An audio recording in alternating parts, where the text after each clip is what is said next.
election would probably be 23. Yeah. And we did on the facility, or at least we looked into.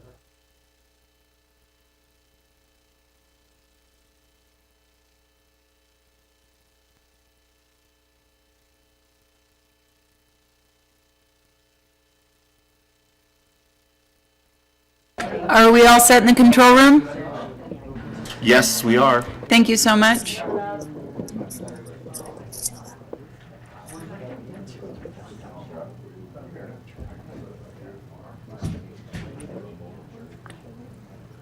All right, Mayor, we're ready to get ready when you are. Sorry.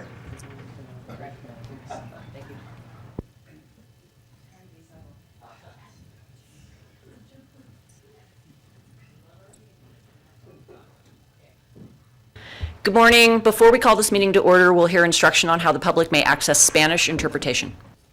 Good morning. We are offering live interpretation in Spanish during this meeting. If you wish to hear Spanish interpretation, please click the interpretation button at the bottom right of your Zoom screen. You'll see a globe icon. If you're joining via the Zoom smartphone app, select your language by clicking More, or the three dots in the bottom right corner of your screen. Select Language Interpretation, then choose Spanish and click Done. If you wish to hear only the interpreters and not the original speakers, be sure to click Mute Original Audio.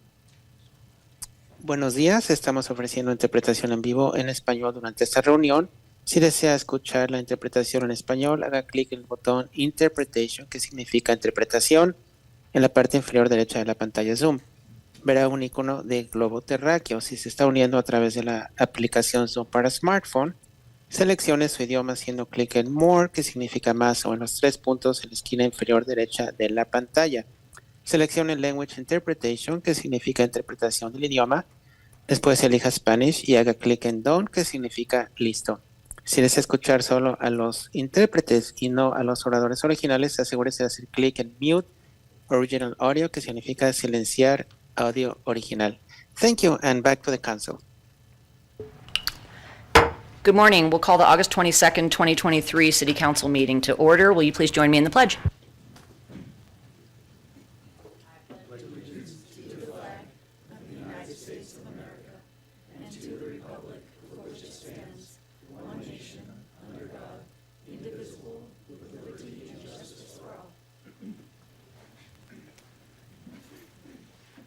Thanks so much. Ms. Blankenship, will you call roll?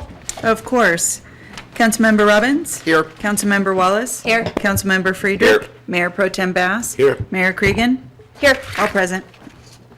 Great, thank you. Ms. Stroud, is there a closed session report from this morning? Madam Mayor, we had two items on closed session this morning. Both were involving pending litigation. The first matter was Lukens Brothers versus City of South Lake Tahoe. There is no reportable action. And the second one was Old Republic versus Darren Cobre, and there is no reportable action. Thanks very much. Now we will have our public communications, and this is the public's opportunity to speak on any topic not listed on this agenda. Comments shall be limited to 4 minutes. In accordance with the Brown Act, the City Council cannot deliberate or vote on any matter raised under public communications, but may briefly respond to statements made or questions posed. Is there anyone here who would like to make public comment? Come on up.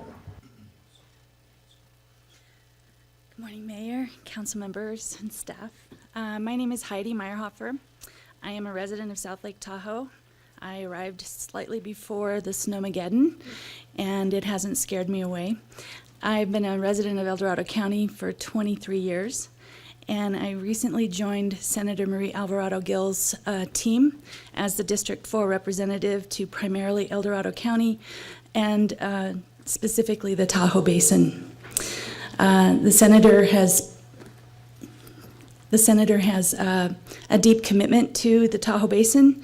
She has a large district. She represents 13 counties, parts of 4 of those counties.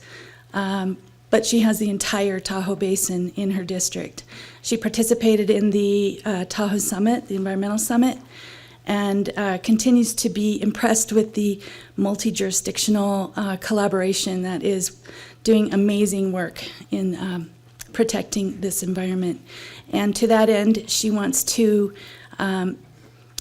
to expand her presence here as much as is deemed helpful and advisable.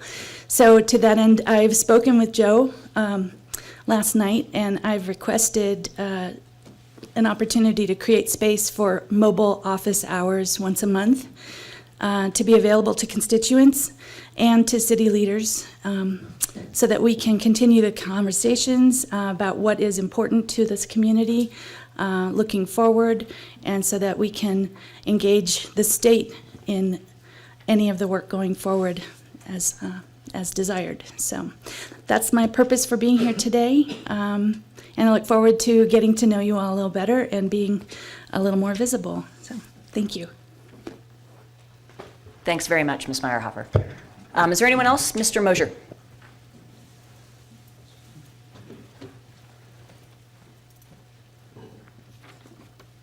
Ed Moser, South Lake Tahoe. Good morning. Turn up the heat.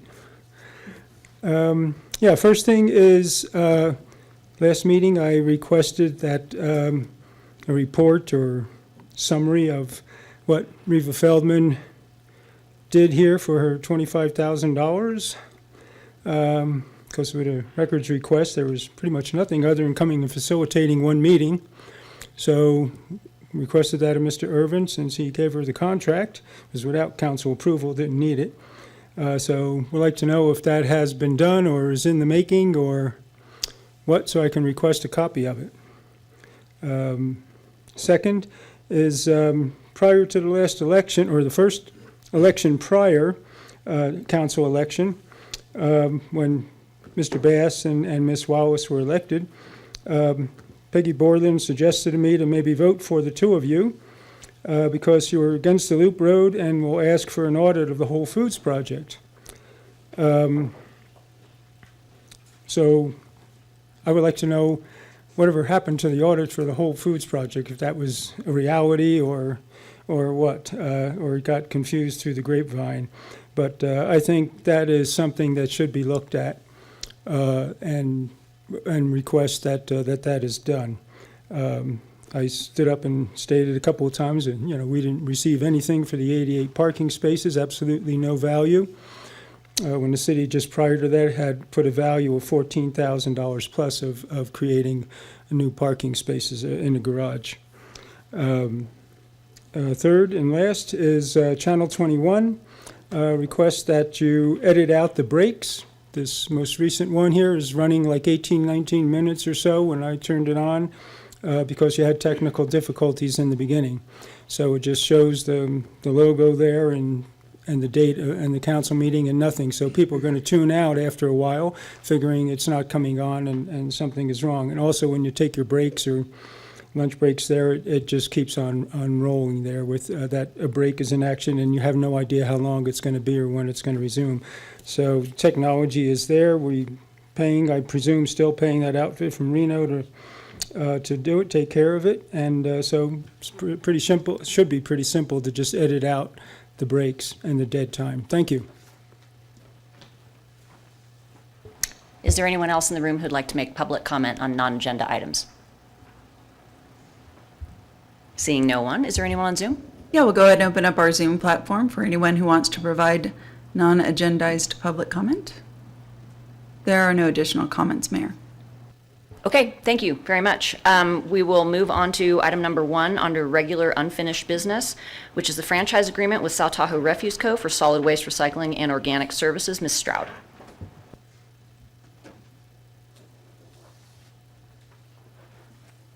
Good morning, Mayor and council members. I am pleased today to present this item to you after months of work and discussion with South Tahoe Refuse representatives, and many of them are here in the audience today to help with any questions that you may have after my brief presentation. So today we're talking about a new franchise agreement with South Tahoe Refuse to provide exclusive solid waste recycling and organics services to residents and businesses in the city. This would replace the prior franchise agreement with South Tahoe Refuse from 2007, which has been amended twice since then. South Tahoe Refuse requested a 20-year agreement because of the significant new requirements under state law, specifically Senate Bill 1383 with respect to organics collection and processing that requires them to go with a 3-cart system for residential pickup, which also triggered the need to have a new fleet of trucks to have semi-automatic collection to be able to pick up those carts. So because of that, they have a need to amortize those capital expenses over a longer period of time, and our current franchise agreement expires in 2028. So this would be a new 20-year term with the ability to extend for another 5 years at the end of that 20 years. This new agreement also incorporates other requirements of state law that have come into place since 2007. There's been a lot of changes since then in terms of waste, recycling, and organics, and incorporates other best practices, including requiring a performance bond and liquidated damages, certain customer service standards, just to make sure that we are getting the good service that we all deserve. It also advances the city's sustainability goals.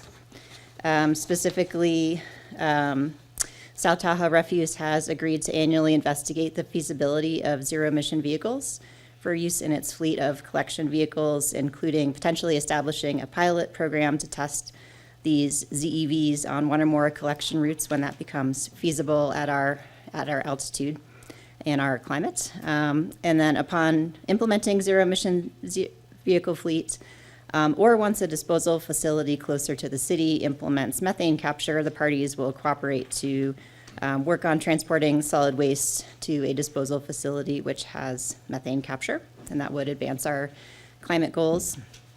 And then finally, South Tahoe Refuse is working on a proposed biomass energy generation facility that would provide organic materials collected from the city, first priority to satisfy part or all of the city's organic material procurement obligations under SB 1383, which are significant. The other terms of the agreement, the franchise fee would be increased from 5% to 6%, and that is intended to offset the costs to the city of the large trucks, potentially damaging city streets more than your average vehicles would, and also to have the carts now placed in the city's right-of-way. And next steps after this would be a base year rate increase according to the rate setting manual that we've had in place since 2012 with our waste management JPA. That base rate increase would be effective January 1st, 2024, and is being looked at right now by the JPA's consultants, rate setting consultant, but it looks like it's going to be about 12% rate increase. And then the increase that would cover the expenditures for the SB 1383 3-cart system would be split over the following 2 years in 2025 and 2026, with about a 5% and change increase in each of those years. So that would be sent out to be noticed to all the city customers after the JPA signs off on what those rate increases should be. And then the city would have a public hearing on that in December of this year before that becomes effective. And then the other thing on my to-do list, if this gets approved, is to update our code, our trash code. We'll need to have a few changes based on the new 3-cart system, and I expect to bring that back early next year. So with that, I'm available if you have any questions, and I'm sure the South Tahoe Refuse reps would be happy to jump in if needed as well. Thank you, Ms. Stroud. Does anyone have any clarifying questions? I don't see any hands. Ms. Wallace. I actually do. What did we decide, and did we put it in the franchise agreement on the 3-cart system being the 3 bear-proof carts? Yes, the waste cart would be bear-proof. Perfect. And the recycling and yard waste carts do not need to be bear-proof based on past experience because it is the trash that the bears go for. And I should mention, too, that in the agreement, South Tahoe Refuse has committed to continue to service people that have bear boxes. So if there's existing bear boxes, you would not need a new cart necessarily for your waste. You can continue to use your existing cart in the bear box, and those will be collected as they are now. Any new bear boxes would not be serviced, however. So the Exhibit I that was circulated yesterday was inadvertently omitted from the agreement that was attached with the agenda packet. That's the list of all the current addresses that have bear boxes that would continue to be serviced. Thank you all for hearing us on that. Hey, hang on, so wouldn't that disincentivize people from putting in bear boxes, which are a more robust, a robust deterrent to bear access? Or has Yeah, there we're been some? trying to move away from the bear boxes and instead using a animal-resistant, animal-proof tote for the waste. And, hey, You've got a questioning look right behind you. Somebody, I was gonna say, hey, look, yeah. don't forget to use your request to speak button. Sorry, I That's okay. That'll apologize. just clean up our meeting here. That's okay. Mr. Friedrich, do you have a question? Yes.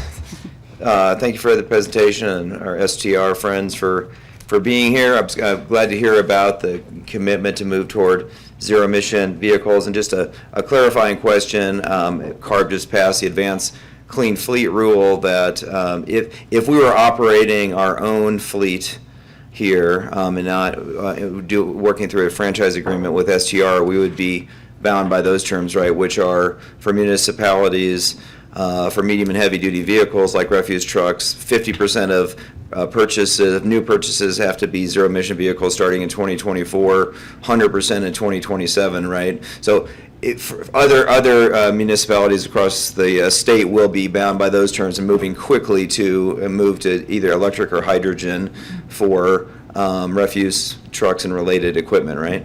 Yeah, for cities that don't have a franchised waste hauler, they would be subject to the CARB's public entity rules. So I guess just another question then is presumably our sustainability manager and other staff will continue to look for solutions with STR, kind of seeing what other jurisdictions that are bound by these rules are implementing, including those that are in similar geographies, kind of monitoring the state of the market and moving as quickly as possible, knowing that it's happening elsewhere and we're not perhaps bound by the same regulatory requirements based on the franchise agreement, but is that happening? We're kind of exploring that together cooperatively. Yeah, and we've committed to do that at least annually. And I think that the CARB rules and other mostly larger cities that have their own trash service coming first will probably help advance the technology pretty quickly and make it advantageous faster for us to move in that direction. And then on the exemption, the waiver that has been pursued for home green waste or compost pickup, we're continuing to kind of look at that and see what options might be in the future, presumably after the three-tote system is implemented, and options for that pickup service are evaluated further. Yeah, that's correct. That has a similar provision in the agreement to look at that annually when it becomes feasible. I think there's a reluctance to change too many things at once, and we were, I'd say, lucky to get the high elevation waiver, as all the other high elevation jurisdictions did, because it would be a lot to implement all at once, given some of our unique challenges here with the bears and the snow. Thank you. Mr. Bass.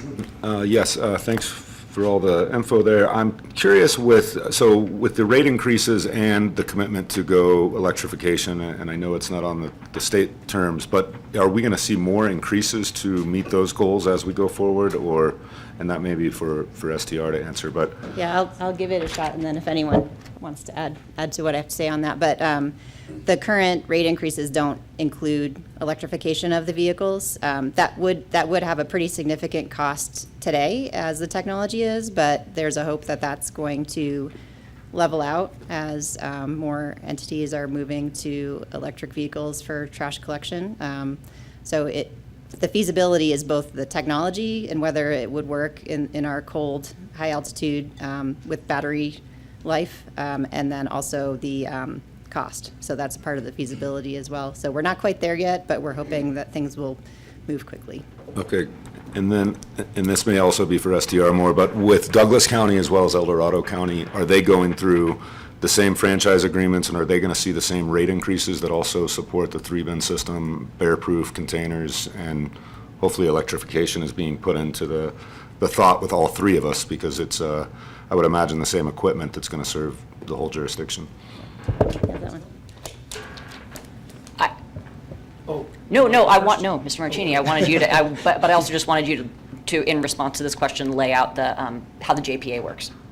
Oh, okay. So, good morning, Mayor, council members, and city staff. My name is John Marchini, and I work with Tahoe Refuse Company.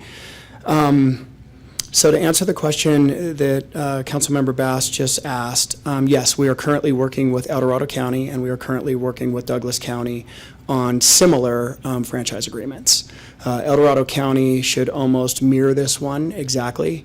Douglas County may be a little bit different because obviously they're in Nevada, and they're not.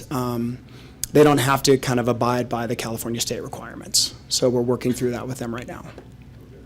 Yeah, and I get that. There's always that conflict, Nevada, California. However, when we're sharing kind of one fleet and our goals are to electrify, obviously they don't have that same type of thing. I'm just curious how that will kind of play out in the further kind of agreements, because I do remember a few years back, Douglas County's rates were below ours and ours were being raised, and there was some question around that. And I would hope at least that if those are the goals and the commitments of STR, that Douglas County is held to the same thing, because we're all using the same trucks. And that is our message. That is the conversation that we're having with Douglas County right now. We would like to mirror the services across the board. And so then that way all jurisdictions can help support the payment for these programs. And I'm fairly confident, because up till this point, Douglas County has participated in all of the recycling kind of capital improvements and programs that we've implemented here in South Lake Tahoe. Great, thank you. And thank you. And so I just want to say, with regard to the. I'm not leaving. Yeah. Okay, just with regard to the JPA piece, that is kind of the purpose of the JPA, is that it's the city, the county, and Douglas. And specifically at our last meeting, I forget what we're called when we're on that, board member Rice brought that up and said, definitely Douglas County is very different, but Mr. Tillman stood there and said, we're all doing all the same thing, this JPA, it's all three together. We know that Nevada has different rules, but so I feel like that commitment is there very much from STR and very much mirrored by the JPA. Would you agree with that? That's my question. I would completely agree with that statement. Okay, thank you. Okay, Mr. Robbins? Yeah, could you speak to the reasoning behind so existing bearer boxes will be collected as normal, but new bearer boxes will not be, we're not installing or servicing new bearer boxes. Did I understand that right? And so I think I was the person in the audience that had the perplexed look on my face. So maybe if Heather and we have an opportunity to meet on this, following this meeting, we would love to be able to meet on that. Yeah, the way the agreement's drafted now, there's a list of existing bear boxes that would continue to be serviced, and based on the prior conversations with Tahoe Refuse, they're looking to phase that out, so the existing ones would be grandfathered, but new ones would not be serviced, and instead the residential customers would be getting a bear-proof tote for their solid waste. What's the reasoning behind deprecating the bear boxes as a trash method? And again, I'm sorry, I think maybe if we can have a further discussion about this, because I was kind of under the impression that we were going to continue to service bear boxes currently, the way that we are, and if any came online following this franchise agreement, we would continue to service those as we do the current ones. But I may have missed something in the discussion, so that's why I was asking if Heather and I can sit down and have a discussion about that. Yeah, We can. I think my recollection is that the semi-automated trucks, part of the reason to go to the semi-automated trucks is for reduction in injuries to the trash collection workers, and the bear boxes need to be serviced manually, so that's right. part of the issue. But So they're go also ahead. going to be more robust against bears, is one of the things that we want to incentivize, especially with so many second homes, trash that might get left out otherwise. So I'm not sure it's something we want to eliminate, but it sounds like there's not clarity as to whether or not that's intention. And my apologies for that. I'll put that on my shoulders, because generally my cousin Jeff has been working with Heather kind of directly on this. And so, yeah, if we just have an opportunity to review that, I'm sure that we're going to be able to come to an agreement on that. Can I just speak really quick as the representative on this JPA once again and say that it's been very clear in all of our JPA meetings exactly what you just said, that Mr. Tillman's made it clear that it's increased automation and to decrease your worker injuries, which your staff has really, I'll use the word suffered from a lot of injuries as a result of this. And so the increase in automation that you're offering through this will reduce those things, and the use of the bear-proof boxes will ameliorate what you're saying. So that is the point. So I understand that we need to get clarity on this one other piece, but that is why that's happening. Okay. So it would be nice if we still allowed that as an option for new installations. I understand that that's, if you're giving out bear-proof bins for a lot of people, that'll be fine, because a bear box is a big expense. But for second homeowners, people that, aren't here on trash collection day, even a relatively bear-proof bin that's plastic is not 100% bear-proof. It's, especially if it's out for several days. So I don't know that I don't know that I like the idea of disincentivizing. It's already expensive enough to put these things in, but they are sort of the most robust option against bears and habituating bears to trash in our neighborhoods. They'll go into houses next and so on. So if there's a way safely to maintain the ability to add bear boxes to new routes, even if it, say, comes at a small fee or something like that, it wouldn't be the worst thing. I would very much like to see that. I would like to see at least clarity on that, for sure. For sure. Heather, I don't know, how would that get structured? Can we make sure we get an update on that at some point, make sure we know how that resolved out? Yeah, we'll have a discussion on that. It might require amending the agreement if you approve it today, which I think is fine. Okay, great, thank you. Mr. Friedrich? I'm trying to make this into a question. We did adopt a new ordinance requiring the trash has to go out no earlier than 6 a.m. on the day that trash pickup day, which is trying to ameliorate the human factor to attracting bears, people that leave their cans out, after they leave their second home 2 days in advance or whatever. So, do we have any data on if that is helped the situation, or just observationally in the field that those who leave not the new kind of tote, but just a kind of a flimsy trash can out early are attracting bears, and in a way that is probably a bigger problem than the new totes will be, especially if they're put out as required in our ordinance, right? Yeah, I think that's the big thing right there, to promote putting the trash out the morning of your pickup service and only an hour prior to your pickup service. So we've had a tremendous change in the animal incidences since we changed from a 5 a.m. residential collection to a 7 a.m. residential collection. So we're allowing customers to put those out later in the day, and then that trash is not exposed on the curb for the animals to get into. So we've seen a tremendous reduction, although there's still huge animal and trash incidents. And it's not just bears, it's local dogs, it's coyotes, it's ravens, it's raccoons. These animal-resistant totes will absolutely prevent those animals.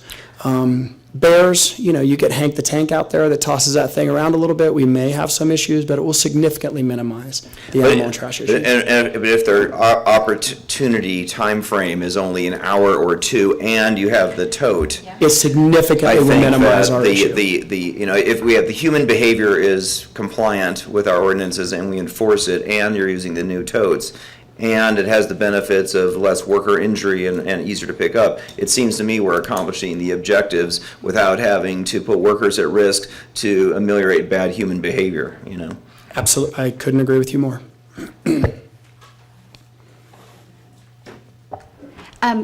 Heather, once we sign this franchise agreement and we do, say that we do end up staying with this code, will we have to have the responding code in our VHR language that says that we do not require then a bear box for VHRs? Yeah, that's a good question, because that's one that's difficult to amend. Because of Measure T, we'd have to go back to the voters to amend our VHR code. There aren't a whole lot of new VHRs. So yeah, that's it might true. be a fairly small issue, but we can figure out how to deal with that. Thank you. Mr. Robbins? Yeah, VHRs were one of the concern points because it's for second homeowners and VHRs. No amount of training and instruction and communication, if people are here for a weekend and then gone, and trash pickup is Wednesday or something, people are going to do what people are going to do no matter what we ask them to do. So making sure there's a way to, particularly if you're doing a QVHR, to allow for the installation of a bear box under that I think that's important. Even though for most residential homeowners, between the bins, the later collection time, the new bins, later collection time, a lot of that is better. It would be nice to make sure that the franchise agreement was clear on how that interacts with particularly with the bear box requirement for VHRs, because I think that makes an important amount of sense. So do we want to if we make a motion, would that be to request that with a? We have to go to public comment. Okay, so. Okay, thank you very much. Thank you very much.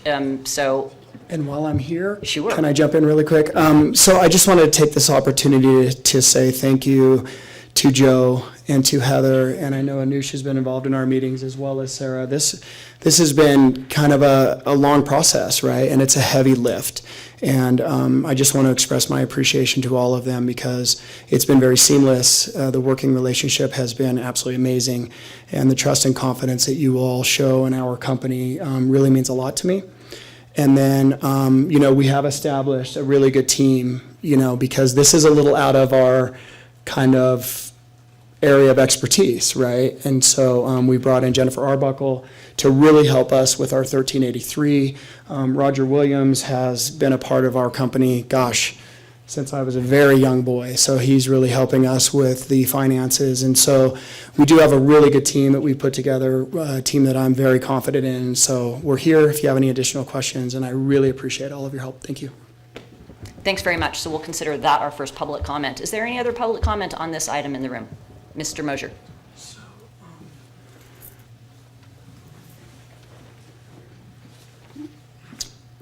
Ed Moser, South Lake Tahoe.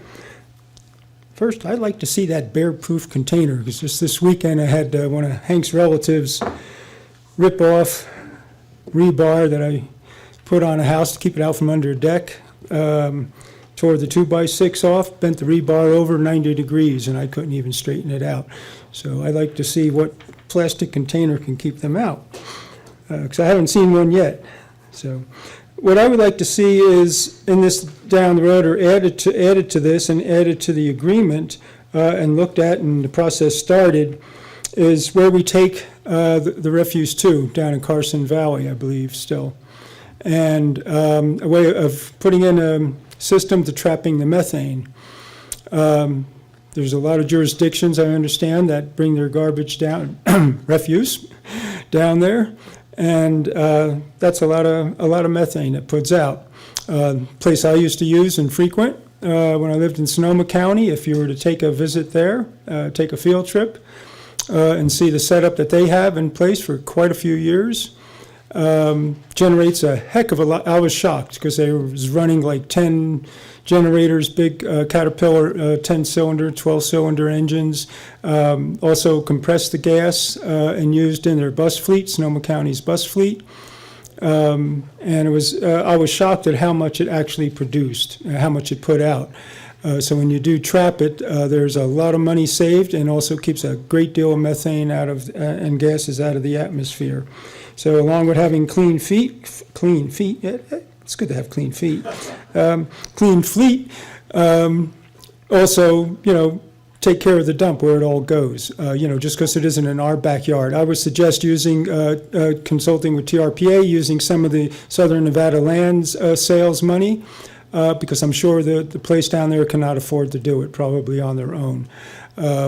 So they would have to pass the costs on to us, so we might as well start with that and get some federal money, state money, and then also, if you have to, all of the jurisdictions, including ours, to each resident pay probably something like 25-30 cents a month on their bill. But all the jurisdictions should be enough, hopefully enough to finance it. But you have to start, because you have to start putting piping in as you fill, putting the bladders and covers in as you go, and everything to trap it and put the system in and installing the generators. So I would look at that as the next step and start incorporating that into this. Thank you. Is there anyone else in the room who would like to speak? Yes?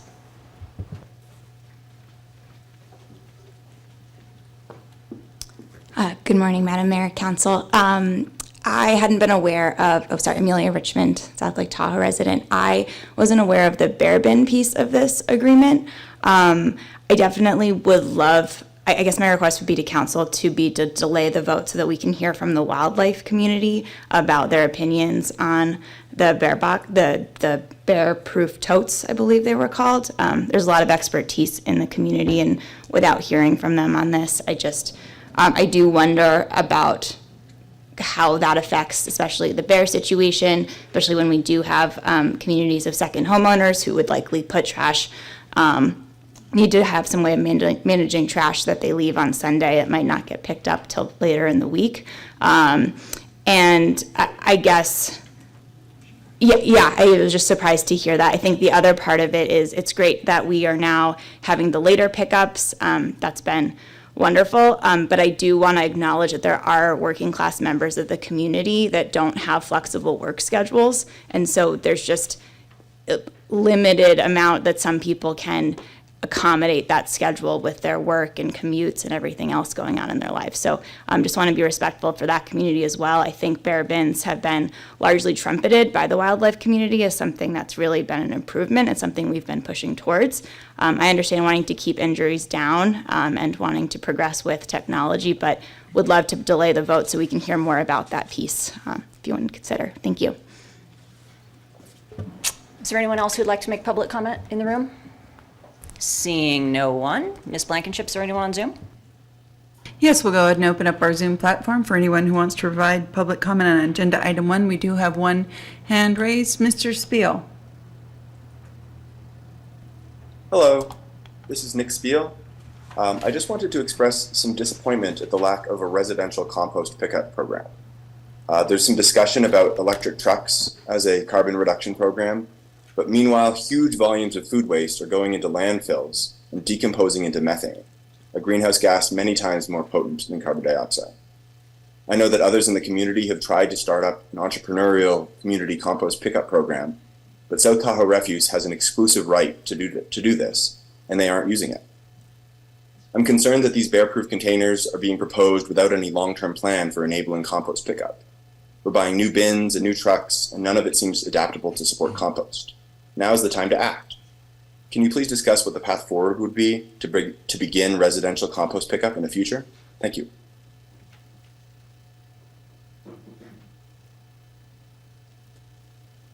There are no additional hands raised, Mayor.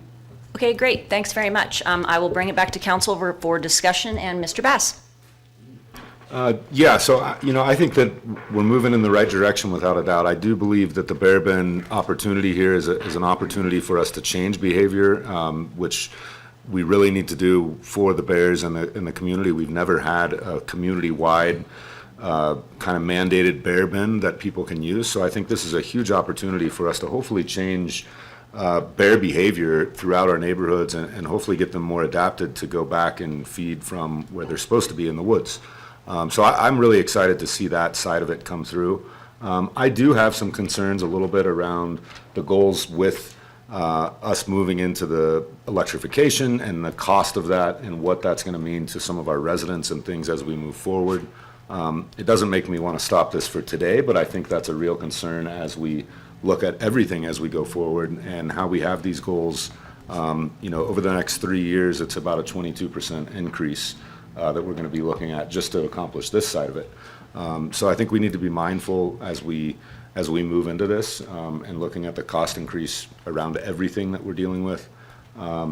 And yeah, I do also think that looking at what are our options to kind of start to not force the hand, but work with the landfill in Carson City, and how can we accomplish what they've done in Sonoma County, and which I've seen and is amazing. I think that whatever we can do to support that, or whatever it is that can happen for us to move in that direction, I completely agree with and think is something that is good. But for the most part, I think this is we're moving in the right direction. I hope to see Douglas County in El Dorado County get bear bins, that would really affect the whole South Shore, and hopefully our bear population would really move back into the woods. So I'm ready to support this and move forward. And then as well, as Ms. Stroud said, there's amendments and discussions that we can do if we need to moving forward. So that's where I'm at. Thank you. Mr. Robbins?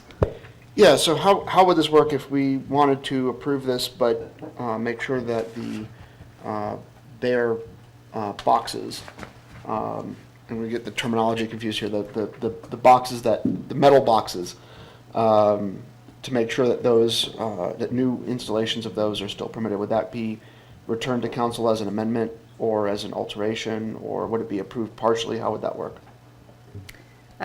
What I would suggest, if council's inclined to approve this agreement today, is to go ahead and do that, and we can look at it and see if it needs to be brought back. So currently, the language is in section 5.3A on servicing containers. And it says contractor shall collect and return each cart located in a bear box that is installed on the premises as of the effective date of this agreement. A list of premises with installed bear box subject to this requirement is attached hereto as Exhibit I. So that, I think Exhibit I could be amended, or we could amend this language. But if that's the desire of council, I think there were reasons why we put this in here, and it was at the request of South Tower Refuse, not the city, but we can have those discussions with them. Particularly as I recall, because it doesn't Measure T require QVHRs to have bear boxes. I don't recall off the top of my head, but yeah, there are not a lot of QVHR permits, and there's not a lot of new VHR permits, so I think that issue should not drive this necessarily. Well, I mean, if it's a requirement for the QVHR permit and you can't put them in now, then you can't qualify for, like, you run into a catch-22 here. So, like, I think we want to make sure that there's a pathway to use your legal rights under Measure T to have a QVHR and put in a bear box if you want. So that would seem to be a problem here. There's nothing keeping you from putting in a bear box. It's just that South Tower Refuse wouldn't collect your can from the box. You'd have to bring it to the curb. Exactly, yes. And Ms. Stroud, I really appreciate what you just said about that this issue doesn't drive this franchise agreement. Okay, and then the other thing I've got a little bit of concern is that the electrification is a little on the weak side. It says, shall annually investigate, but there's no commitment to actually move to an electrified fleet in any time frame within the next 20-year agreement. So the technology may become available, it may become affordable, but there's no actual requirement that then be procured and operated. It's just the only thing in the agreement is that there is a commitment to investigate annually and then nothing else. So that part seems a little on the weak side in terms of meeting the city's previously established emissions environmental goals. We aren't there. So between the bear box issue, and I think we want to be able to allow homeowners and particularly VHRs to put them in so that they can be serviced, and the climate item here being, a request for investigation, annual investigation, but no actual commitment associated with that is a little problematic for me.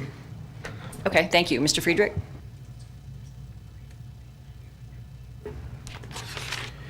Yeah, I'm personally okay with it, how it's structured with moving towards the totes, and if you have a bear box, you have to take it out, and it's just not serviced by the workers, and that's just something that has to be dealt with by the management company if it's absentee or comply with our ordinance, put it out like everybody else does. On the electrification, in my view, I'd actually do this in my day job, looking at transition of medium and heavy duty fleets. There's all kinds of money for early adopters. So I don't know if we're not going to have more stronger language. Just really encourage STR to work with our sustainability department to take advantage of all the funding that's out there and the technology that's available. There are, I think, 8 refuse trucks available for $150,000 or so vouchers in the HFIP CARB program. There's VW Mitigation Trust. There's Low Carbon Fuel Standard operating revenue associated with electrification, the Inflation Reduction Act. So I would say, actually, in my view, over time, it's a big cost savings, especially when you pay down the upfront capital cost with money that's on the table right now that might not be in the future. Who knows? In our local environment, it's all this start and stop in front of every house. It's a perfect use case to have zero emission, right?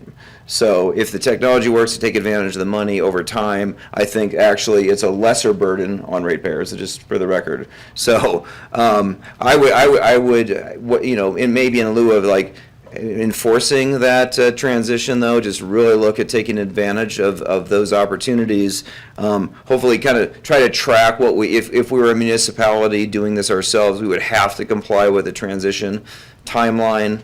Like I said, 2024, 50% of municipal, medium, and heavy-duty purchases have to be zero emission, 100% in 2027. So kind of working towards alignment with the Advanced Clean Fleet regulation would be good.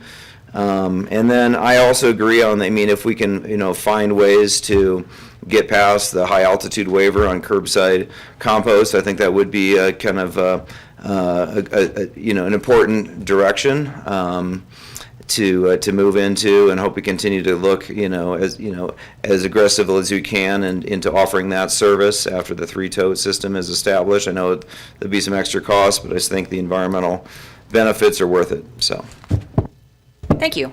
Ms. Wallace? I agree with Mr. Friedrich on the bear box issue. I think that there was a reason why we left it off of here, for many reasons, the reasons that Mr. Tillman brought to us. And if we need to go back and readjust some of our other codes, then we should do that. I think right now, based on the number of QVHRs that we're getting, that it's a non-issue. With regards to the electrification or hydrogen issue, I think one of the reasons why we didn't make it a hard number or a hard date in our franchise agreement is because one of the reasons why is they're buying a whole new fleet right now. They have to completely buy a whole new fleet in order to accomplish this.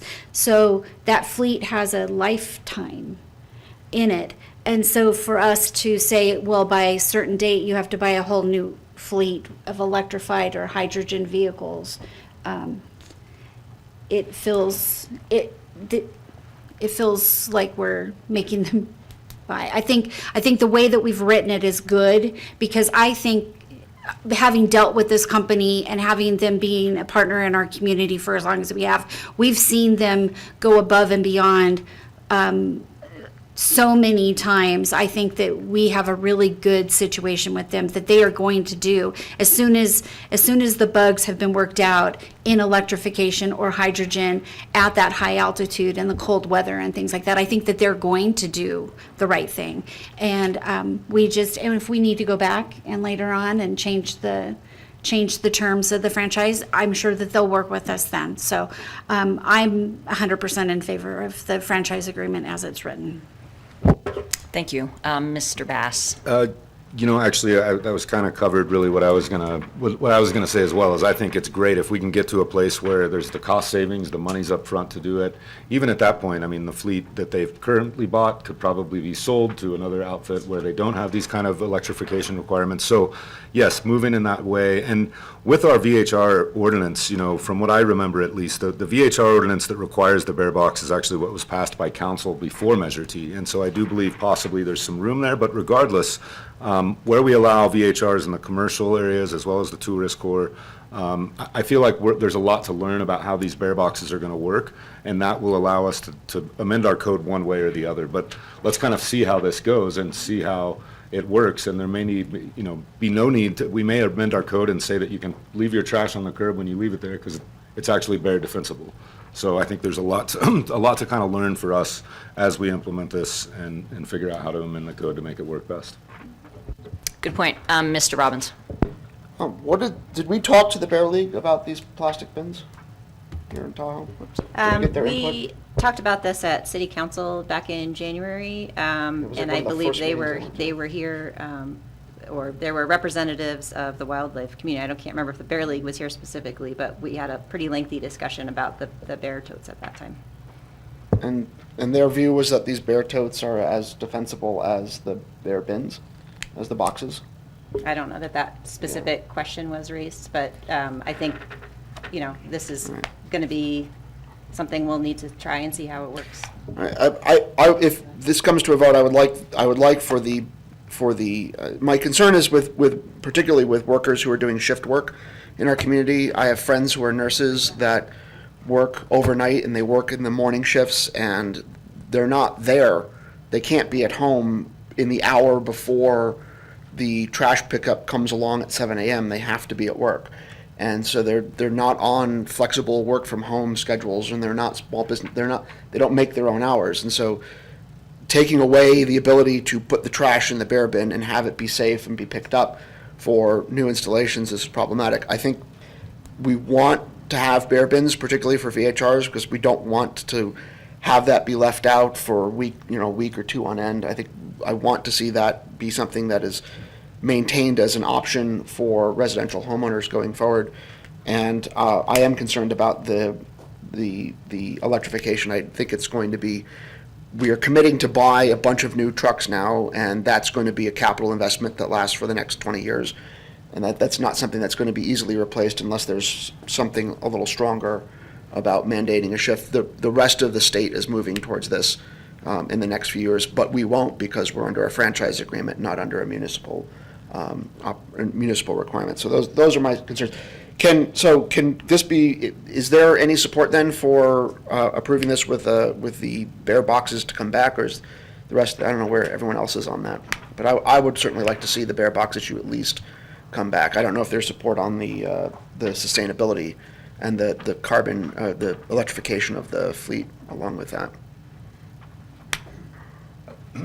I mean, I'm in support of the discussion happening, kind of as they were saying, because I think Mr. Tillman needs to be here, Ms. Stroud gets together, and then I trust that if that's what we need to do, they bring back an amendment for the change for the bear box thing, because I think we need to also research quite a bit whether that code is within the ordinance passed by the previous council that's not part of Measure T. Yeah. There's a lot of kind of moving parts, so I would say let's trust the staff and STR to come back with an amendment if we need it and look at it, because I also really believe that there's a lot to learn about these new bear-proof containers. If they really work to the level that I hope they do, well, then we may be amending our code to say it's fine to put your trash out before 6 a.m. because the bear boxes work. And so there's kind of a lot of little moving parts here that I really have trust with STR that what we need to amend moving forward, they're willing to work with us through that process. And so that'd be my take on it. And the other side with the sustainability, I mean,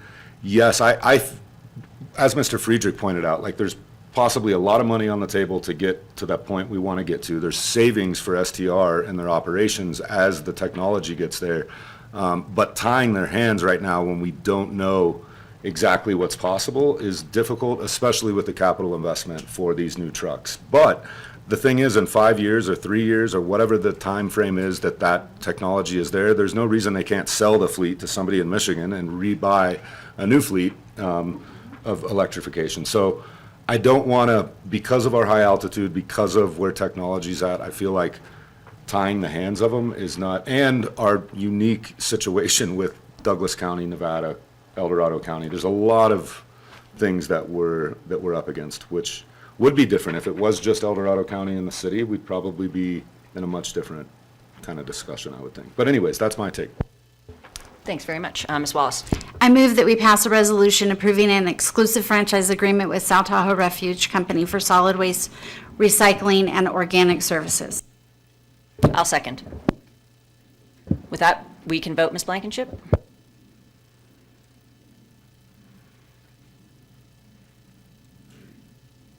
That motion carries. Great. Thanks very much. Now we'll move on to item number 2 under regular new business, which is the fiscal year 2023/2024 recommended budget. Mr. Irvin. Thank you, Madam Mayor. Ms. Blankenship, can you get that PowerPoint up, please? Your PowerPoint, correct? Yes. Okay. So, Mayor and council members and members of the public, I just want to take a little bit of time to run through our strategic plan. Council adopted the most recent 2023 to 2028 strategic plan on March 14th. There's been a lot of work. Just a high-level summary, there's a total of 81 action items in that plan that will, when we work on those and implement those, they help us to start to realize the new initiatives that the city council's adopted for our community. Of those 81, 69 are currently being worked on, 21 of which are checked off, but I want to emphasize, those 21 that are checked off just don't go away. They're new programs. They're new staff initiatives that our staff are managing that we were not managing 3 or 4 years ago.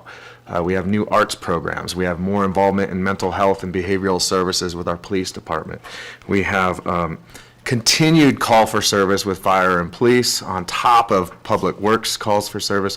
So a lot of the things in the strategic plan, I'll just recap again, are those issues that are quality of life enhancement changes that the city council would like us to move towards being a better community. But it's all above and beyond all of the work that all of the amazing staff we have here who manage their departments are doing on a day in and day out basis that we've been doing for 50 plus years. So I'll just kind of go through this. And as a reminder, this is a high-level graphical depiction. There's money bagged. We need more money on this item. We need more time, more council clarity, more community clarity and community input. We need more people, or we need contract services, or we need to reorganize. That's the icon with the person, and then item complete. So broadband, we will actually, the dates changed here. Mr. Najad and myself and city attorney met. We'll be bringing this public-private partnership, a contract on October 17th, 2023, not September 26th. But there's been a lot of progress on that. Midtown revitalization, this is the rec center. Really no update other than last week we priced our bonds. Proceeds are coming in at 1.2 million more than what we forecasted. So that reduces the need to utilize more general fund monies to award the contract that council authorized at the last meeting. Midtown area plan and the Bijou Community Park and Bijou Golf Course, Sierra Track commercial planning effort. We brought a contract back in April. Council gave us direction to solicit, add a position, a senior planner, and solicit applicants. I believe we made an offer. We're still waiting to hear. So more to come on that. But the idea is if we do get an in-house senior planner, they will manage this project along with the park master plan update. That'll be a top priority. So we're still seeing if that is going to come to fruition or not. If it doesn't, we will agendize this and come back to council to have another discussion about a recruitment that maybe went sideways and how do we finish this objective. Sugar Pine Village, if you haven't driven by or seen, it's pretty awesome to see what's going on down there. 68 units under construction, 60 units in phase 2A, fully financed, and we're continuing to work on securing funding for 1B, 2B, and the community center.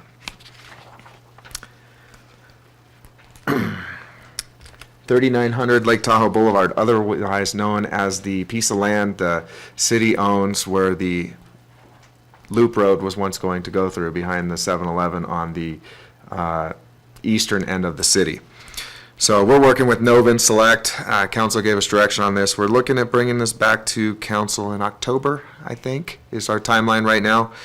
But we also need to maximize density to make this site truly developable. We're looking at those things as part of our tourist core area plan amendments, and all of that will be coming to the council at the end of this end of this calendar year as well. So those are things that need council approval, the TRPA approval. And while we're doing that, we're trying to secure this agreement with Novin Select, our Novin Development Company to ensure that they have the rules in place and the partnership with the city to develop what we want on that site. St. Joseph's Land Trust, this is continued work, ongoing support. They're a nonprofit that can help augment housing services needs that our housing department's offering. So we're just going to continue to try to build their capacity and leverage our partnership. Discretionary funding for affordable housing. There's a lot on this slide. I'll try to summarize it. Basically, May 2nd, 2023, council gave direction to move forward with TOT. We're going to come back with a TOT expenditure plan on September 26th. Council also gave direction to look at charter city options. The Charter City Subcommittee with Bass and Robbins has been meeting. We're holding a public forum on September 5th, and then we'll be coming back with that on September 26th as well. At that same meeting, Council gave us direction to move forward on the inclusionary housing in lieu fee program and the commercial linkage.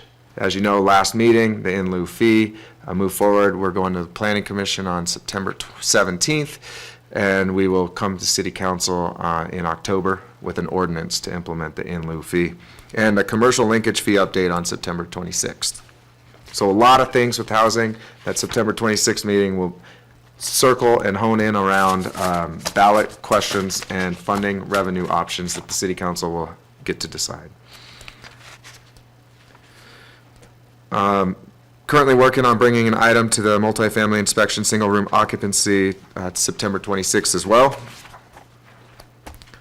On June 20th, City Council extended the CDBG coronavirus response grant funding for the Bears Den. Current renovation is expected by October 1st, 2024. Analyze and develop policy positions on agency regulation. So right now, as part of the City Council discussions on the area plans, we're looking at commodities and inclusionary housing. Council's been asked, has been able to deliberate on policy questions regarding density, parking requirements, unit sizes, ADA development right policies. So we're going to continue to bring items to council as these come about, but this is a big discussion in the area plan updates that we're having right now as well. It is on the APC for a later date to discuss TAUs being used for commercial, for VHR programs. So that's on the agenda. Thank you, Hillary. Investigate the development and regulatory framework for the Employee Housing Bill of Rights program.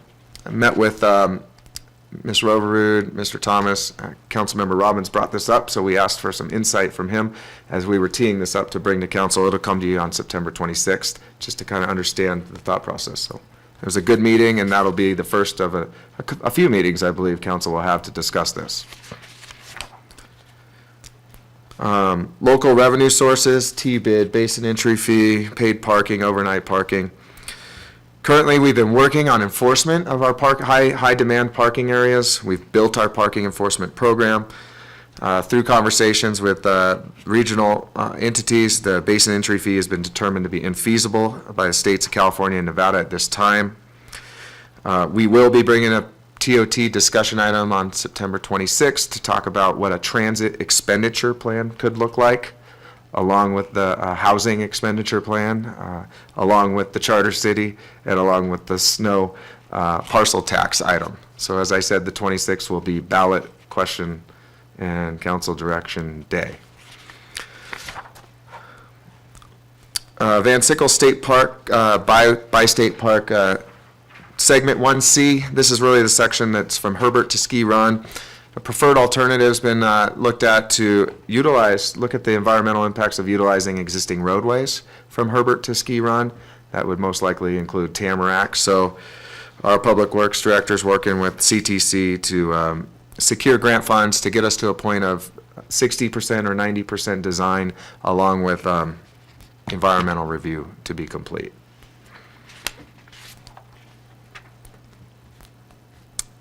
Transportation, parking.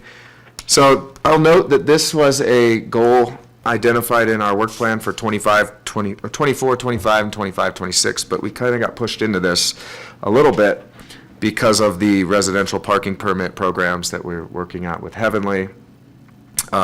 We've beefing up our parking enforcement program. 3 of the 4 positions are currently hired. We're starting parking garage improvements in the next month, and we'll go out to bid for phase 2 in the spring. It's pretty impressive when you look at the revenue from the parking garage, Bellamy Court, and the Heavenly Village citations. So the parking program is clearly paying for itself, and those revenues can continue to support that program. A holistic analysis on citywide parking management strategy is something we need to prioritize at a later date. That was what the work plan said. That's our recommendation. It will require some support to look at what the requirements are for private lots, public lots, various time limit parking if there's time limitations. It's just something that hasn't come up, but many elements of this are being put on our lap because of the circumstances and the environment in which we live in. South Shore Transportation Management Association, back in February, council appropriated $150,000 for January 23 to September 24. Also gave a verbal commitment of $500,000 additional on top of the $150,000 to support this should other basin partners provide funding into the program. Again, we'll have the TOT expenditure plan brought forth on the 26th. Also, we'll give an update on the VIA cost analysis for what it would take for the city to run transit and what a fixed route, and as well as micro transit on demand. So that'll be coming on the 26th also.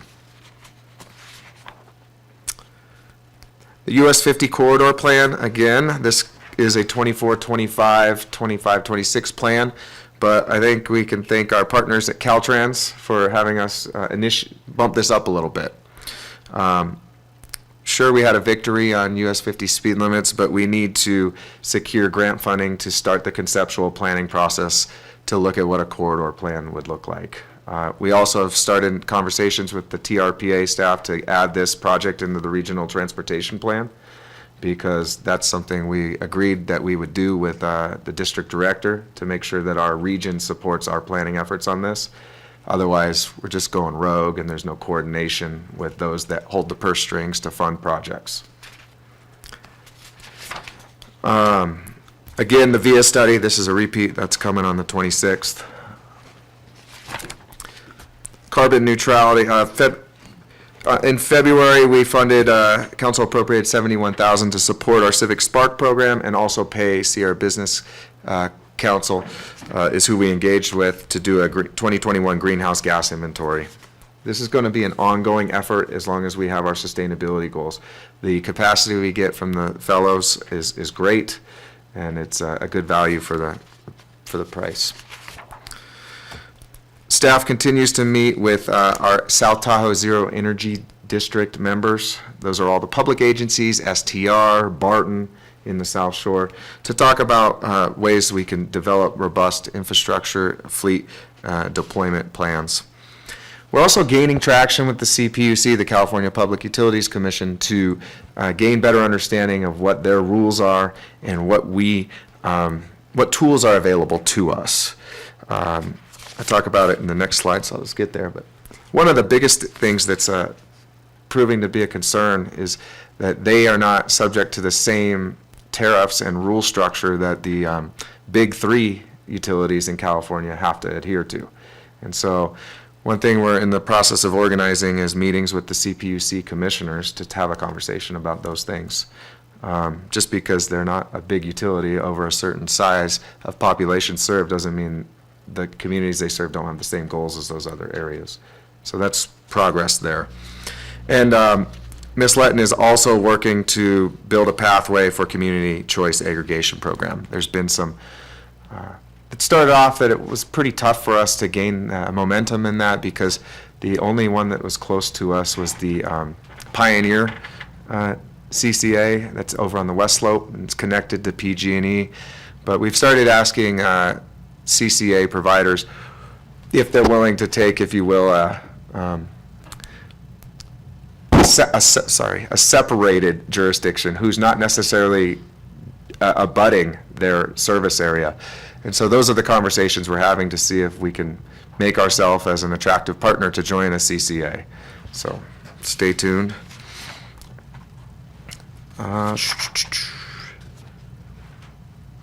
Oops. Really, this one involves Liberty Utilities, our MOU, the franchise agreement, all of which did not happen. We're still working in good faith with Liberty. There's a lot of staff-on-staff initiatives that we have to do. We have to talk with them about upgrades we need for our community public projects. We're also organizing an EV vehicle symposium on September 29th at the college.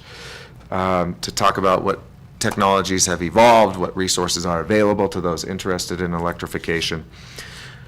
But in some ways, this kind of is done for now. We're just going to continue working with them, but we have hit a roadblock on a franchise agreement, and they're operating in good faith, is what I'll say. Parks and Recreation Master Planning. Our new director is working on maintaining and renewing our parks maintenance programs. He's also jumping right in to build partnerships and evaluate the direct programming and indirect programming capacity enhancements that we can add to our recreation center. So we anticipate some new recreation programs coming on board here in the fall. And as we get ready to staff up for the new recreation center, we will be bringing to council new position allocations, none of which are included in the budget today. But I will note there is money in the budget to address the issue that we heard from the public last week on lifeguards, and we'll talk about that a little bit more. This is a repeat of the master plan for Parks Master Plan and the area plans, senior planner saga. We'll see how that goes. Wish us luck. Equitable access. So this one I want to highlight. There's been a lot of work, There's always that, it's been amazing, the Friends of Ski Run and the gift that they've given and the fundraising.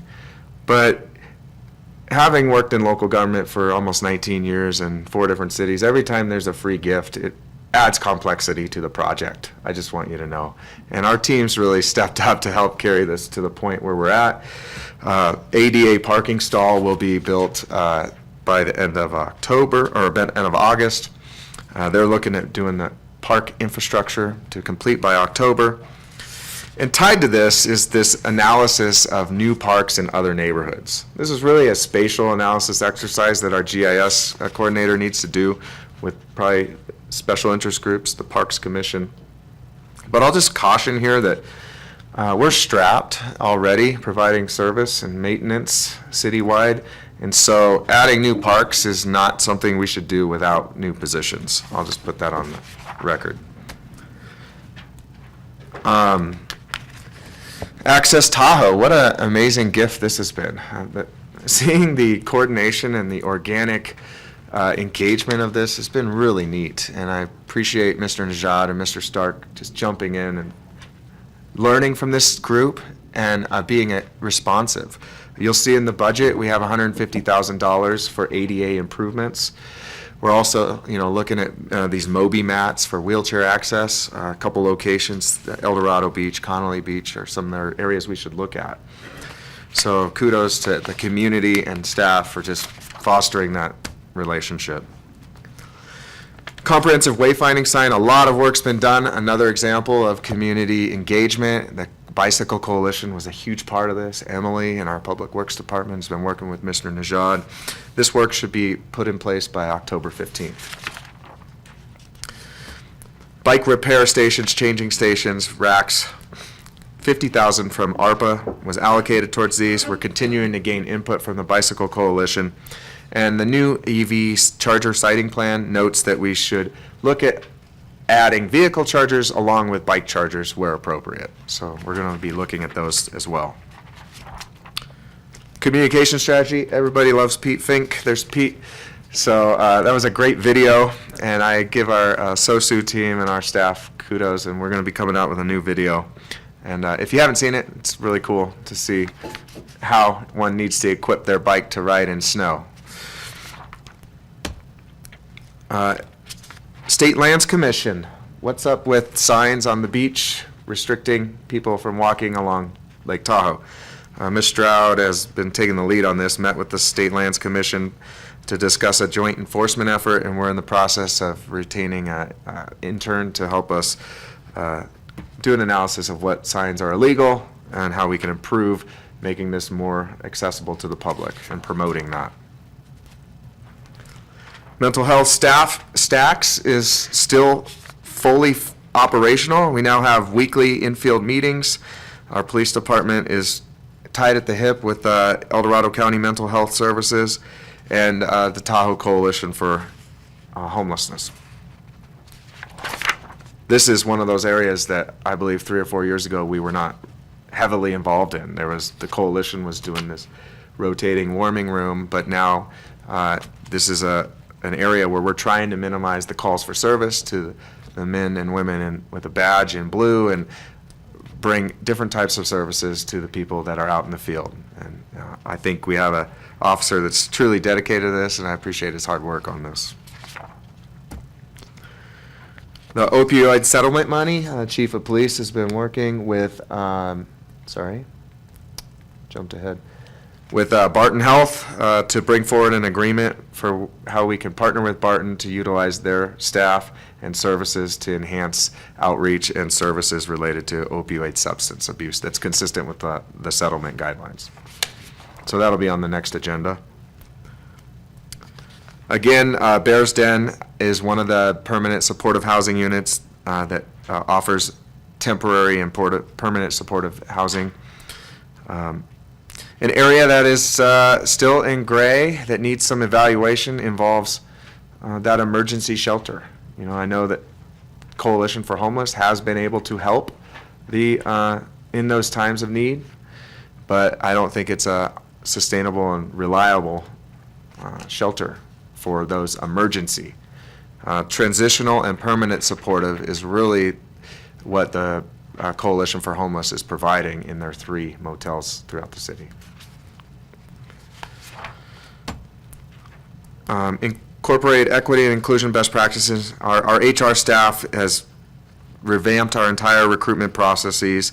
They've trained, they're continuing to go through training, and we stay up to date. And this is a top priority, and we are not going to revert back to the ways of old recruiting, and it's more blind recruiting and review of applications and a good process that is adding a great workforce to our organization. Training for all city employees will begin this September for diversity, equity, and inclusion training. This is something that'll be ongoing, and HR will make sure we stay current and up to date on that. Our relationship with Ameka and our Latinx community members, just 2 weeks from now, 2nd annual Multicultural Festival. There's always new ways to innovate and make sure we have a healthy, engaged relationship with our Ameka, our sister city. I think they did participate in the 4th of July parade. So there's just things that come up, and making sure we're intentional about that relationship and celebrating their culture and our relationship is something that we just need to make a part of our Parks and Rec program. And so this is the 2nd annual relationship multicultural festival. Recently, the city completed a Title VI plan, and it includes translation services for Spanish and other languages. This is in support of our approach to be more inclusive and approachable to all in our community. I think Ms. Blankenship's done a fabulous job adding committees and services on how people can participate in our public commissions, boards, city council meetings. So this just will continue to evolve as technology evolves, as community needs evolve, and so good job.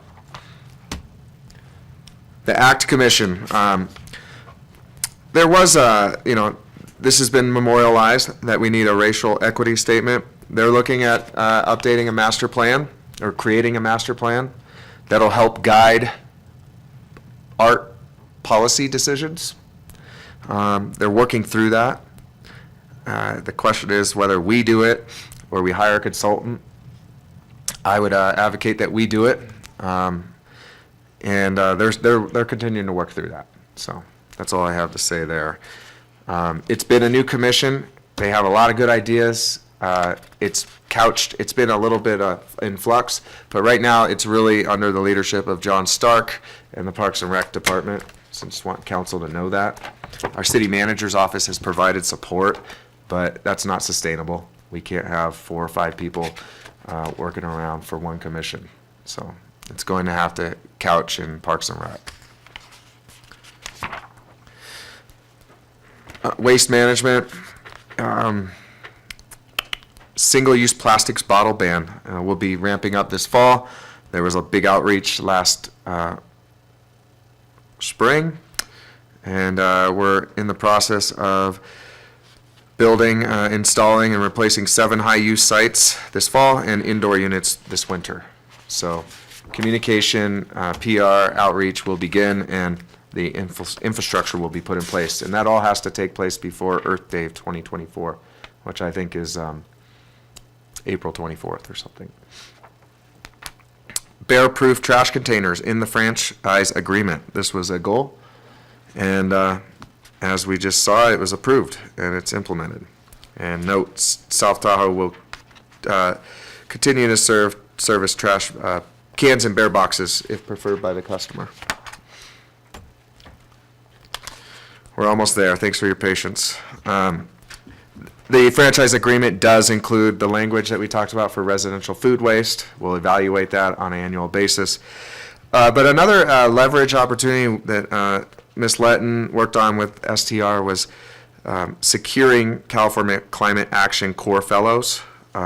2 of them will be here working on SB 1383 initiatives.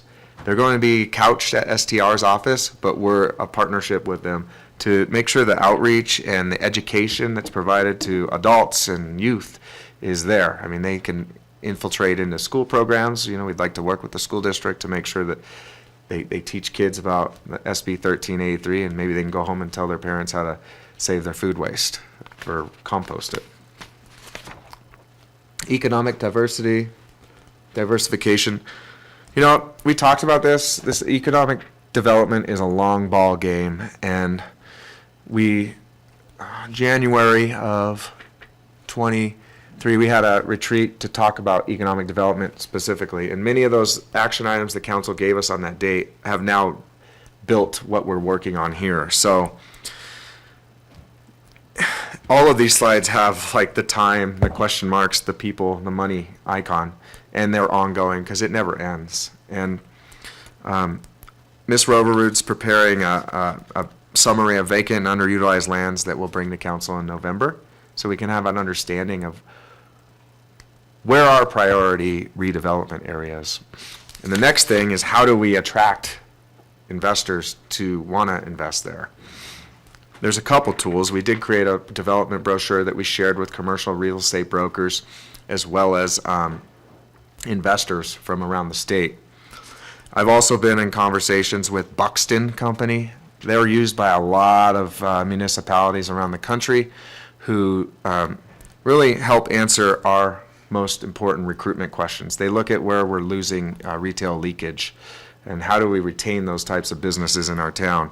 They look at data based on people's cell phone data, what kind of purchases they're buying. But that costs money. We have to pay for a consultant there. You need someone to manage it. And right now we don't have that capacity. And so that's just something that we'll get there. I think we got to stay on this, but let's look at that inventory first and have a conversation about what we want to be intentional with and what resources we want to use to implement some active recruitment program. And just like our own employees, it's not all about recruiting. We need to retain our existing employers. So it's retention, recruitment, and business expansion. That's the model. I would love our Chamber of Commerce to work with me a little more on that so we can actually offer service training to our employees, so our restaurants and our service sector businesses have a higher standard of service delivery, which in turn makes our visitor and our local more satisfied with the service that they're paying for, and will continue to support those businesses. I'm pushing a little fast there, sorry. Okay, so that's coming in November. Talked about those. Yeah, this is about working, you know, we have to maintain open lines of communication with all of our partner agencies, the Chamber of Commerce. Natural disasters and economic disasters strike, COVID, fires, whatever. And making sure we have continuity of operations planning efforts in place with Barton to make sure that we have vital community assets up and running to support visitors and locals is important. Council changed this from, basically said prioritize the development of the hole in the ground. Next meeting, Ms. Roverwood will have a presentation to share with council on the project history, permit timelines, and answer any questions that we have from council. It's complex, I'll leave it at that. And it's been a long project that there's no doubt it's one of our strongest economic development tools that we as a community could benefit from.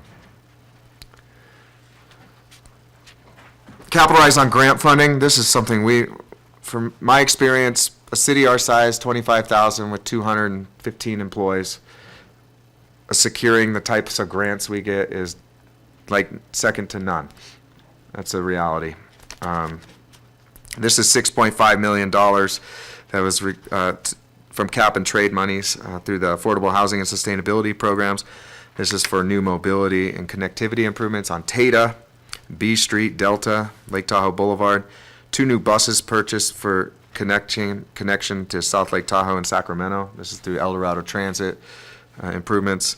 And then construction of a resilient 282 kilowatt solar power system on the corporation yard.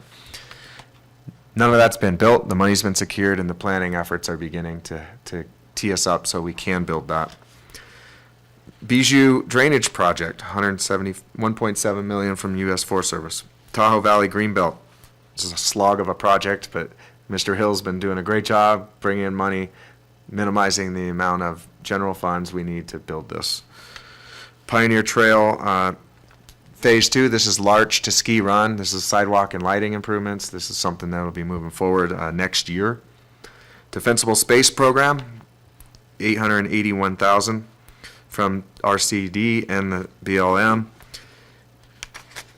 $269,000 from the Community Basin Program from TRPA for EV charging for the Lake Link. Ms. Letton's working through those details, but we want to have charging at Rufus Allen as well as Shop Street. And then the Vision Zero grant that Mr. Najad is working on. Destination stewardship. This was something we engaged in. We were a party of the planning efforts. We made sure that the community was aware of what was happening, how they could participate and have their voice heard. I'm working with TRPA staff to organize a presentation in October to just present that to council and give council the opportunity to ask any questions they may have. But while that's all happening, the bread and butter of a community like us, an urban setting with relatively small amount of beaches compared to the Forest Service and the areas outside the city, I think we're doing a great job investing in the things that will help maintain our assets. The Park Ranger program, we're in our 3rd year of that. The trash receptacles that we're adding to those locations. Our Defensible Space program, this Fire Prevention Bureau, is brand new. And our traffic and transit initiatives, we've gone from 0 to 100. We now have a South Shore Transit Advisory Committee. We're pushing hard on those that operate these services, and the next couple months we'll start to see more action there. But those, I highlight those because those are many of the things that are good practices and policies to implement to maintain a destination. There's more that we can do, but we're doing the bread and butter, I would say.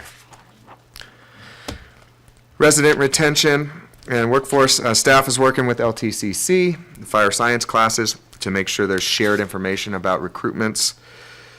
We're also working, as I said, to pull in interns to help with the land steward, beach access program. The park ranger, the stewardship programs, we're working with LTUSD and the career and technical education department.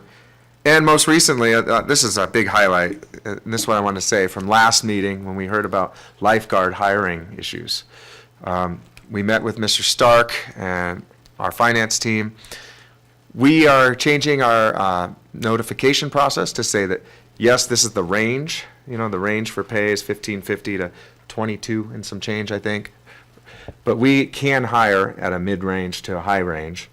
And we're also going to advertise that. And we're also going to reinstallate the youth employee lifeguard program. We had this about 10 years ago, and this is going to require us to work directly with the high school. This is a great opportunity to give our youth in the community some responsibility, some great skills that they can go off and do something more after they graduate high school. Or maybe they want to stay here and work for John and run the run the pool.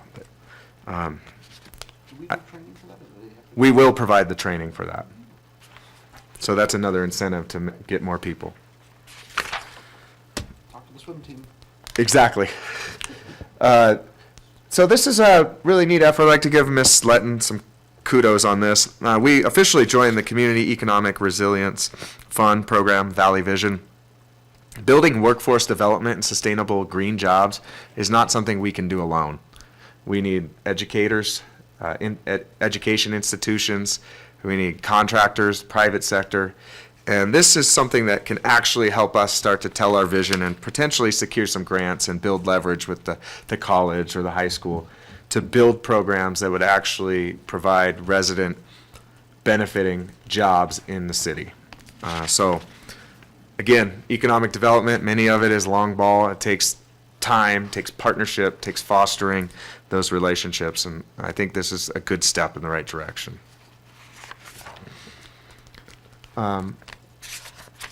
This is an internal one, implement the city's classification and compensation study. We're working through our collective bargaining agreements right now, and this is something that council is well aware of, and we're committed to implementing this. Public safety.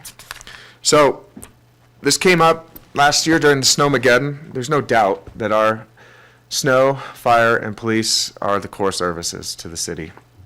I'll just highlight here that police recently purchased 4 new patrol cars on June 20th. Council gave approval of that. We also have 4 new e-bike patrol programs. So we're trying to get out in the beat, if you will. If you go to Live at Lakeview, you'll see our cops cruising around on their bikes. And I know they're cruising in other places, Heavenly Village, and these areas that are of higher pedestrian numbers. This is exciting. This took place in November 2021, the purchase of a $891,000 fire truck. It's scheduled to arrive in October, and we'll have a big celebration to see that asset brought to town. And then on March 14th, we received approval to purchase about $3.5 million of snowplow equipment. I'm going to be working to bring this same purchase to council every 3 to 4 years because we have old equipment and we need to rebuild it. So that's just something that's going to be tough, but thankfully we have some revenue streams that were put in place the last couple of years that support that. We're doing a naming contest for those. Yeah, they will. And then Mr. Najad did provide a report and an update on the snow operation plan to City Council at the same meeting. And I'll highlight a couple of those changes in a minute. Evacuation planning never ends. The fire chief is engaged in regional conversations. We have a plan. It was put in place, luckily, right before Caldor. But it needs updating, and there's El Dorado County's adopted the perimeter application, which will allow incident commanders in the field with law enforcement to identify and notify specific neighborhoods for evacuation. So we take it more piece by piece. This is the other thing that's tied to this is refuge zones. We need to look at where we can designate refuge zones. So if people are driving out of town and there is a wall of fire behind them, and rather than sit in traffic, is there pull-out zones and refuge zones? These are things that we need to talk about, and it's always different based on the winds and where the fire starts from. So I know the chief goes to his regional meeting at least once a month, I think, and that's front and center. Again, the Community Police Advisory Board, this is a new thing that we have. It requires staff time from the chief. It requires staff time from our attorney's office.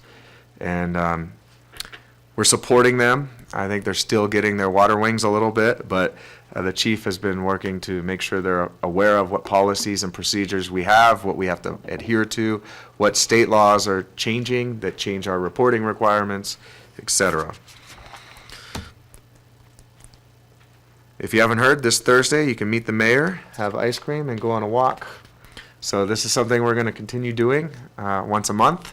Sometimes it changes because weather or whatnot, but this is a good way to have an informal conversation and learn a little more about city operations and the city's priorities.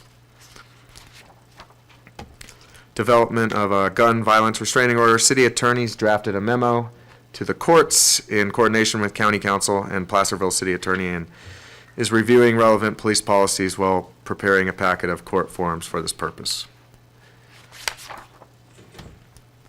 Fire Prevention Bureau, Fire Marshal was hired in January 23. Our Inspector Brown was promoted. Over 3,700 defensible space inspections since June of 22.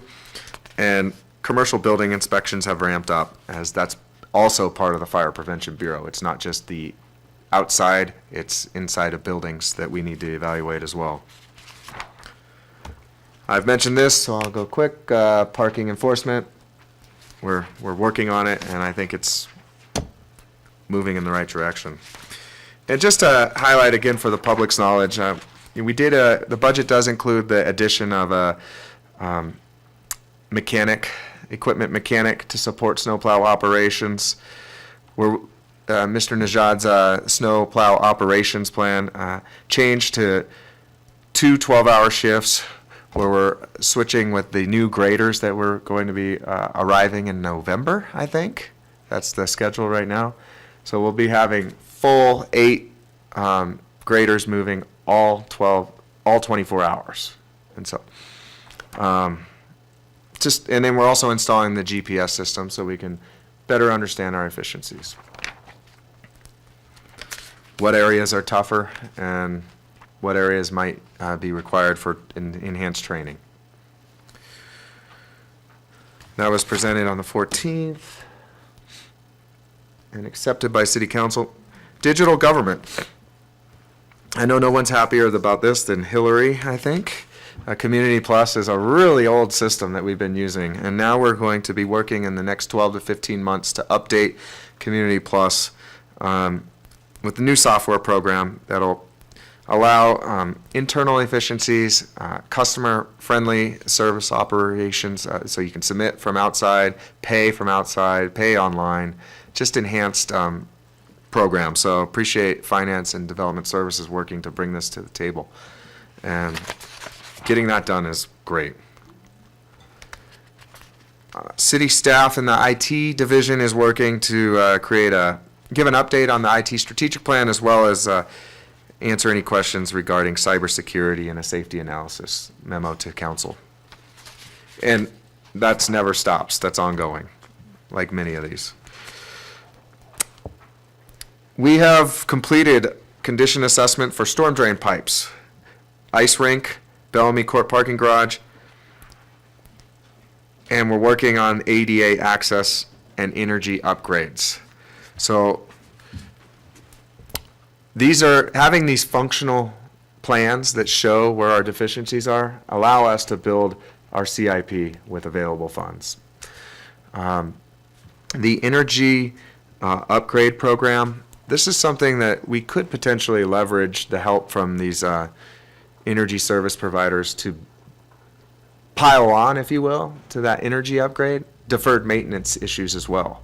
So if we're going to tear out a doorway to put a new energy efficient door in, let's look at what the deferred maintenance is around that area as well, upgrading heaters and fans and whatnot. So there's some capacity issues that will be beneficial for us, I believe, with that energy service program. The facilities are a continued issue we need to work on, and I think this energy service program will help us address those too. Storm drain pipes, we always talk about that, and we've done a good job the last couple of years putting money towards that, so hopefully Mr. Burke can continue to keep replacing pipe. We put aside $300,000 in the CIP budget for EV infrastructure projects, $2 million grant projects for the Sugar Pine Village that I highlighted, and that's all I'll have there. Charter City Subcommittee has been meeting, as I said. Public forum here 5:30, September 5th. It'll also be aired Facebook Live, and those that want to post a comment or ask a question, we can answer those questions as they come about. The intent is to gain input from the public as to what they think about a charter city, and then report that back to City Council on the 26th. Another component of that is an analysis that Ms. Tico Marova and myself worked on regarding real estate excise, real estate transfer tax limits, and so that'll be presented on the 5th as well. Desirability of annexation in certain unincorporated areas of El Dorado County. June 6th, council told us to go forward on the Heavenly and the cleanup parcels. We're working through those. DTA is working on our plan of service report. We've met with El Dorado LAFCO to make sure we know what all the application requirements are. Ms. Roverwood's working on the environmental review analysis that's required for both of these annexations, and that should be, all of that should be coming together around November, December. And we sent out notices to the property owners of those impacted, the public agencies so far. I'm finalizing the letter for the private entity. There's 9 private owners in the cleanup parcels and over 40 public parcels. So that's just something that takes time. Local control, this is ongoing. This really involves council policy, agenda setting, gaining clarity from the majority of the council on what you want us to advocate for, whether that's come from the city council or gives staff direction as we're in our wide range of meetings with regional partners. So, you know, one thing that's very clear is that there's clear consensus we need better transit. And we've been engaged in those efforts. We've been in the short-range transit study. We're making it known that the current service is not acceptable. We will have more discussion about that, but there is a reality that there's some amount of money, and there's a lot of people that need that money around the basin. And so we're just advocating for bringing it to South Shore, and we're going to continue to advocate for that, but we need to recognize that that's not our ultimate decision, because we don't hold the purse strings for those funding. I've been working with the SSTMA to make sure that we can expand Lake Link. I think that's a really successful program so far, and it can grow, and it could take a lot more cars off the road. El Dorado County partnership has been really healthy. We want to continue to maintain that.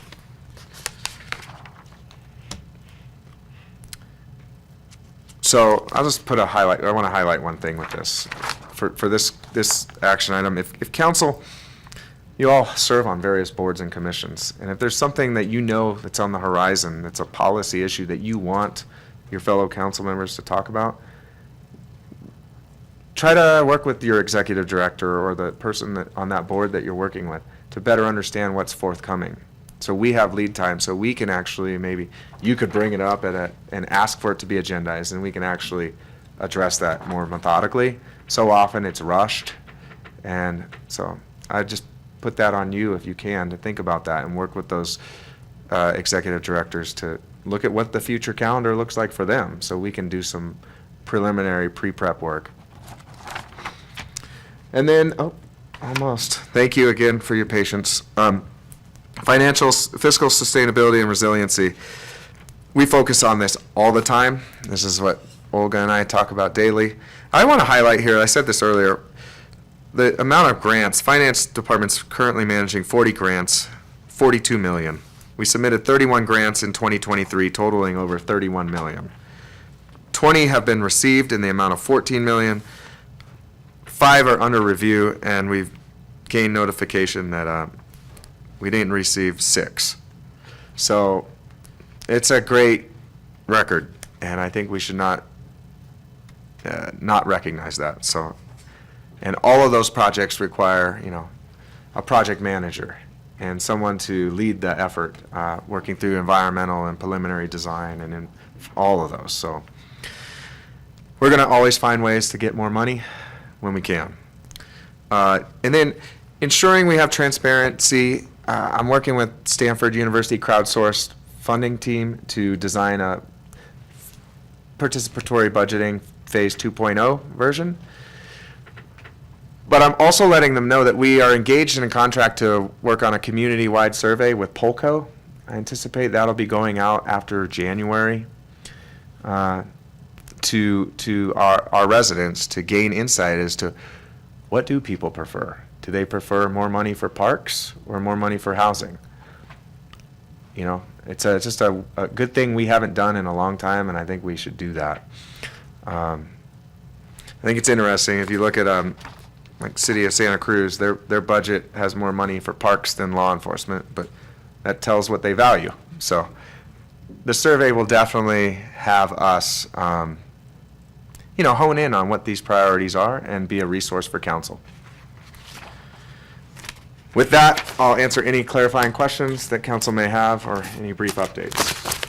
Can we go over just how the rest of this process is going to go really quick? Yeah. Okay, so as Mr. Irvin said, so council, if we have any just clarifying questions, not, just literally clarifying questions about what he just presented, then we're going to take public comment on what Mr. Irvin just presented. Then we're going to take a 10-minute break. Then we're going to come back and Ms. Tikamirova is going to present the recommended budget, and then we'll do the same, clarifying questions, public comment on that. Is that right? That sounds great. Awesome. Okay, council, does anybody have any clarifying questions regarding what Mr. Irvin just presented? The 5.2 digital government, I'm trying to recall wasn't that supposed to also include upgrades to the city's website? Yeah, I'm just trying, I don't recall that being in the discussion just now. Yeah, that mobile friendliness upgrade and the mobile. Amongst others, but yeah. That was tied to that, and that's an initiative that we put on the work plan for 24-25. Okay. Good question, thank you. Thank you. Mr. Friedrich? Yes, the goal 2.3 connectivity, the reference to getting input from the Bicycle Coalition for the location of the approved amenities, $50,000 from ARPA for things like bike racks. I don't believe many of those, or if any, have been purchased in place. What's the status of those recommendations being provided? Do you know? Mr. Najad, can you provide that? Yes, we have been working with them. We have selected locations, but we have not purchased the equipment. Follow-up question on that, actually. Sorry, I thought you're done. Well, go ahead. It's on the bike racks. I just had a follow-up on that. Is that for city-owned properties, or is that to support private properties that might want to add bike racks? I'm thinking particularly, for example, of like the Tuesday morning farmers market at American Legion doesn't have proper bike racks, but that's also a private property. I'm just not sure how that ties in. I just wanted to clarify that. We had some conversation with the Bicycle Coalition in terms of providing funding for bicycle racks. But right now, these are for the public trails, not for the private. But, we're still in the discussion with them. Mr. Friedrich, did you have one more? Yeah, Mr. Irvin, I was just noticing some of the connectivity between, I believe it was Goal 5.4.3 on taking positions on local agencies, and then we have issues where that we would need the support of the local agency to implement, for example, a base and entry fee. So if we were to, and so I guess one question is, in the staff in this write-up on 1.4, it says that that the base and entry fee has been determined to be infeasible by the states of California and Nevada. However, we haven't provided our perspective on such. I'm not saying we would necessarily all have the same perspective, but might this be an example of something we could bring back to explore in a little more detail to find out where that infeasibility assessment is coming from and whether the city wants to recommend a position on this that would inform whether it's infeasible or not? Feasible and undesirable. Yeah, we could definitely have that on the agenda at a later date. And something like that is exactly what I was talking about. It would be helpful for the council to have a position on that. Let me just quick follow-up. I think the accepted wisdom is that the governors of both states don't want this. However, in a democracy, right, you hope for some input from the people, and in our local government, we've gone as far as participatory budgeting, where we're getting input from the folks we represent, up through the council, et cetera. So when something like this, I think there would be an opportunity to look at what are options for, we, the local government representing our folks to, on this issue, and to have that input go up rather than just accepting from top down that this can't happen. So I know we're not probably in a position today to put this on the agenda, but in a future meeting, we could look at bringing that back or seeing if there's appetite for such a discussion, right? That's correct. Those are my questions for now. Okay, great. All right, seeing no other questions, we'll take public comment on this piece of this presentation that you've just heard. Is there anyone who'd like to make public comment on this piece? Mr. Mosier.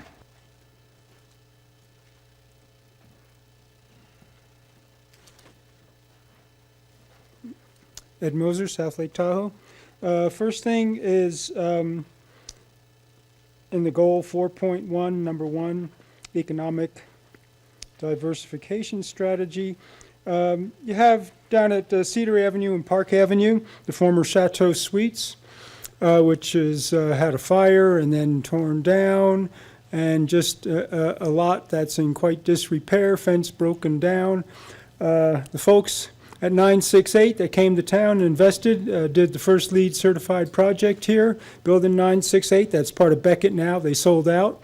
Was partly responsible for them leaving. They just realized the city was incompetent and really couldn't take care of things, and they went and invested a lot of money, and they have to look at this junkyard across the street from them. So, look at incentivizing. You should be able to force the owners to clean it up and fence the property, put a nice fence around it at least. You did that at the hole there along the highway even. So that's the first thing you should look at. And also maybe even purchasing it for housing. The 2 new buses to go for El Dorado Transit really hasn't changed anything much, except they got a couple of new buses out of the deal.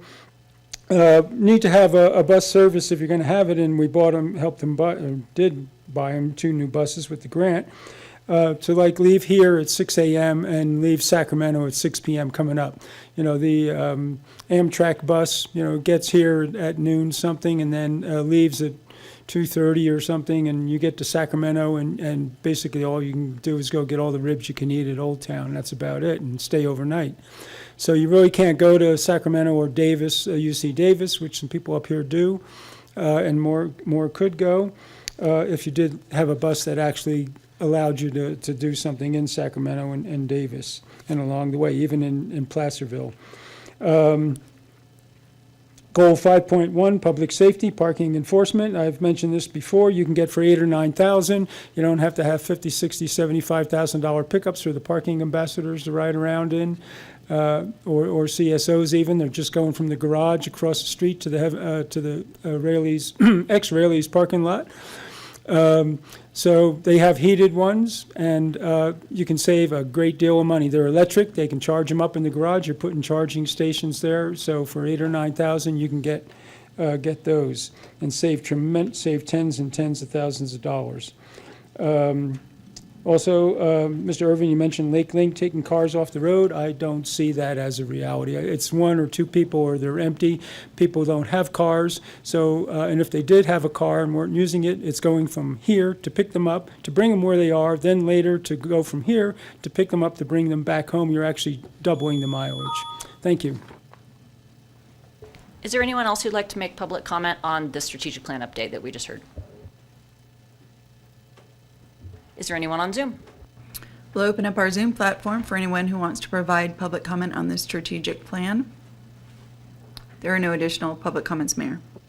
Okay, great. Thanks very much. So it's 10:55. So we'll take a 10-minute break till 11:05. Thanks.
Okay, thanks very much for letting us all take that break. And now we will begin with part 2 with the recommended budget.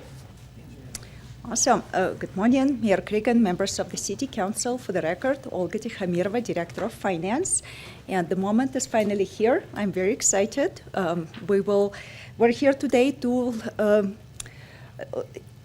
go over our proposed budget and apparently celebrate the end of summer, but I hope the same as budget, it's subject to amendment and we will see more summer in the next few months. All right. Today's presentation will go over a series of slides with graphs and charts, dicing, slicing, and presenting our budgets in various ways. And we will focus a little bit on more on our general fund budget that funds our core services, police, fire, streets, and snow removal. And we will also listen from our department heads and staff on the highlights in the proposed budget for their departments. We'll take City Council questions, hear public comments, and consider adopting the budget.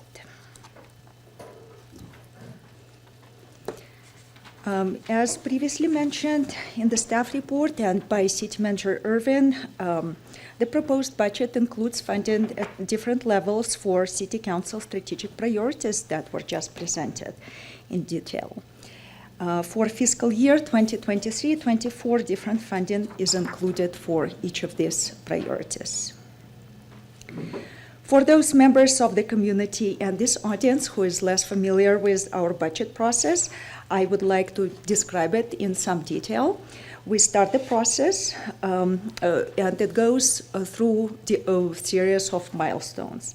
The process starts usually in April, and at the department level, we begin sending the department budget reports and instructions and forms to the departments. At the same time, finance begins preparations of salaries and benefits calculations. By the end of May, we collect and complete all departmental budget requests. We finalize salaries and benefits calculations and create preliminary budget. In June, those budgets are reviewed with the city manager, and by July, after preparing different revisions based on those meetings, we prepare preliminary budget, and we begin preparing for the budget, City Council budget workshop, preparing different analysis and documents.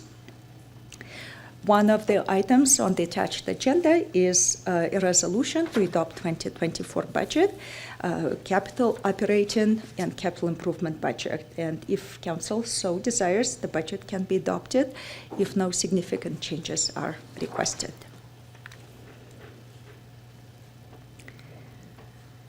This slide provides some general information about the city's budget and describes our budget approach. The city adopts an annual budget for one fiscal year. The city's fiscal year runs from October 1 through September 30. Even though the budget is being presented here is for one year, we incorporate into our budget preparation a long-term perspective using a 5-year financial forecast. This forecast will be presented later during this budget workshop. The city is required to pass a balanced budget, meaning that the total of proposed expenditures shall not exceed the total of estimated revenues. In certain instances, we allocate a portion of unreserved, undesignated fund balance for one-time expenditures. For capital improvement projects, the remaining outstanding budget is carried forward. It doesn't lapse. We carry it forward into the next fiscal year, and the proposed budget includes this carry forward amount as of June 30, 2023. Once adopted, the budget changes that affect 2 or more funds can only be approved by City Council. The city uses fund accounting, meaning that all resources are separated and assigned to different purposes and tracked separately based on whether the resources are for general purposes or specific purposes.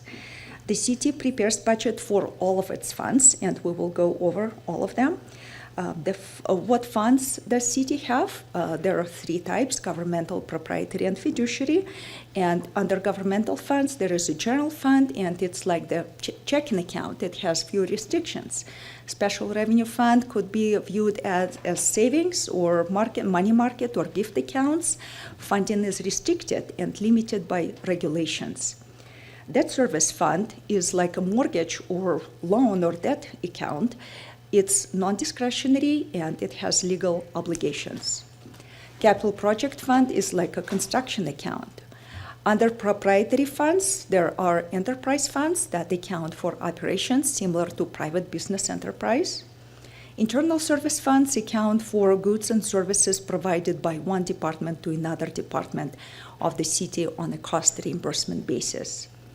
And the last type, fiduciary funds, are used in situations where the city is acting as in a fiduciary capacity as a trustee or custodian of the funds.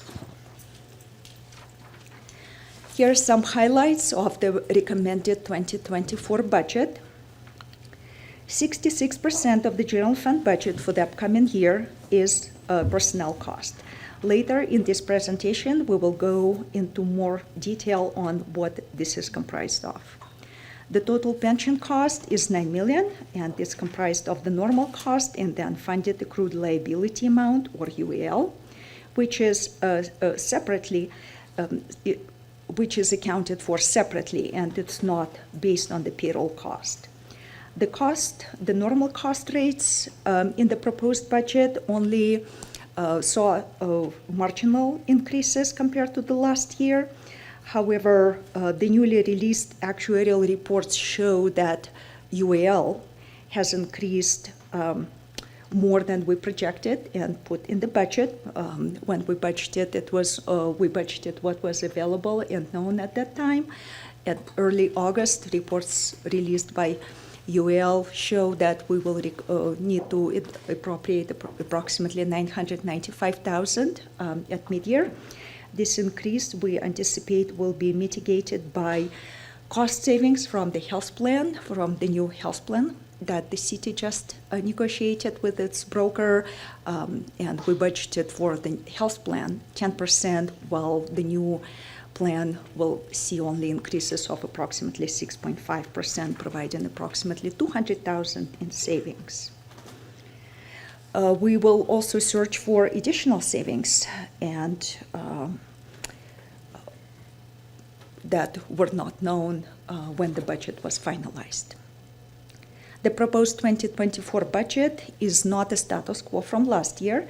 It contains smart cuts and strategic investments in improving city services and addressing some deferred maintenance on infrastructure.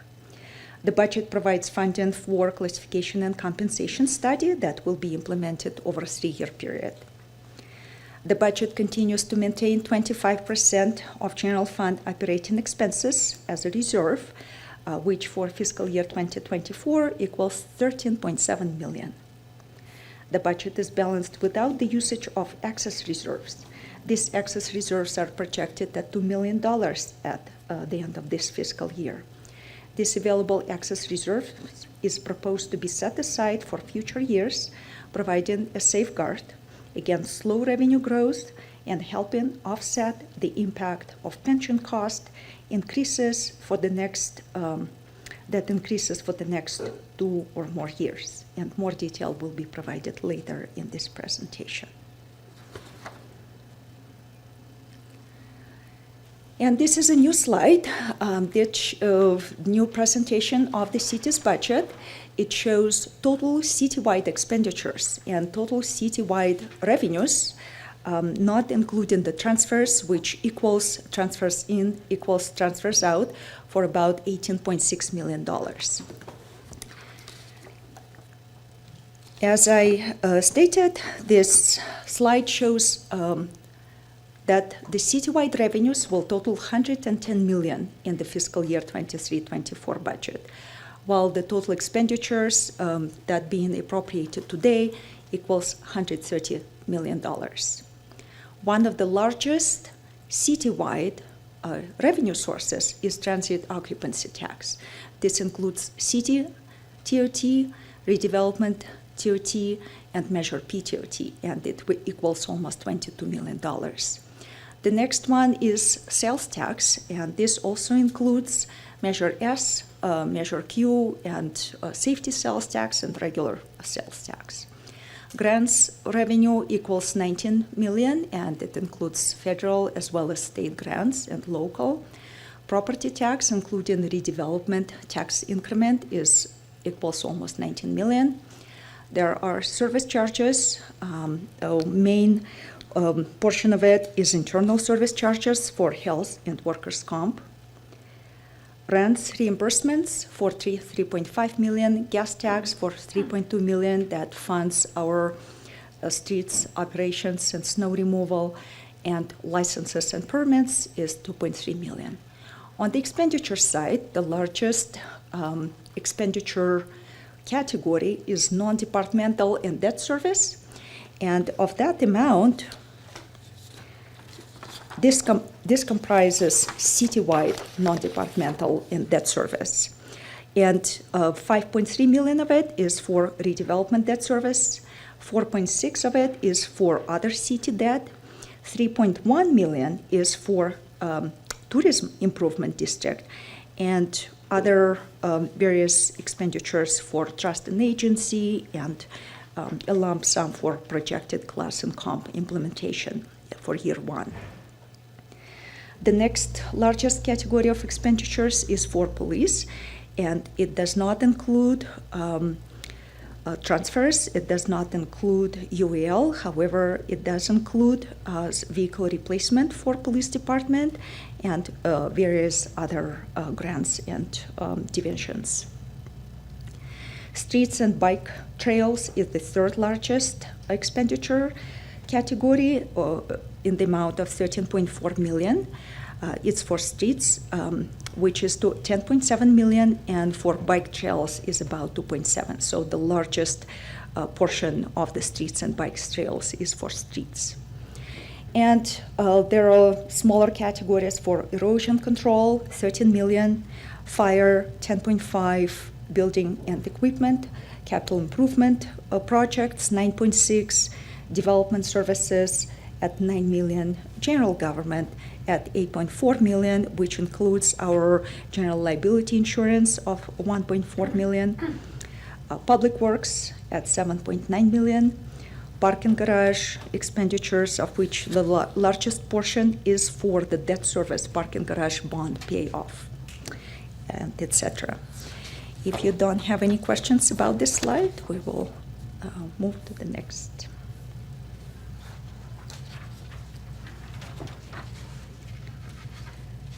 This summary combines 2 years of historical data, which are actuals for 21-22 and amended budget for 22-23, and the current recommended revenues and appropriations for 2023-2024 by fund type citywide.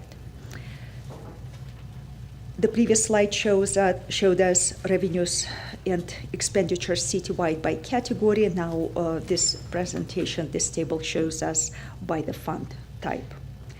The city's primaries general fund is balanced. This is on the first line. The first line includes Measure S. However, the primary city's general fund is balanced without usage reserves.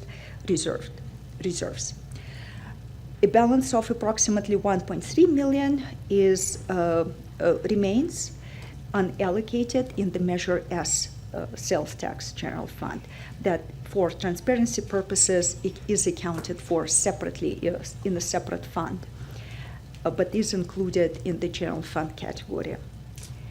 In special revenue funds, the increase to the fund balance of 1.6 million, for the most part, represents unallocated revenues in the cannabis program and the Measure P TOT fund.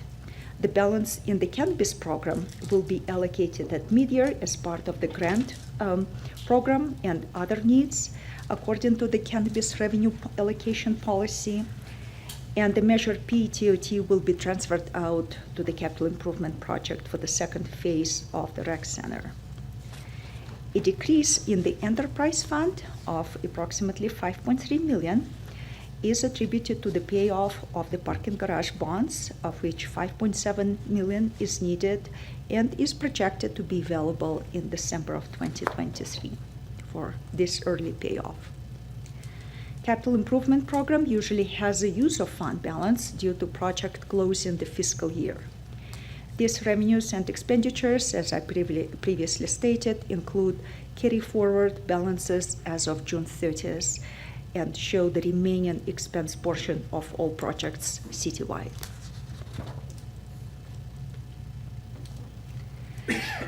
The following two slides show information presented on the previous slide in a chart format.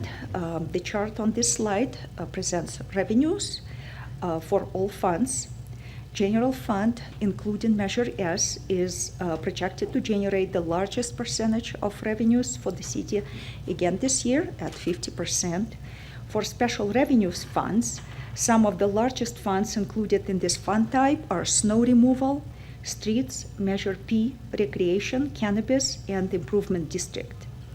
This fund type also includes cannabis program, tourism business, I already said that. The largest improvement district is the South Tahoe Tourism Improvement District with the annual revenue of approximately $3 million. The city is in charge of collecting TID, from hotels as part of the agreement with South Tahoe TID, and the collected funds are passed through to TID, less 1% administrative fee. I would also like to note that the special revenue category includes snow removal and street maintenance funds, but it's funded approximately 50% by the state, with the remaining portion coming from the general fund. For snow removal, funds from the state come on a reimbursement basis at 50% of the previous year's expenditures, including snow removal equipment purchases. However, reimbursement for the snow removal equipment purchases does not occur instantaneously in the same year. It's reimbursed based on approximately 10-year period that corresponds to our depreciation on the equipment. Capital improvement program reflects for the most part carry forward amounts. Internal service funds include health insurance and workers' compensation. Trust and agency funds includes redevelopment obligation retirement fund, and two largest enterprise funds are airport and the parking garage.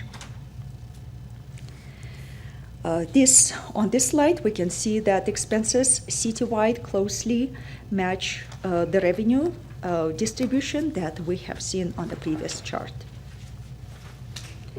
Now we're going to zoom in on the general fund, and I would like to pause and check if you have any questions. Right. General fund is the city's primary operating fund, and it is used to account for all resources or for all inflows and outflows that are not associated with the special purpose funds. Any revenues such as general taxes that have no restrictions are handled in the primary operating fund of the city. The general fund revenues pay for core administrative and operations services. All police, fire, and 50% of streets and snow removal operations are paid for by the general fund. The city's core general revenues this year again are property tax, transit occupancy tax, and sales tax, including Measure Q. Excluding the project area TOT, these top three revenue sources comprise 58% of the total general fund revenues for 23-24 fiscal year. Project area TOT adds additional 13% to the total revenue budget. It's worth mentioning here that the impact of Measure T was partially mitigated by the shift of occupancy from VHR in the residential areas to redevelopment area hotels and motels. This and the rising average nightly room prices helped offset the loss of VHRs in the city, and we are not seeing a huge drop and even some slight increases in the TOT, both city and redevelopment. The category labeled Other Revenue includes $2.7 million in public safety revenue, including $852,000 of SNPLMA grant. $1.5 million of the $7 million is represented by building and planning fees, almost $1 million by parks and recreation fees, and the remaining portion of approximately $1.8 million includes $300,000 of each real property transfer tax and interest revenue, as well as additional $270,000 from Melrose taxes and $220,000 in the remaining portion from CIRA reimbursement. It also includes other miscellaneous revenues such as engineering fees, internal service charges from motor pool, homeowner property tax relief, and state mandated cost reimbursement revenues. This graph shows 3 years of general fund revenues by type. We can see that property tax has been growing, while TOT and sales tax has experienced slower changes in the last 3 years. Total general fund appropriations are recommended at $56.3 million, which is approximately the same amount as in the current fiscal year 2023 general fund budget. The reasons for some of the major variances in these categories, first of them is the decrease of almost $866,000 in non-departmental category due to the loan disbursement to Sugar Pine Village project in the current year. An increase of $952,000 in the police department expenditures is due to one-time purchases of $270,000 for machinery and equipment, which are funded by Safety Sales Tax Fund. $176,000 of which is attributed to the police officer, which was previously funded by tobacco grant. $94,000 is allocated to 2 parking ambassadors, which are funded at 50% by the general fund. $179,000 is due to some purse increases, and approximately $143,000 is due to miscellaneous changes in the pays and benefits, with the remaining portion of changes due to changes in distribution between funds. Employees who were charging previously more to the parking garage fund, for example, now charging more to the general fund. It's also due to the difference how we budget for vacant positions versus actual positions. We usually budget at step 3, while the employees might have been hired now into a higher step position after the position was filled, and also they progress through the steps. So that is portion of it is attributed to these changes. Fire department expenditures total has decreased by $414,000, for the most part as a result of one-time costs in the current fiscal year for fire truck repairs and equipment purchases for the fuel reduction program. An increase of almost $280,000 in public works is due to an addition of the equipment mechanic position and 2 associate civil engineer positions, of which 1 is replacing the engineering manager position. It's also due to an increase in contract services category for non-street snow removal and on parking lots and sidewalks, for which Mr. Nijat will be bringing a contract for City Council approval in September. An increase of $262,000 in general government is largely due to an increase in general liability insurance, which increased by $235,000, and an increase of approximately $100,000 for litigation settlement for 1 outstanding case. These increases were offset by a decrease in outside legal counsel and in professional services due to class and comp implementation study completion. And various variances across all departments are attributed to changes in benefits and salaries, increases in utilities,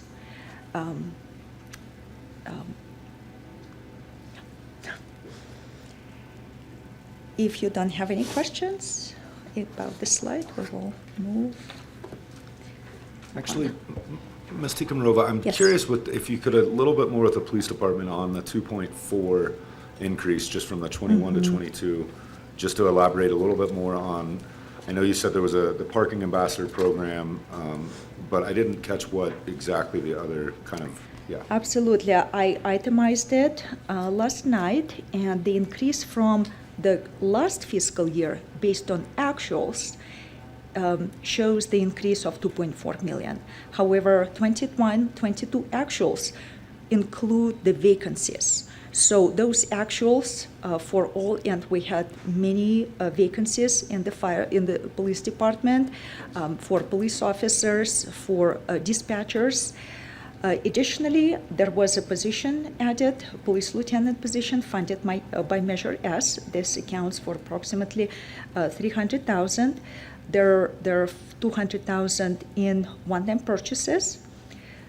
PERS normal cost increased by 300,000. Police officer that we added, that is almost 200,000.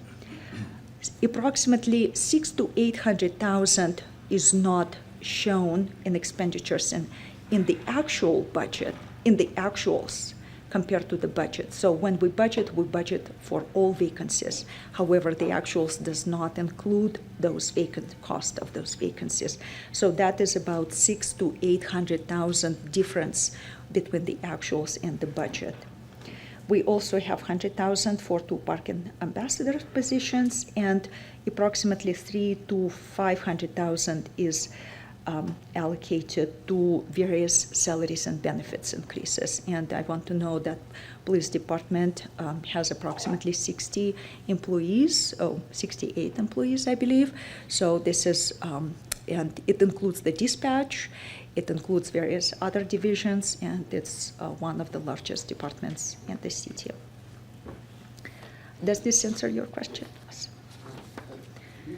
think you mentioned it, I just didn't hear it clearly. I think you mentioned, I just didn't hear it clearly. Could you possibly repeat what you said about the transfers out? I think I heard you say something about that. I wasn't quite sure. Because in 21, 22, it was 12.3, and it dropped precipitously in 22, 23, and the 23, 24 budget. I think I heard you mention it, but I didn't hear it clearly. Absolutely. Councilmember Robbins, we were still on the general fund revenues, and I accidentally jumped to our expenditure graph. Okay. So going back, we are still covering revenues for now, and I will cover the expenditures, Right. which Sorry. will include transfers out in a little more detail, but it's the same 7 That million. explains why I was on the So- wrong page. All right, very good. Thank you. Absolutely. This is the graphical representation of our revenues by department. I'm sorry. Oh, you're correct. I mixed up my slides. You are absolutely correct. We were on expenditures, and the transfer out, yes, 7 million will be covered later in this presentation in more detail. Apologies. Graphical representation of expenditures by department shows that the largest portion is for city's core services, police, fire, public works, and the transfers out represent our transfers to streets and snow removal operations at 50% approximately of the cost. Transfers out of 7 million also include debt service for projects and equipment financed with bonds and lease financing. And we will have one of the next slides on the transfers. For now, we will just go look at the general fund expenditures by department and category. And we see that the largest portion of the city's general fund is personnel cost at 66%, which is a decrease from the previous year of 70%. This once again demonstrates that the primary product of municipal government is to provide services to the community. On the next slide, we will go in a little bit more detail what this 66% is comprised of. Over the years, the percentage of salaries and benefits to the total of general fund expenditures remained stable for the most part, although it has decreased from the previous year. When evaluating general fund salaries and benefits by department, police, fire, and public works continue to comprise the majority of expenditures, 75% of total personnel cost. Total FTEs allocated to the general fund for fiscal year 23-24 equals almost 179 FTEs, which is an increase from the last year of 4.7 FTEs. The additional 35.2 FTEs are allocated to other programs and funds, such as streets, snow removal, VHR, housing, parking garage, and airport.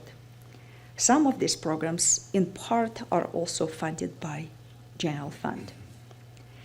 In comparison to the previous fiscal year adopted budget, the total number of FTEs for the upcoming fiscal year is up by 7.75 FTEs and equals in total 214 FTEs, full-time equivalent. The change is due to the addition of 4 parking ambassadors, while 1 CSO position was eliminated during the year.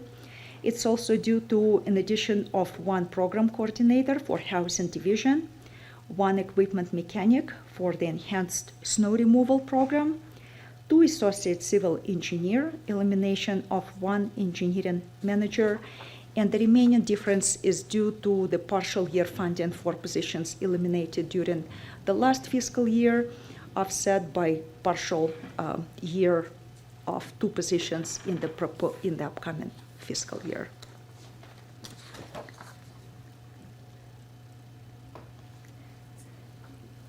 This slide represents the 3-year history of the transfers out, and as we saw previously, for fiscal year 23-24, the total transfer out will equal approximately $7.1 million. Transfer between funds, general fund, and other fund types occur frequently and routinely to ensure that legal and operational requirements of all funds are met on a daily basis. The primary recipient of the transfer out in 2024 proposed budget is the city's debt service fund. These funds will be used to pay the city's outstanding 2016 revenue bonds, 2014 pension obligation bonds, 2012 certificates of participation, and 2014 lease bonds that were used for road improvements. Other transfers include transfers to streets, snow removal, and stormwater, as well as housing fund and VHR program to support operations in those programs. I wanted to point out that no transfer to the airport is budgeted. It's probably for the first year in the last many years that we do not have transfer out to the airport, and it's self-supported by the revised fee structure.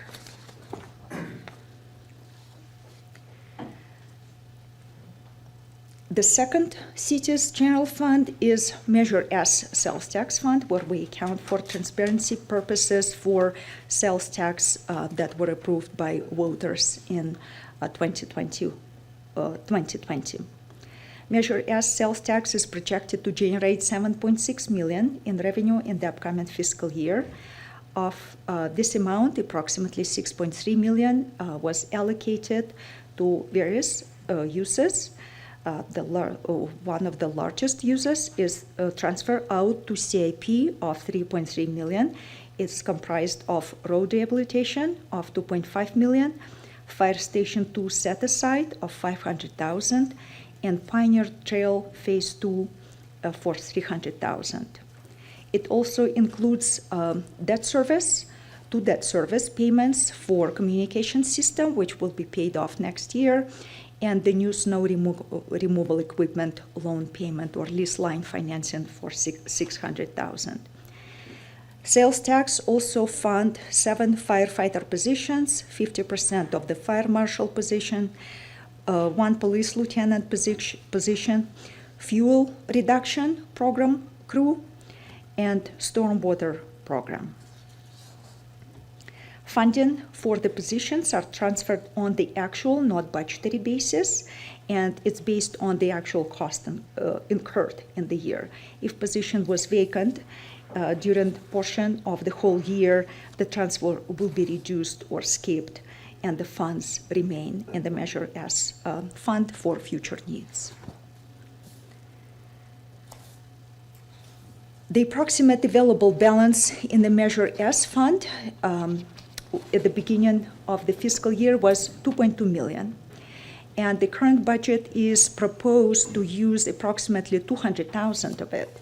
Additionally, $1 million is being allocated to the rec center construction project, with the remaining $1 million in existing funding is available for additional allocations.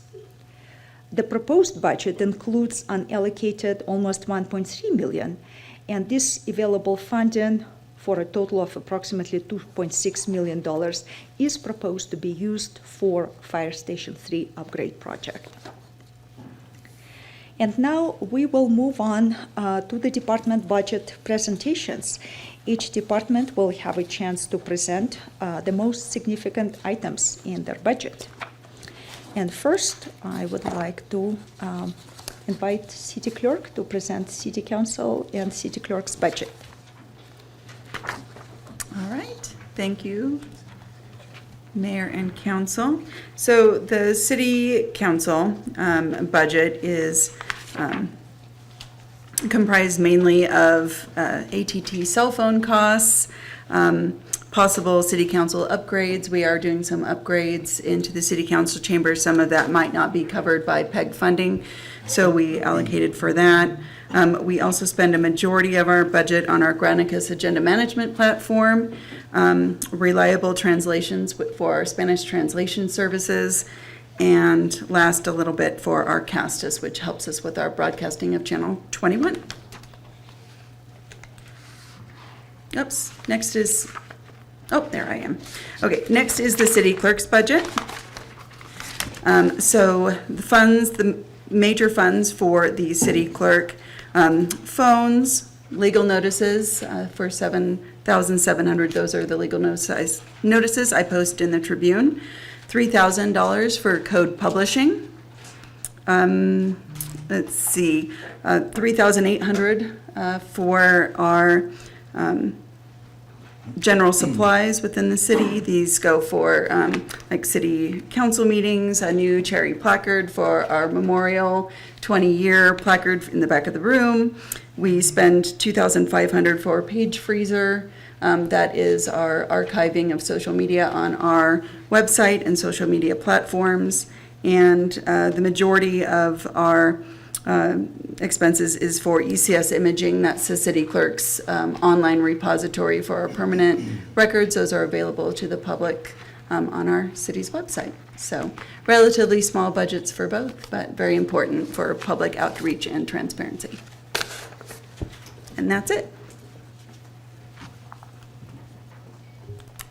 Looks like I'm up next. So the city attorney's office has 4 employees, including myself. We have assistant city attorney, a paralegal, and a risk manager. And between the 4 of us, we handle all the legal matters for the city, including providing advice and fielding questions from everyone from city council members to all of the employees of the city.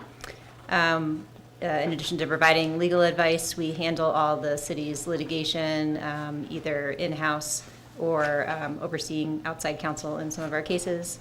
And with bringing the risk management program into the city attorney's office, we also oversee the workers' compensation program. Our risk manager is also our ADA coordinator for the city, and she oversees worker safety, recently restarted the safety committee meetings citywide, processes liability claims, and does all of our insurance procurement. So the city attorney's budget has been called budget dust, which I like to keep it that way. It's one of the smaller departments. We do have some cost increases this year. Our insurance costs are going up as they are around the state. We do try to minimize outside counsel costs by doing a lot of the work in-house, and the city attorney department is very much internally focused and supports all of the other departments and the city manager in meeting the council's strategic goals.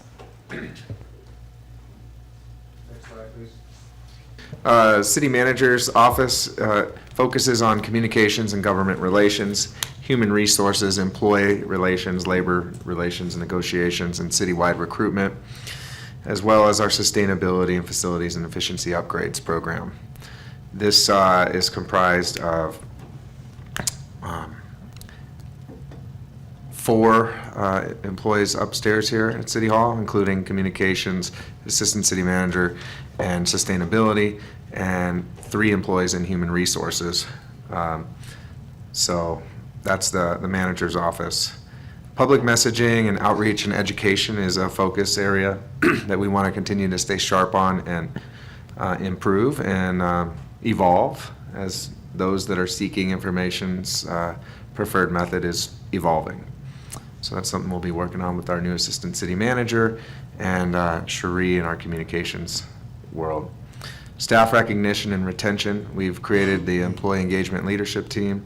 This is a way that we take a break, celebrate the successes and all the hard work, and we want to have a bigger focus on retention because recruiting is really tough.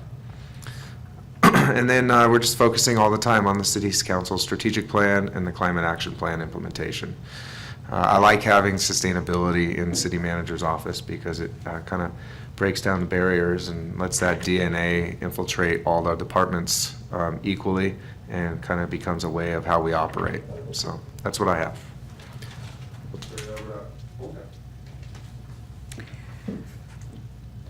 For the finance department, we have approximately 12 full-time employees. Finance department includes IT division, which consists of 3 full-time employees.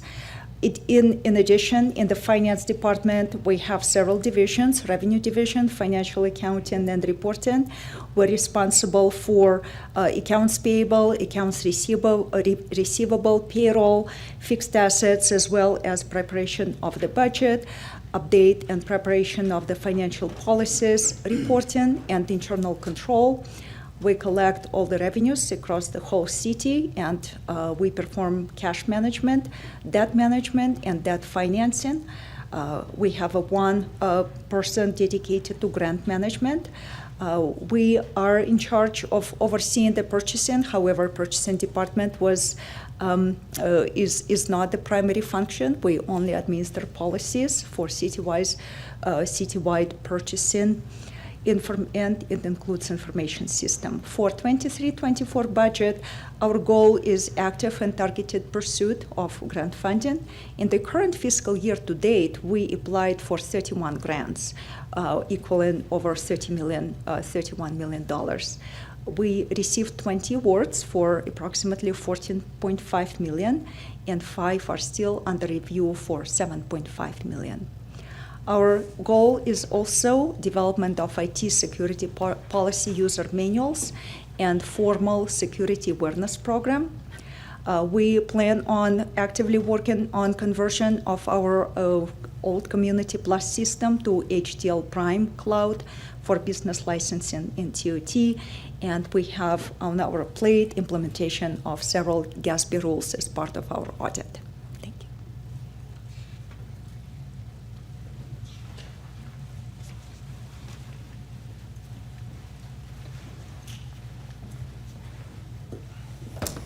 See if that slides. Hi, good morning. I'm Jeff Robertson. I'm the support lieutenant with the police department. With us is the administrative lieutenant, Scott Crivelli. Just wanted to go through some of the things that the police department does. Most people think the police department is uniform patrol and that's it. So let me cover some of that. In our operations division, we do have patrol. Included in patrol is the stacks officer.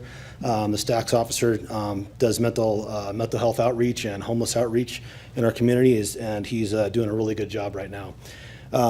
Also, we have the school resource officer in the patrol division, assigned to the high school, and we just selected a new one. Our boat patrol is on the water. In the support division, we have the detectives, and that includes homicide, as well as we're involved in the cold case task force countywide. We have sexual assault detective, we have a child crimes detective that includes physical abuse, sexual abuse, and internet crimes against children. We have a property crimes detective, and we have a cannabis control officer. Also within the support division, we have the community service officer. That includes nuisance abatement and vehicle abatement, and kind of really addresses all the quality of life issues in town that the officers either can't or don't have time to get to. New into the CSO division is parking enforcement with the addition of 4 parking ambassador positions. And as you saw in a slide previously about the revenue, they're making good work of it. In the support division, we also have our 2 evidence techs. We have our record division, which includes a record supervisor and 2 records techs. Their job is to move documents from our agency over to the DA's office for prosecution, and the latest big lift is helping the city clerk with PRAs. Our joint dispatch center consists of a dispatch supervisor and allocated for 9 dispatch positions. Also in the support division is background investigations. We do background investigations for our police officers, our CSOs, our dispatchers, and we collaborate with the fire department on doing backgrounds for firefighters. The administrative side of the building handles state mandates, which includes SB 2 reporting, some AB 481 Military Use Act stuff, mandatory training and reporting on use of force, AB 1421, which is report release, and a lot of PRA compliance. Right now, with the 2 lieutenants, we're splitting up the entire operation between us, pending some slots being filled. So speaking of slots being filled, we lost the tobacco grant in the last year. The tobacco grant was good for 5 years. We funded an SRO position with that. It expired at the end of June, and the state stipulated on their application for the tobacco grant this year that they will not accept applications that include an SRO position. So we did not get the SRO position. So that's that consists of $176,000 worth of that $952,000.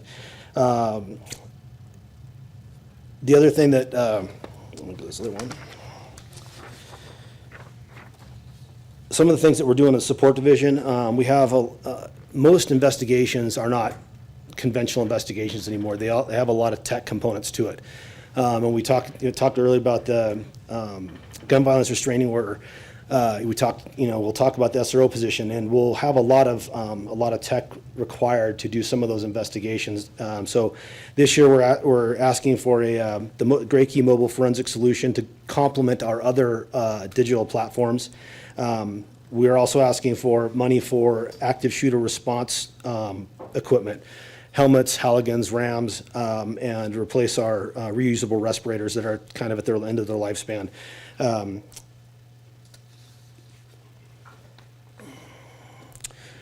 This year, we're asking for $190,000 for our department-wide taser replacement.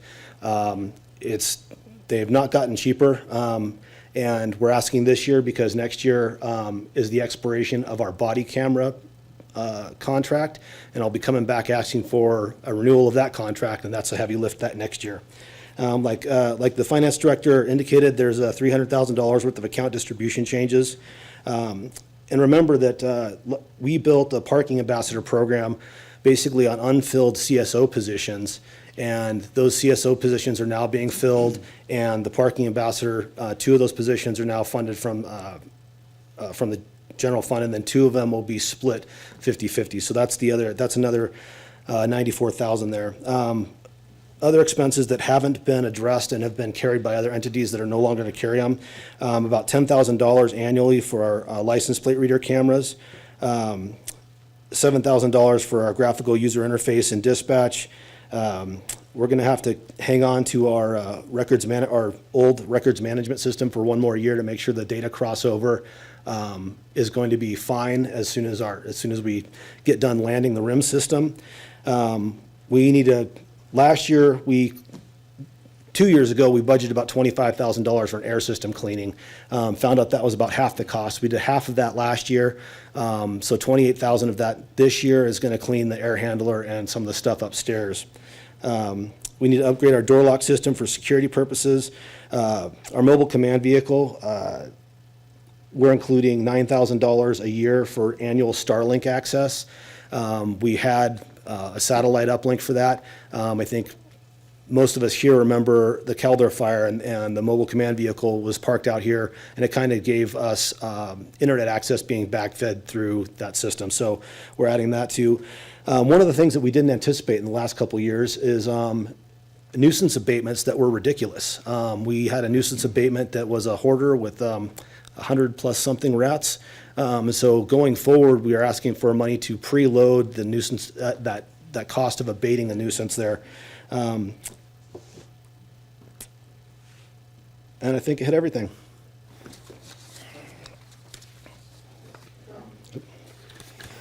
You mentioned the CSOs. How many current CSOs are allocated to do parking enforcement on the private Crescent V ex-Raley's parking lot? 0 CSOs. Or parking enforcement, I guess. Oh, parking ambassadors? How many, let me rephrase the question. How many staff are allocated to do parking enforcement at the Crescent V shopping center, at the ex-Raley's shopping center right now? 4. We have 3 hired. And that's for the Crescent, there's 3 current staff allocated to do parking enforcement for the ex-Raley's parking lot. They do it there, Bellamy Court, Transit Way, and surrounding parking enforcement in that Heavenly Village area. Is that correct? Correct. About what proportion of that is for that one private lot? Because the other things you just mentioned are public property or city property. The Crescent V ex-Raley's is private property. About what proportion of staff time is allocated for parking enforcement, public-funded parking enforcement on private property? I don't know what the allocation is, but we have an obligation to do enforcement there. I'm aware, I'm trying to assess the cost of The that. agreement that council approved with the owner of that parking lot, we committed 1.75 FTEs to enforcement there. I believe that's about what we're doing. Yes, So ma'am. 1 3/4 full-time equivalent staff. Okay, thank you. So it's about half the total parking enforcement.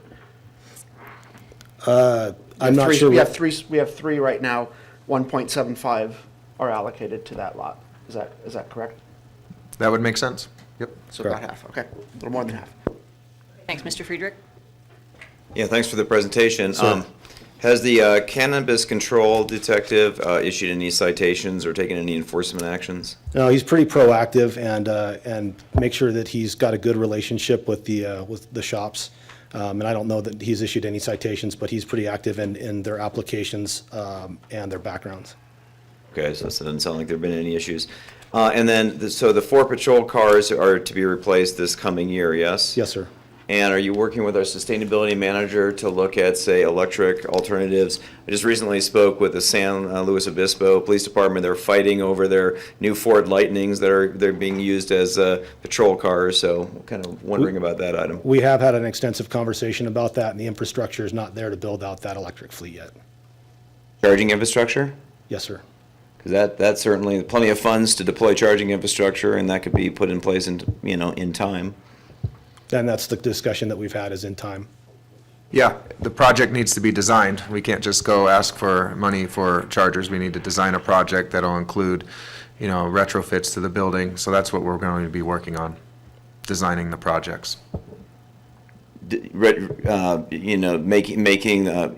In what sense? I mean, just upgrading It's a the capital electrical project that'll infrastructure. require approved plans, building permit, site changes, and we need to make sure we have a site plan and a building permit designed so we can implement those in upgrades. We were just talking about putting charging stations, right, which is not that extensive of an upgrade. Well, you need to design that. You need to work with Liberty to get greater transformer sizes. We can't just say we want to put 6 chargers and not have any of it designed. No one, to our knowledge, will give us that money. Right, I'm just saying, the process isn't that long, and when are the vehicles to be procured? The 4 vehicles for next year, probably as soon as I can get them available. So the one between I and the sustainability coordinator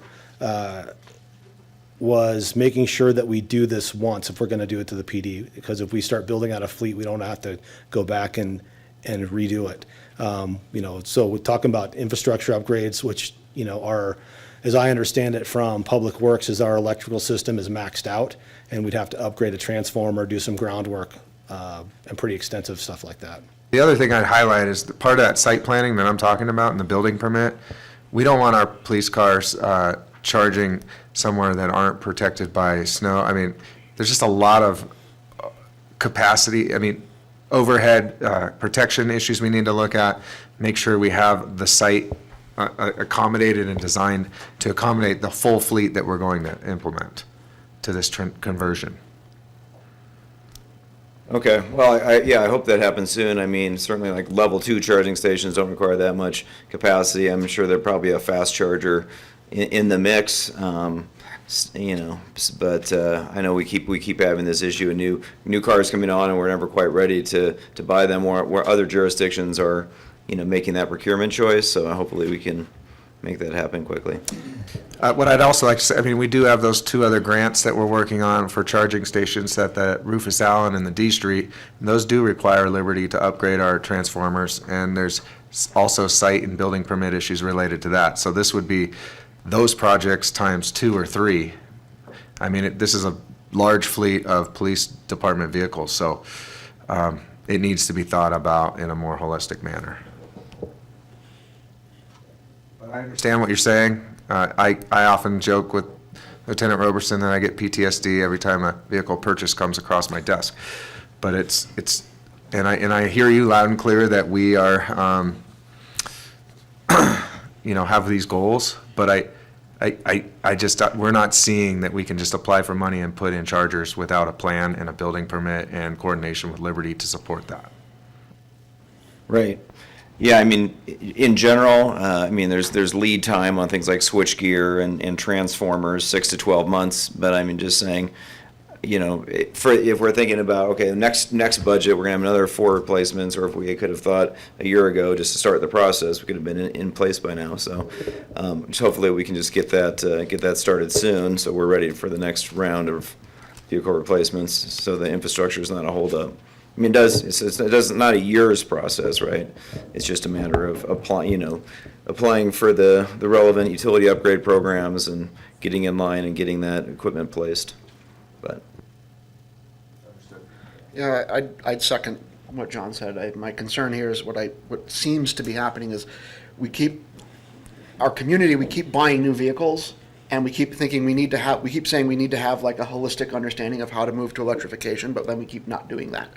We're buying new trash trucks, they're not going to be electric. We're buying new police vehicles, they're not going to be electric. We keep, deferring as we buy stuff, having made a commitment years ago now or a year ago now to go carbon neutral, and this is not.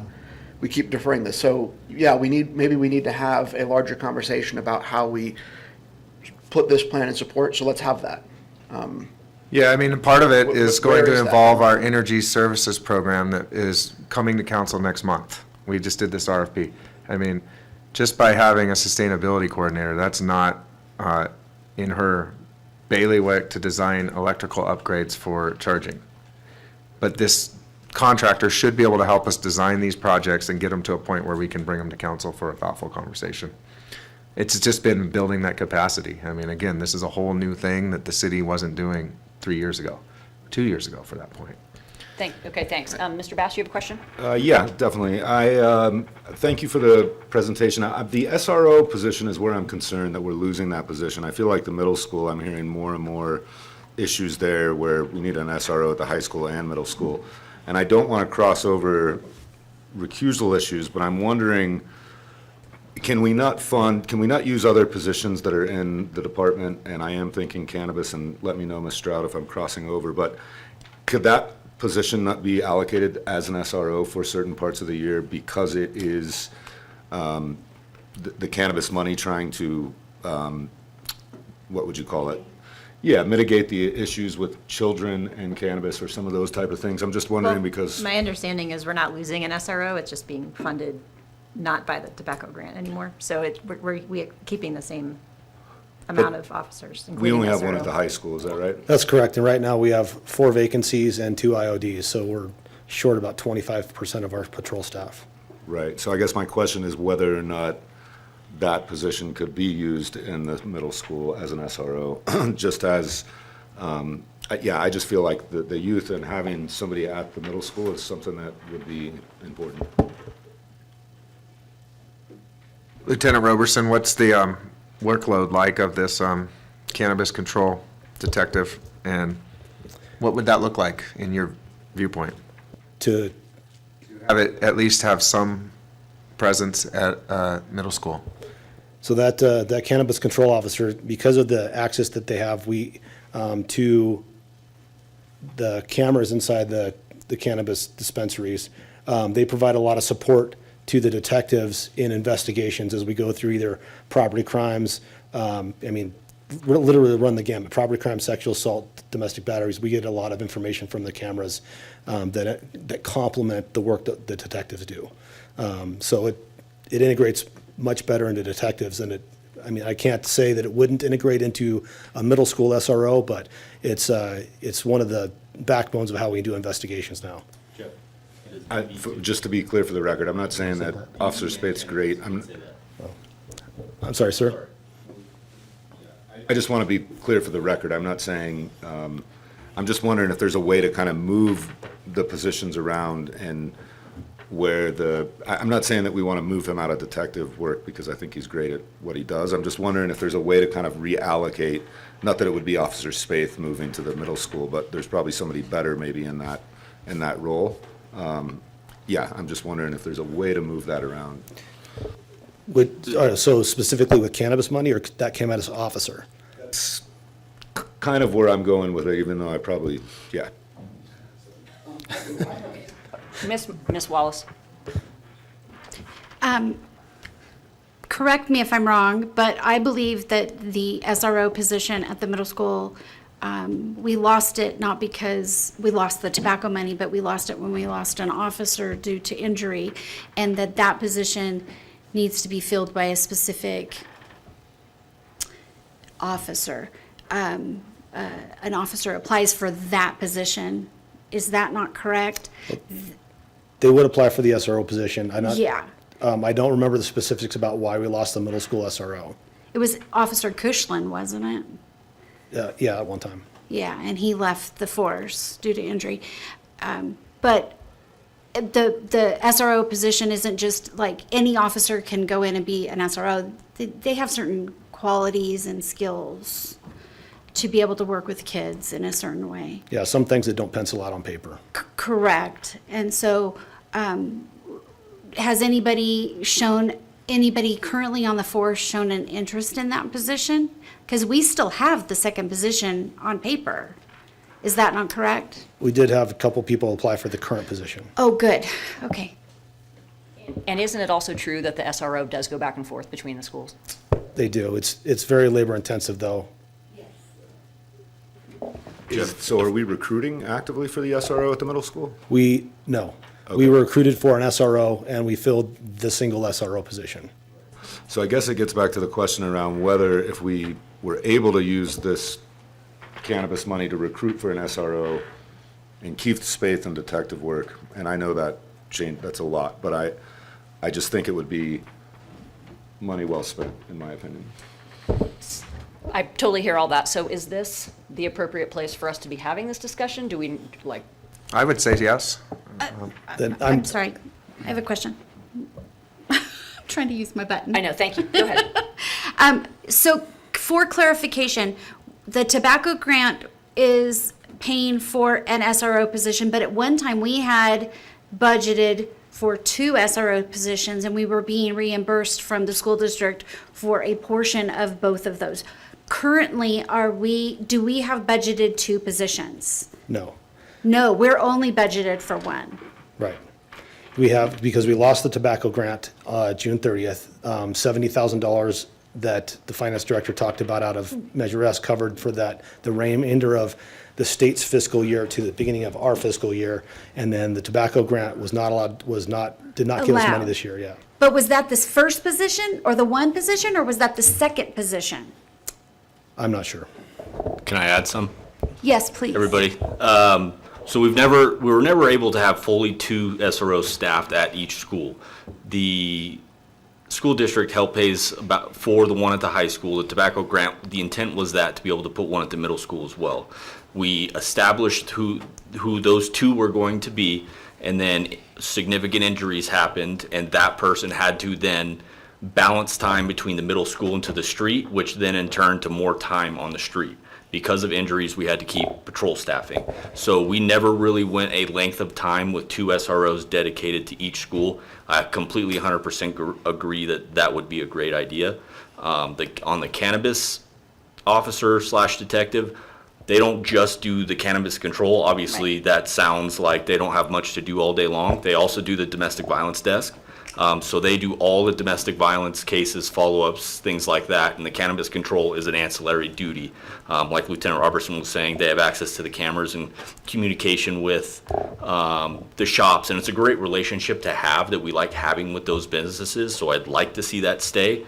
But it's not that that's their sole responsibility, like they're just twiddling their thumbs, and if there's no tickets or people to talk to, they have nothing to do. So I hope that answers some questions. I have one more question. So if we were to budget for 2 positions of SRO, one at the high school and one at the middle school, has there ever been a conversation with the school district? Because I know at one point Officer Nixon and Officer Cushland were doing those 2 positions, and then like you said, there were those incidents that happened.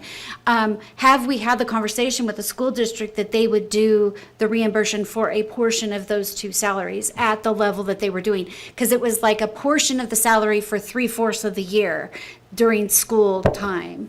Correct. They cover 9 months worth of salary, which it equates to about, I think this year it came out to like 80,000 or something like that. So would they do that 2 times? I personally have not had that discussion with them. That's a discussion to be had. Whether or not the chief has had that discussion, I can't speak on that. Okay. We could organize a conversation with the school district to investigate this. Having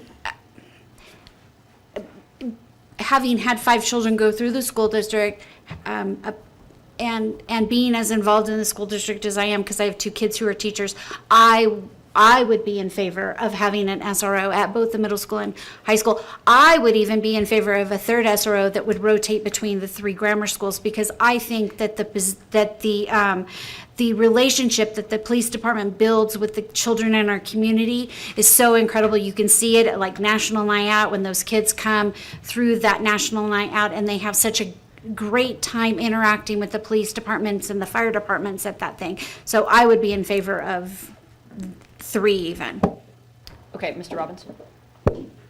Yeah, my question was mostly about the cannabis. I think you covered most of it. It was about the cannabis control officer, and I wanted to get a little more clarity on how much staff time is allocated to cannabis controlling when we haven't had, to my knowledge, any substantive cannabis-related investigations that need to happen. But it sounds like that's a pretty minor part. Could you give me an estimate of like what the split is? So that's not a full-time. That's not actually an FTE that's allocated to cannabis control. It's called that. And the position is called that, but it's not mostly that? Is that seemed to be my understanding from what you're saying?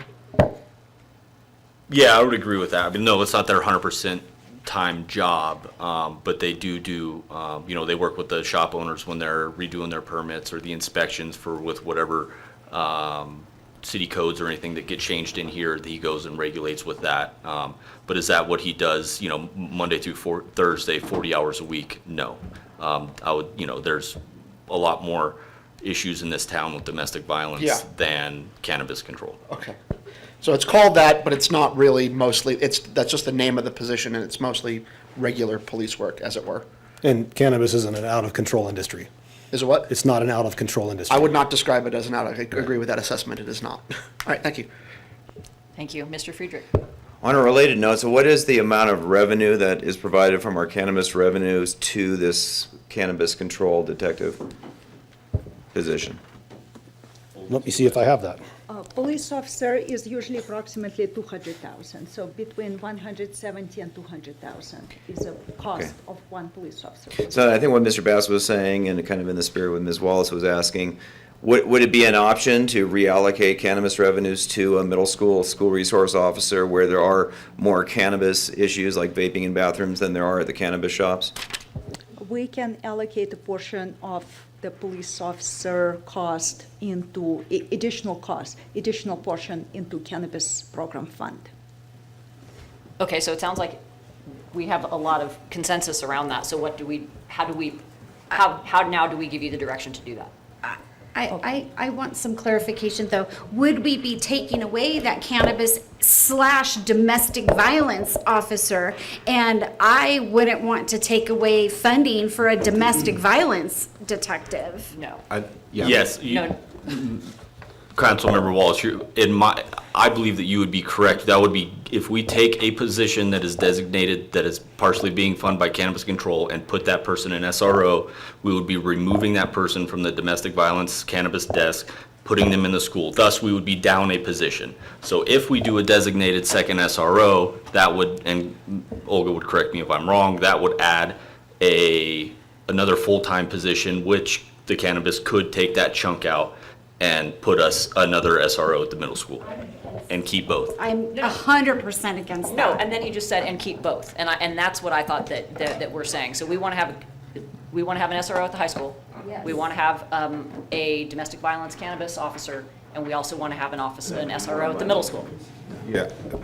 Yeah, I agree. I'm not saying that we remove somebody out of the detectives. Spaeth would stay in what he's doing, and I don't know if there's a way to keep him kind of dealing with what he deals with administratively with the things he does and having access to surveillance. I don't see why we can't keep that kind of under the support unit, but then allow the funding for SRO, and however that has to come through the budget. That's a little more complicated, but yeah, I don't want to see Right. Well, that's you guys the real lose question. somebody And then in we're talking detectives. about adding, not reallocating. So Absolutely, yeah, would it correct. be It would be an addition, not a at this reallocation. moment, or would it be when we're looking at the cannabis revenue grant and expenditure program that we decide to push some of those funds to a middle school SRO and less to the grant program, for example, kind of reallocate that pool of funds, or is this the moment? Yeah, what I'm hearing council say is in the allocated table where it says 31 police officers, you want that to be 32. And then you're saying it'll be funded by cannabis revenue. And if that's what council wants, then I'm going to ask, what position do we remove? I have an actual suggestion. And there's 4 positions shown in the budget because we can't just keep adding. And so that's what I'm going to say. I have a suggestion. I say we go to the school district and get them to pay the 75%. And if we can get a commitment from them, then we look at it at mid-year and see if we can fund the other 25%.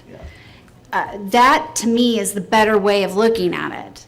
So you're saying you'd like us to keep it as is, but give direction for us to coordinate with the school district. We can have this conversation at our 2x2. And we can talk about coming back at mid-year with a financing plan to add that 31 to 32.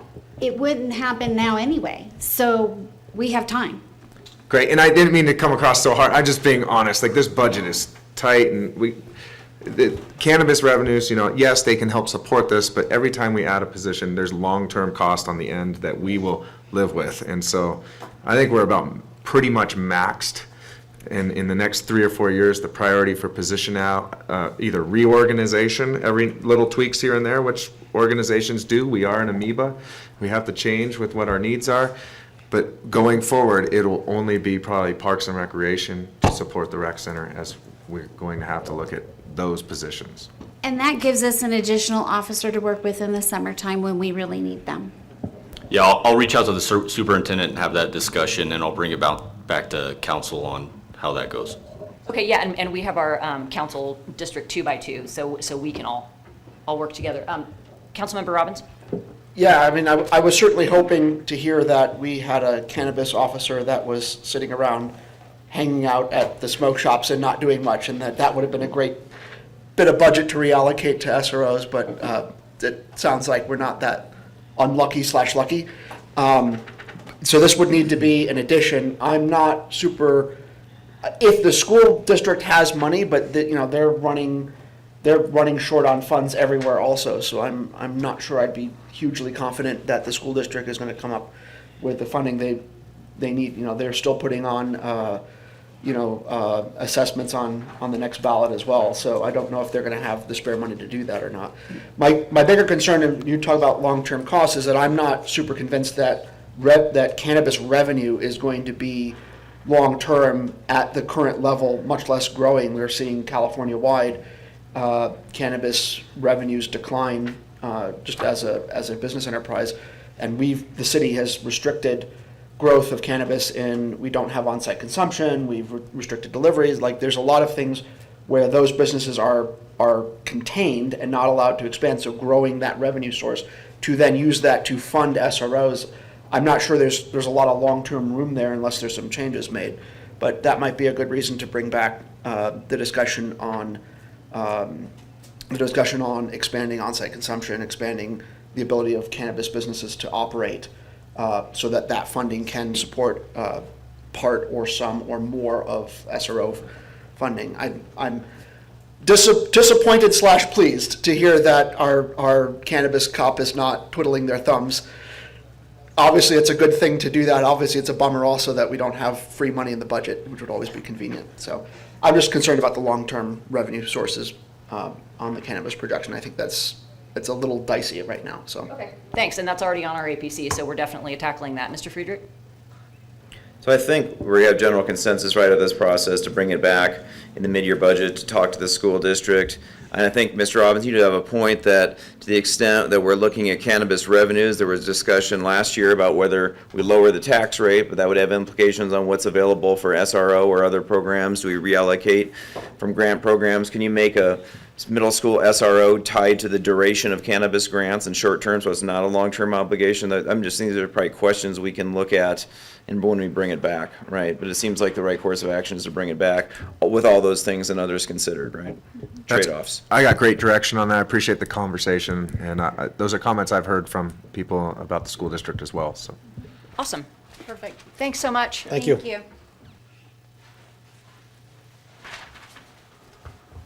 Who's next? I'm going with fire. You're up there, Carl. Yes, sir. In the hot seat. And while he's getting ready, just if you look in the position allocation table, I just want to point out, like, since 2021-22, we went from 201 to now this budget 214, and the most employees that the city's ever had employed at full-time employees was back prior to the Great Recession, and it was over 230. And you know what happened right after that? About 60 employees were let go. So I feel that we're at that maximum capacity that our revenues can support with the ongoing expenses. That's why I was kind of emphatic about the shifting of resources. All right. Good afternoon, Mayor, council members. Carl Keppen, Fire Department. I'm filling in for Chief Drennan.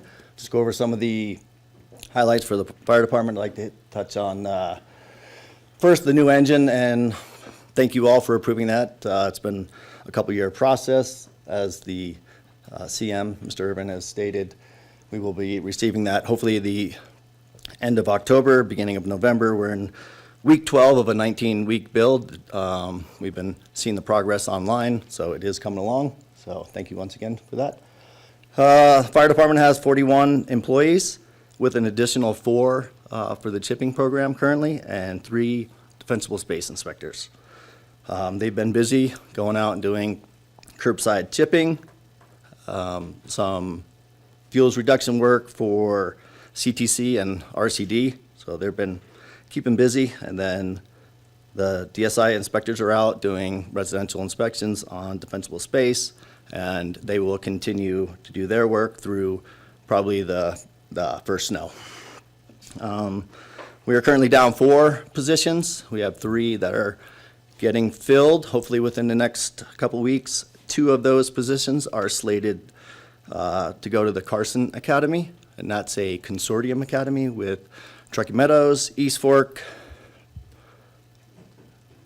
Carson, Tahoe Douglas, and South Lake. This is the first time we have ever will be part of that consortium academy. With those 2, that will incur 1 of our employees to be dedicated to the Carson Academy during the week.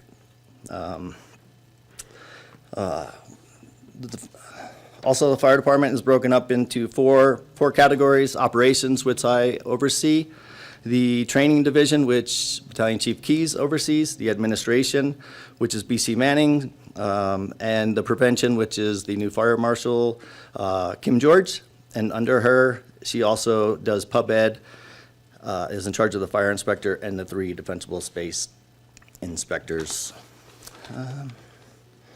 The only significant purchase that we were looking for in the 2024 budget is the $48,000 for extrication tools, and that's going to be coming out of the 172 funds.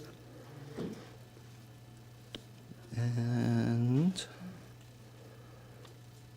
we continue to focus on our training, since we still have a young department. About 25% of our department is on either promotional probation or new hire probation, which is 18 months and 12 months for promotional. So lots of training for those newly promoted in the position.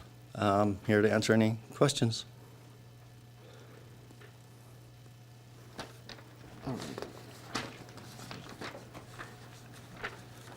There you go.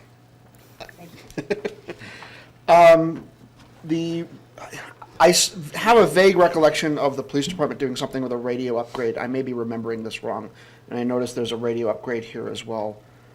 Is this part of the same thing, or I may not be remembering this right from a ways back? Yes, that's a joint venture with, Okay, so with I had police, this fire, I wasn't sure public if I had it works. right in my head. Yes, it's police, fire, public works, and that's the CAD upgrade, new mobiles and portable Okay. radios throughout the city. So this is for all the emergency services are all doing this as a joint effort. It's just line itemed under the fire department? Yes. I didn't see it under the police department. I just saw it here and I wasn't sure. I wanted to make sure that was the same Correct. cross thing. Okay. The project is listed here, the cost is accounted for in the capital improvement project fund. Oh, okay, gotcha. All right. So. And paid for by Measure S. And the last finance payment will be paid next year, about $566,000. Gotcha. we're And done. so all your radios will work together correctly. That's a thing. It's not independently stovepipe purchases and operations. Correct. Perfect. All right, very good. I just saw it there. I wanted to sanity check that. Absolutely. Thank you. No other questions? All right. Thanks thank very you. much.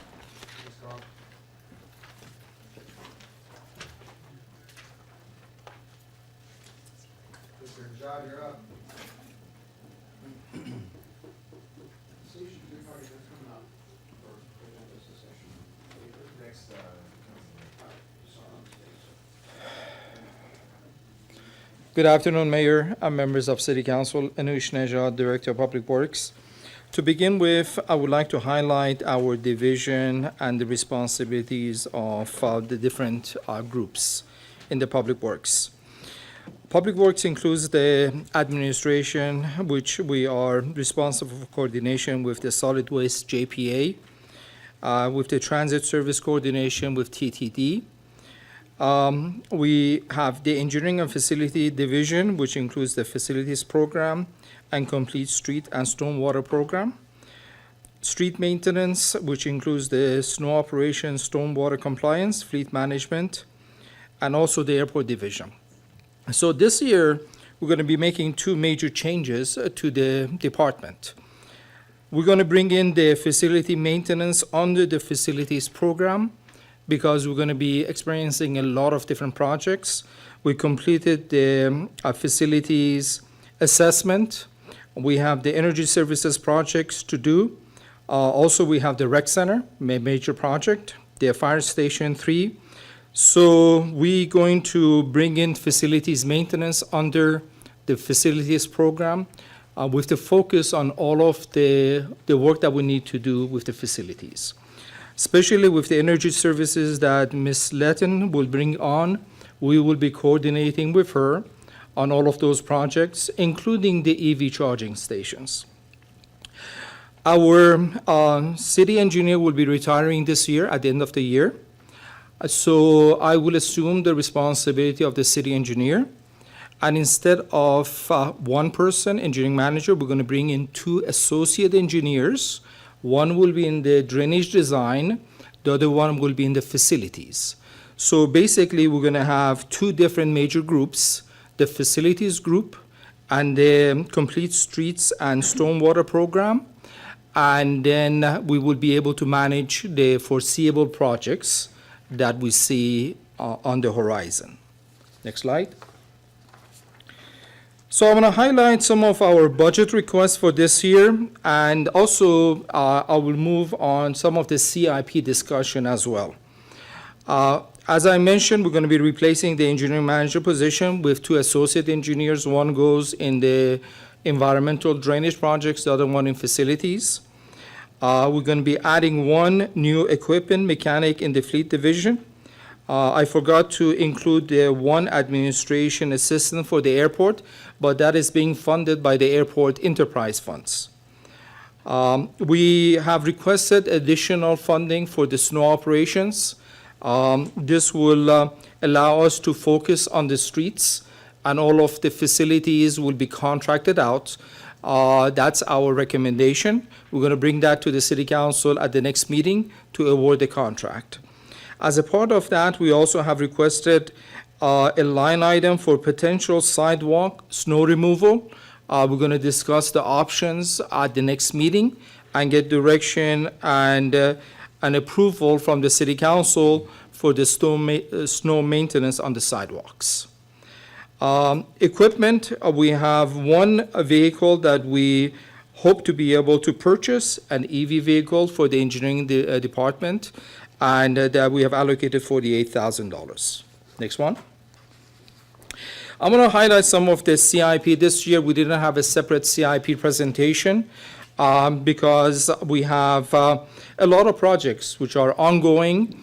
The direction that I hope that we will take in the next couple of years is to finish the CIP projects that we have on the books. I think it's very important to finish what we have started. We have received a lot of grant funds, but we need to finish these projects.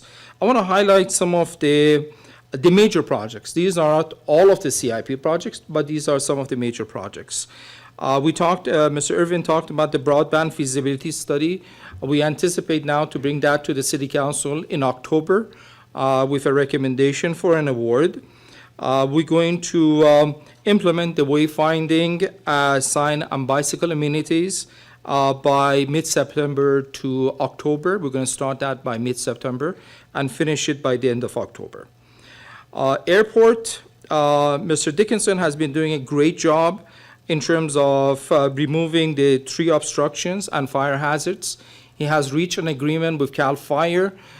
He has been able to remove almost $1 million worth of tree removal through the permits that we have received from TRPA. That has saved us about $1 million in terms of that effort. Mr. Dickinson is also working on the airport master plan. We have received funding from FAA for that project. And also we're doing the taxi lane rehab, which will be starting probably tomorrow. We were delayed because of the rain. In terms of engineering and stormwater trails project, we did a significant amount of rehab project this year. We have almost completed all of the work, about $6 million. So that was a major accomplishment, twice as much as other years. We are continuing to work on the Tahoe Valley and Greenbelt project, which is $6.5 million. We received another $1 million from CTC. We still have some funding gaps, so we're going to be seeking additional funding for that. Barton and Second Drainage Project, $2 million, that is ongoing right now.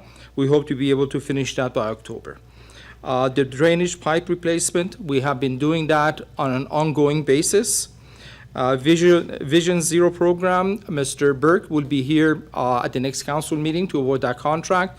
That will be a very important project for the city in terms of some of the safety issues, speeding issues, traffic calming issues.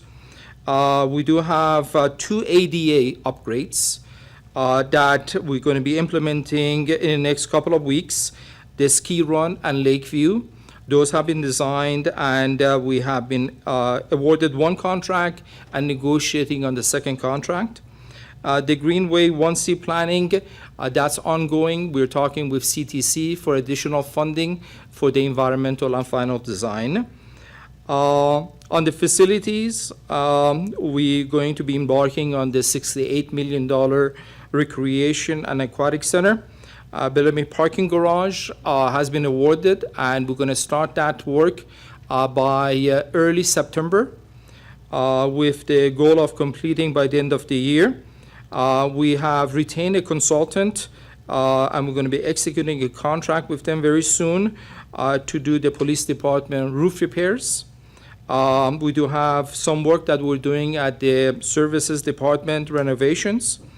We did some work for the flooring for the Fire Station 1, and we're working on a feasibility study for Fire Station 3. I will be bringing that topic to the City Council at the next meeting with the Chief Drennan to give you the options that we have talked about before. The fleet and equipment, City Council approved those, 4 graders, 2 blowers, 1 trackless.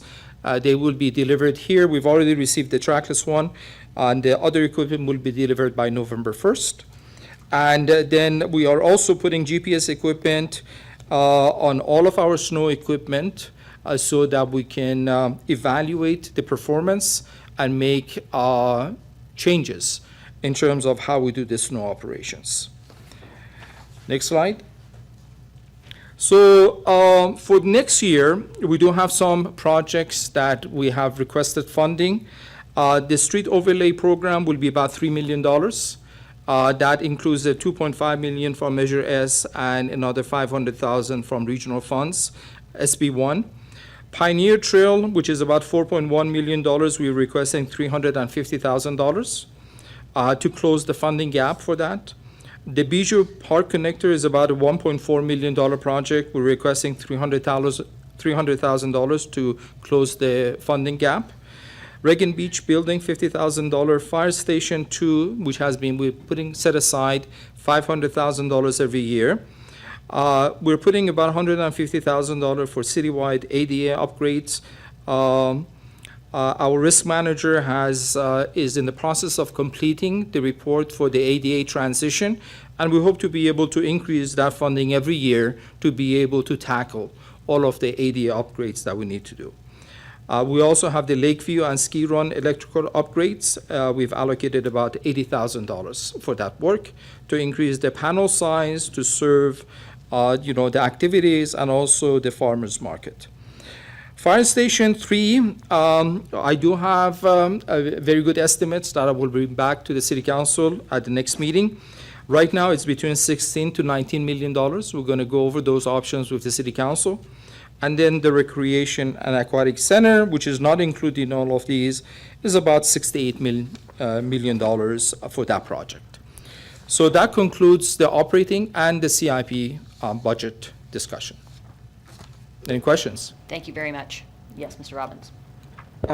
You mentioned the citywide ADA upgrade budget request was $150,000. Is that to close a gap for a larger amount, or is that the total amount anticipated for the citywide ADA upgrades? I would say the anticipated amount will be that times 10, at least. Right, because what I'm getting at is, I'm wondering, because this is new CIP request, does that include things like the sidewalks on the city-owned lot behind the 7-Eleven, which is impassable if you're in a wheelchair, and that's a city sidewalk? And I'm wondering where that would slot in the CIP. That's an ADA issue as well, if our sidewalks are not passable by people in wheelchairs and they're supposed to be. Well, there are two different things. First of all, the sidewalks, we are starting an inventory of hazardous conditions. We're going to evaluate where those locations are and come up with an estimate. Okay. We then need to come to City Council to request funding to do any corrective actions that we need to do. There are many options in terms of how to fix the sidewalks. One option is for the city to pick up the cost. The other option is for the property owners to repair any hazardous condition. But I think that most likely the direction that city staff would recommend is city will repair the sidewalks, but we don't know the conditions of the sidewalk right now. The other item is the ADA transition, which, as Mr. Irvin mentioned, probably we're looking at something like $10 million citywide for that program. So I don't have the full estimates of that, but we're putting money in the budget to begin, changes that we need to accomplish within the next 10 to 15 years. So when you said a factor, so you meant a factor of 100? Sure. Well, just to clarify, the ADA requires public entities to have a transition plan. It doesn't require you to make all of the changes all at once, so that's why we're Yeah. trying to allocate money each year to start implementing the work that needs to be done. But a number of the sidewalks, there are sidewalks that are adjacent to private property, but some of the sidewalks that are in disrepair, I'm thinking specifically of, for example, not exclusively, but for example, the lot behind the 7-Eleven is still city-owned property. So the sidewalk is inevitably our responsibility, because that's our property that's adjacent to.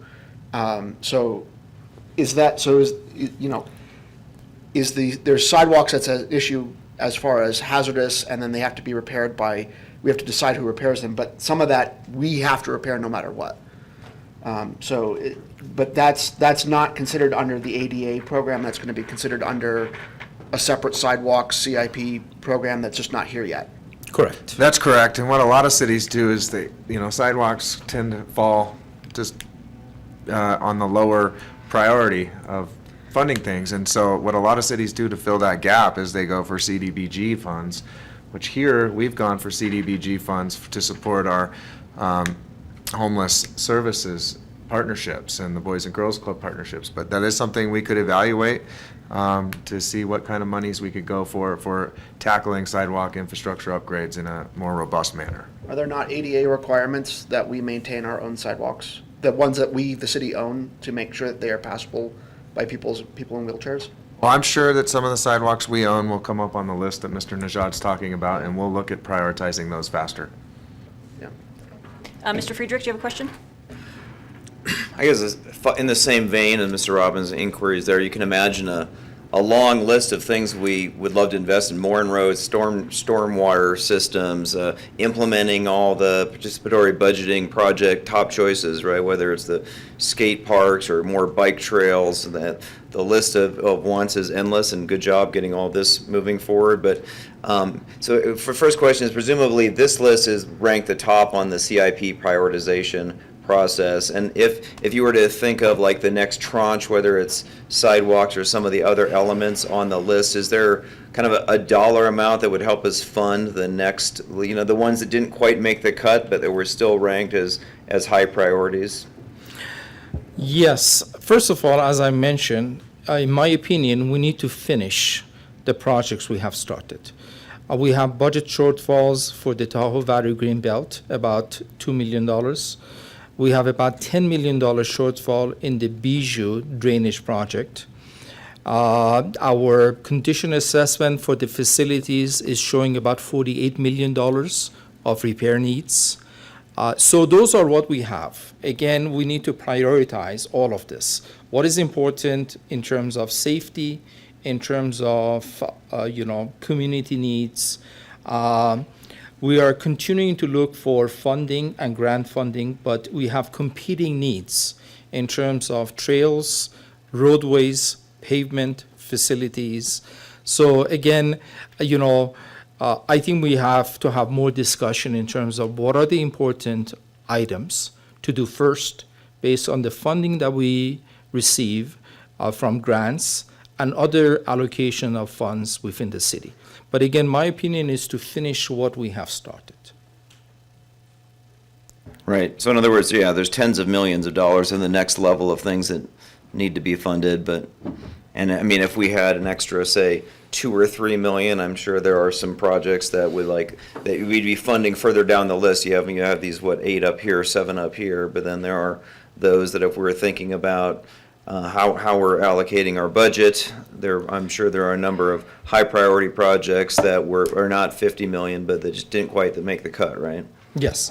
A good example is the Ruby Way project. And that's fully designed, ready to go. We need about $2 million. Thank you very much, Mr. Sure. Rajad. And what I would say is that finishing those projects we started, it's really trying to get to the point where we have finished and approved plans that we can go after money to secure, and then they become much more competitive for grants, shovel ready, as I'll call it. And that's what we hadn't done a lot of, and now we're getting to that point, but I think we need to continue to bring these across the line. And it goes back to the whole new program we're looking at is energy programs. I mean, those need to be designed. And that's what I think we're right on the cusp, and those will eventually make its way into being funded by CIP for sure. Okay, thank you very Thank much. you. Development Services.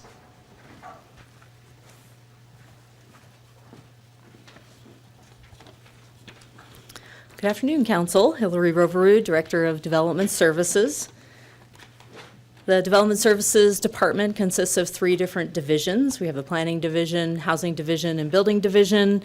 Although they are functionally 3 different divisions, they are very much integrated in what they do and the services that they provide to our community.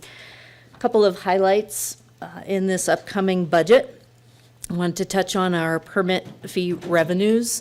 We continue to see higher levels of permit fee revenues than we historically have. For context, between 2015 and 2020, we were hovering around $1 million in permit revenues for building permits. Now we're closer to $2 million. Those fees have not gone up. The rates haven't gone up. They're based on a percentage of valuation. So what that really reflects is continuing investment in our community through construction and improvement projects, as well as additional demand on our services to provide those plan review and inspection services. This is driven by a volume of permit applications as well as some larger projects that we've seen in our community. We've had some remodels going on in some of the larger hotels that are significant construction projects. Also, the Sugar Pine Village project is another significant one. And we are utilizing some of these permit revenues to engage outside consulting firms that have certified plan reviewers and inspectors to help us. We can call on them to fill in when we have increased demand for those services during our peak times. It seems to be working very well to be able to address those gaps without having to request additional city employees. All of those services are managed by our building official, Jeremy Harrison. And I mentioned Sugar Pine Village. That's also a pretty significant project that a lot of departments in the city have had put resources together to support that project. Notably, our housing division being the lead on that and being able to work with a developer, put together the financing of the first 2 phases of that project. We're very grateful the City Council for our support, as well as from the community, to develop a housing division within the Development Services Department. Really, several years ago, we had to start building it from the ground up, and we've already seen some pretty good success with housing folks through our Lease to Locals program. We've had some additional certified and exceptional properties in our housing inspection programs to improve housing conditions. And again, the Sugar Pine Village project, which we expect to begin housing people in our community about a year from now. We will be continuing to work with that developer on financing the final 2 phases to eventually have a total of 248 new low-income housing units in our community. Last year, the City Council adopted our housing element, which lays out the policy and program direction to continue building the city's housing services. That is refined through the priorities of the City Council's strategic plan. However, there is still a lot to do in that area. We would like to further our abilities to implement those plans and programs through requesting an additional position, a housing program coordinator position in this year's budget. And that will allow us to start building additional programs such as rental assistance and acquisition and rehabilitation programs, as well as others that are discussed in those planning documents. I wanted to note, Ms. Tika Marova mentioned the grant funds that the city has brought in. This budget does also reflect, or included in that is the $5 million that the city worked with Related California to acquire for the Sugar Pine Village project that the city is providing it was received as a grant, the city's providing it as a loan to the project, as well as the $6.5 million in affordable housing and sustainable communities funding, as Mr. Irvin mentioned, going towards solar and transit and complete street projects. Area plans, we've seen pretty rapidly changing state planning and land use laws, primarily focused on driving local government efforts to address the statewide housing crisis. Also, other areas that we've had a heightened need to address through infrastructure and land use planning, such as public health and safety issues, such as wildfire and winter storm preparedness, transportation, and the sustainability goals of our climate action plan. We primarily do this through our planning documents, our general plan, community plan, area plans. And we have, those documents vary in age between 8 years and 28 years. So there's certainly a need to update those to be more current with the City Council's direction on those particular topics. We're currently working on the Tourist Core and the Tahoe Valley Area Plan updates, and we hope in the next fiscal year to be updating the Bijou El Tahoe Community Plan as the Midtown Area Plan, to be able to address some of those infrastructure and land use planning issues and set a vision for that particular area. All of those efforts, along with the planning entitlements and coordinating with the Tahoe Regional Planning Agency and our MOU implementation with them, is done by our planning manager, John Hitchcock. And with that, I think I failed to mention our housing manager, Zach Thomas, who is the leader in that division, providing that continued building of housing programs for the city. With that, if you have any questions, I'm sorry, there's one more bullet here. The permit tracking software and process improvements, Mr. Irvin mentioned, we're very excited to have the opportunity to do this. Our current software is around 20 years old. Really going to be able to dive into improving our internal processes, increasing efficiency, and also providing the public with more access to permit information. So we're very grateful to have the opportunity to do that this next fiscal year as well. Thank you very much. Does anybody have any questions? I'll go first. Does the permit tracking software include an app? An app. It includes a public online portal, not a app like you would have on your cell phone. It does include mobile inspection abilities for our inspectors to be able to input information related to inspections while they're out in the field. And then that public online portal where people will be able to apply for permits, check the status of their permits. Even contractors will create an account and they'll be able to look at all of their permits that they have pending and what the status of those are, but not a app like you would have on your cell phone. Okay, well, the information is there. Yes. Yes, perfect. Yes. Okay, awesome, thank you. Thank you. Does anybody else have any questions? Mr. Friedrich? Yes, thank you for the presentation. And the pending inclusionary housing ordinance, which we haven't taken action on yet, that's not accounted for, right, in the 23-24 budget at this point, since it's not yet adopted? That's correct. So We also have coming forward additional discussions related to potential funding sources to be able to augment our ability to further those housing programs. In addition to the inclusionary housing Right. ordinance, yeah. Okay. Okay, great. Seeing no other questions, thank you very much. Thank you. And Mr. Stark?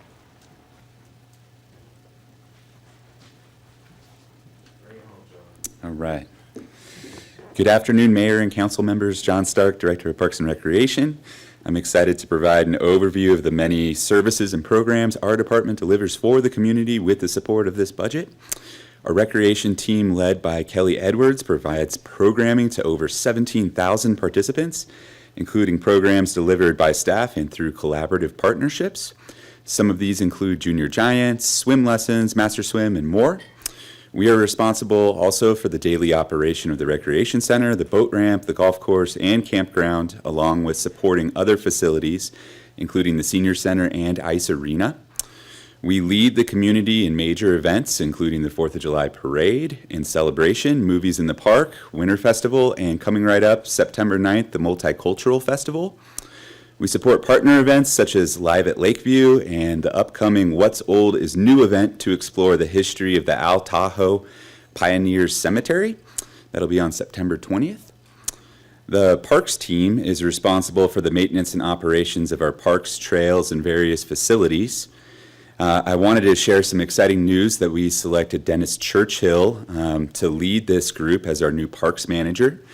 Dennis brings a wealth of knowledge and experience with over 21 years served with the city in both parks and facilities. This team is responsible for the maintenance of over 179 acres of parkland, including Bijou, Bonanza, Regan Beach West, El Dorado Beach, Lakeview, and Champions Plazas, and more. We also maintain 11 miles of trails and 7 miles of sidewalk to include snow removal in the winter. Part of our parks operations program I wanted to highlight has been the very successful second year of the Park Ranger program. This program was designed to offer entry-level experiences in land management, primarily for younger folks. This year we hired 12 park rangers and park stewards who have been instrumental in running operations, including helping with the boat ramp, as well as providing a presence throughout the day and evenings in our parks, sharing messages of stewardship with the community. They have been a key part of park maintenance this year as well, assisting and leading daily and long-term projects such as the removal of mulch materials from the dog park with plans for upgrades. Their presence and impact have been observed both by our team and from community members. One area of the budget request I would like to highlight is our request for $25,000 in additional funds to raise wages for existing temporary lifeguards and allow for hiring at a higher, more competitive rate going forward. Joe touched on this earlier. This plus our plans now to allow the city to hire lifeguards that are 16 and 17 years old should help with some of our issues in terms of recruitment. Additional lifeguards will allow us to offer additional swim programming. Staff are looking towards opportunities this fall to offer additional new programming. Staff are currently evaluating program options and look forward to connecting with the community to hear about the programs they would like to see as we develop them, looking towards the new recreation center opening. As we look towards construction of the new recreation center, staff are also working closely with the Parks Foundation, led by Jerry Bindell and others on the board, to focus fundraising efforts towards the elements needed inside the building. This includes items for the kitchen, furniture, exercise equipment, AV equipment, public art, and more. Fundraising efforts will be geared towards donations, naming rights, and other opportunities as we prepare for the new center. We are also working with community members to identify opportunities to improve accessibility and equity by reviewing opportunities for Moby mats and beach wheelchairs at El Dorado Beach and Connolly Beach. In addition, we have a partnership with the Bike Coalition to store bicycles for donation to community members at the campground. Lastly, I'd like to highlight an upcoming design workshop. We are working with Action Sports Design to offer a redesign of the existing basketball court at Bijou Park. It's currently being used by the skaters for a street-style skate park. That's hard to say. The initial design workshop will be at the Recreation Center on Tuesday, August 29th, from 6 to 7:30 if anybody would like to attend. Thanks for your continued support. Let me know if you have any questions. Thank you so much, Mr. Stark. We have a couple questions, Mr. Robbins. Yeah, so one thing that I've been keeping an eye on is the lifeguard issue. Access to swim lessons is a important aspect of equity in our community, especially as we live lakeside, and being able to make sure that everyone in our community has access to swim lessons. A prerequisite for that is adequate staffing of lifeguards. And I'm very pleased to hear that we're going to expand into bringing on, the high school student. I'm sure we'll find plenty of people there that might be interested. My concern, though, is whether or not the 25K is actually sufficient to close the staffing gap in lifeguards. Could you speak to how many FTEs of lifeguards do we currently have, and what is that number divided by 25,000? We currently have one head lifeguard that's an FTE, and then we work mostly with temporary lifeguards. We would utilize these additional funds to raise the wage towards hiring additional temporary lifeguards. So an FTE is full-time equivalent. So Right. we have one permanent full-time staffer, but in terms of FTEs of all of our lifeguarding staff, how many full-time equivalents is that? What is the sum total equivalents for full-time? I couldn't staff? give you- Everyone's part-time, but Sure. you add it all up, divide by 40 hours a week, and what do we get? So I couldn't give you an exact number on the spot here, but right now we've got 5 temporary lifeguards that, on average, I would say operate about 25 hours a week throughout the year. So we have two to three-ish, something along those range, worth of full-time equivalents for lifeguard plus one full-time position. So that gives us about four-ish I think you could be lifeguards for safe to 7 say. days a week. So Yeah. we're short Yeah. a good 2 full days. Is 25,000 divided by 2, right? That doesn't seem like it adds up to enough money to fund 2 full-time equivalents, even at California state minimum wage, which hasn't been enough to attract staffing. So I'm a little concerned about whether or not the 25K request is enough. I think we're hopeful that it's a starting point to begin to hire the temporary lifeguards. And as we continue to build up and staff up towards the new recreation center, we'd work with city leadership to make additional requests. I think that's how I'd answer it. As Olga said at the beginning, and there's public service is in the business of providing public service. And so as long as we start building these programs, as soon as that gets close to a point where we don't have more, we can come back and ask for more. Well, one full-time minimum wage staff at $15.50 an hour, which we know at the moment isn't sufficient to staff it, is $31,000 a year, just cash.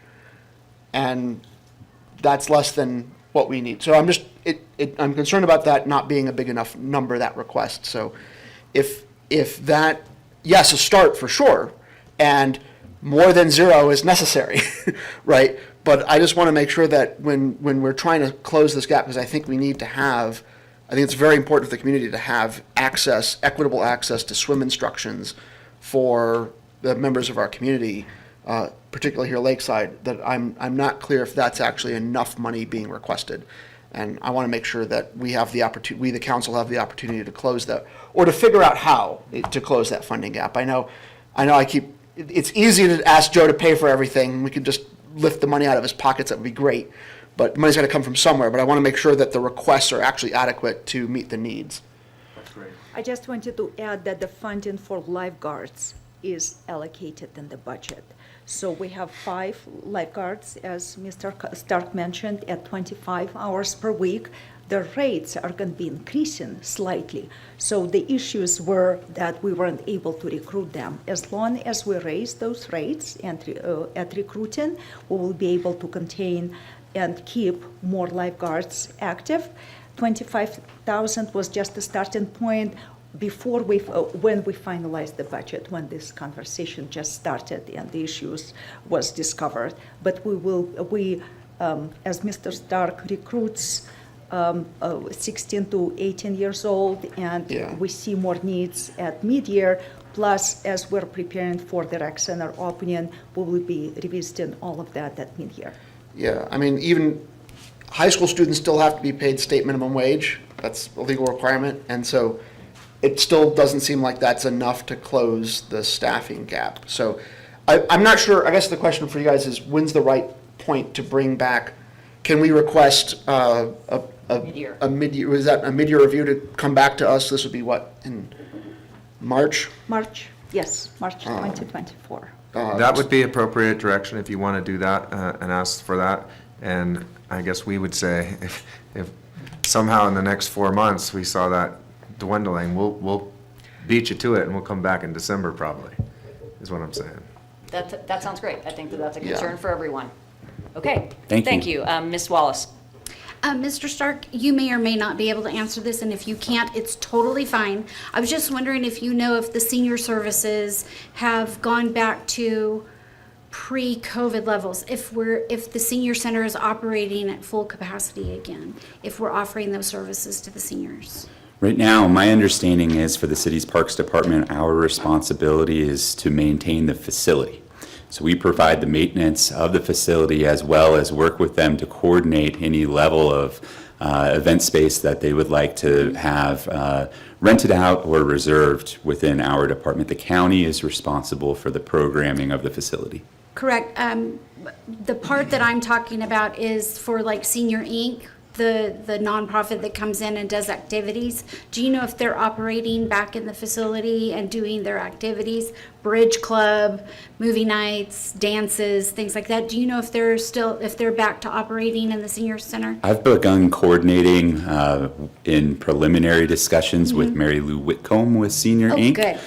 Just to have some of those conversations, and I look forward to coordinating Senior Inc. with the county to help them with some of those programming services. Okay. And then my next question is, and I mentioned this before, but with regards to the Moby mats at El Dorado Beach and Connolly Beach, have we made accommodation at El Dorado Beach for transfer from the top down to the beach to use the Moby mats? For El Dorado Beach, there's a ramp that if you follow from the far side towards the east of the park. I didn't know that. Thank you so much. That's considered our ADA access down Perfect. to El Dorado. Thank you. Great. Thank you very much. Seeing no other questions, Ms. Tikamirova, do you come up again and wrap it up? Absolutely. We just have a few more slides left, and I'll walk you through really quick about the remaining. We will go over general fund undesignated fund balance and projections for next year. We began our current fiscal year 22-23 with approximately 8.9 million in undesignated access reserves. Activity during the current fiscal year, we set aside approximately 500,000. This is a net activity. Some grants set aside was removed, some was added for a net of 523,000. When we made our mid-year adjustments, we had some increases in revenue, and that increased our available access reserves by 300,000. Of that amount, ARPA funding is assigned at 2.8 million. It's a reduction to available fund balance. And other miscellaneous supplemental appropriations equaled $292,000. This leaves us with the remaining, this left us with the remaining available funding of approximately 5.6 million. At August 8th council meeting, we appropriated 968,000 due to miscellaneous winter storm access expenditures. We also estimated and set aside 2.6 million for the rec center construction project. We just sold the bonds and we're in the process of closing right now, but the funding generated from the bond sale came at 1.2 million over than we projected. So the usage of 2.6 is actually, we will need approximately 1.4 of that. We had to increase our 25% reserve requirement, which is based on the next year's expenditures, less capital improvements, and a grant of 851,000 for SNPLMA. That increase equaled 980,000. We project some access revenues over those budgeted of approximately 1 million, and Based on the 2.6 million set aside for the rec center, the projected fund balance at the end of this current fiscal year is approximately $2 million. We request that City Council sets aside by the budget resolution $2 million for fiscal year 2024-2025 and 25-26 budgets. And on one of the next slides, I will show you why. Due to increases in pension cost, implementation of class and comp study, potential slow revenues based on projected and the total projected budget deficit for the next 5 years. This is information we have discussed several times today. We have 40 approved grants for a total of $42 million. The biggest one is for $9.5 million for Tahoe Valley Greenbelt. And the current balance in the grant match set-aside program is approximately $1 million, and it includes 3 grants, $590,000 for Tahoe Metropolitan Planning Organization, $269,000 for Cycle 4 Pioneer Trail pedestrian upgrades, and $145,000 for Lake Tahoe Restoration Act grant, for which the results are pending. Really quick, previously mentioned also our minimum reserve requirement designated 25% reserve for 2024 is $13.7 million, and it's projected to grow to $15.2 million in 2029. So we also need to account for that, that our reserve requirement will grow. Now we will cover our 5-year plan for the next 5 years from 24-25 through 28-29. Our assumptions, we're going to jump quickly to revenues, are very modest increases in the property tax. We have been seeing property tax have been increasing between 5% and 6% in the last 5 years. We're projecting to just on the conservative, 3%. Just on the conservative side. TOT has been flat in the last 3 years at least due to measure TVHR ban. We're projecting approximately 1.25%. Sales tax are projected also to flatten in the next several years. Vehicle license fee follow the property tax increases. Franchise fees, we have not included our new franchise contract with STR budget. It will be part of our mid-year budget amendment. And we will use approximately $1.9 million in the next 5 years from Measure S for several personnel. These projections indicate that the general fund deficit is expected at $1.2 million in 24-25, growing to $1.9 million in 25-26, dropping to $1.2 due to 2016 bonds pay off, and to $700,000 deficit in 27-28 due to pension obligation bonds pay off.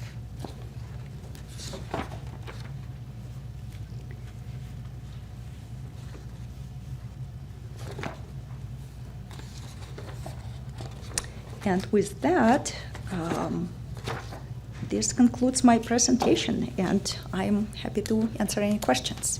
Okay, thank you so much. Thank you, and thank you everybody for so much good detailed information that really helps us understand what's going on behind the scenes, what you're all doing. Mr. Bass, question? Yeah, thank you, Ms. Tikomarova. I can tell you my 5 years on council, this is one of the best budgets I've seen presented, and I really appreciate it. Transparent and everything we want. I want to go back to the slide about our undesignated funds, and I very much appreciate the conservative take on kind of how this is presented, but I have some concerns, of course, showing that we're only going to have a $30,000 undesignated fund, because as I think we all know, we have a lot of needs. And so when I've looked at this, and we discussed this a little bit, we look at the $2.6 million that's being set aside for the rec center out of our general fund. That's coming down to 1.4 because we oversold the bonds, which is great. But really what that is it's our contingency, which I think is in the ballpark of 3.4 million for the rec center project. And my thoughts here is that we try to take and fund this over 2 years so that we're able to pull more money into undesignated funds. So instead of putting 1.4 million for basically the contingency of our fund, let's put 700,000 this year, 700,000 next year, because really, hopefully we don't touch that contingency, but if we have to touch it, it's really not until the 25, 26 year. And hopefully, we never even do touch it.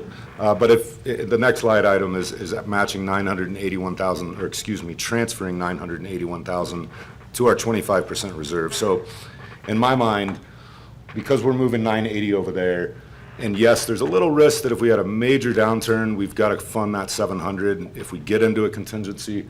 With what we have set aside in the 25% reserve, I personally am okay with saying, okay, let's move this 700 down so that we have some undesignated funds.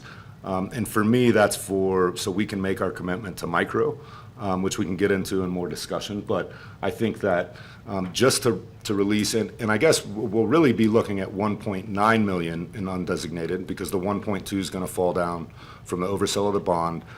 Add the 700, we've got 1.9, and that gives us a little bit of room to work with some things that are unfunded, that are one-time expense that we need to go into. And I'll wait for the discussion part on micro and what I think we should do with that money. Thank you so much for your question, Mr. Bass. Yes, when we bring to council on September 26 the true up of the proposed expenditure allocations, I just want to mention that we don't have to appropriate the full funding right away. We're only appropriating 71 million for the contract that was awarded, plus some ancillary cost, and those appropriations are not needed right away. So those will come down the road in the next year. Great, good. Thank you for that. Good clarification. Mr. Robbins, a question? Yeah, the slide, general fund 5-year plan, 2025 to 2029. Parks and Rec projected budget 2025-26, $1,500,000, and then the following year projected at 1.275.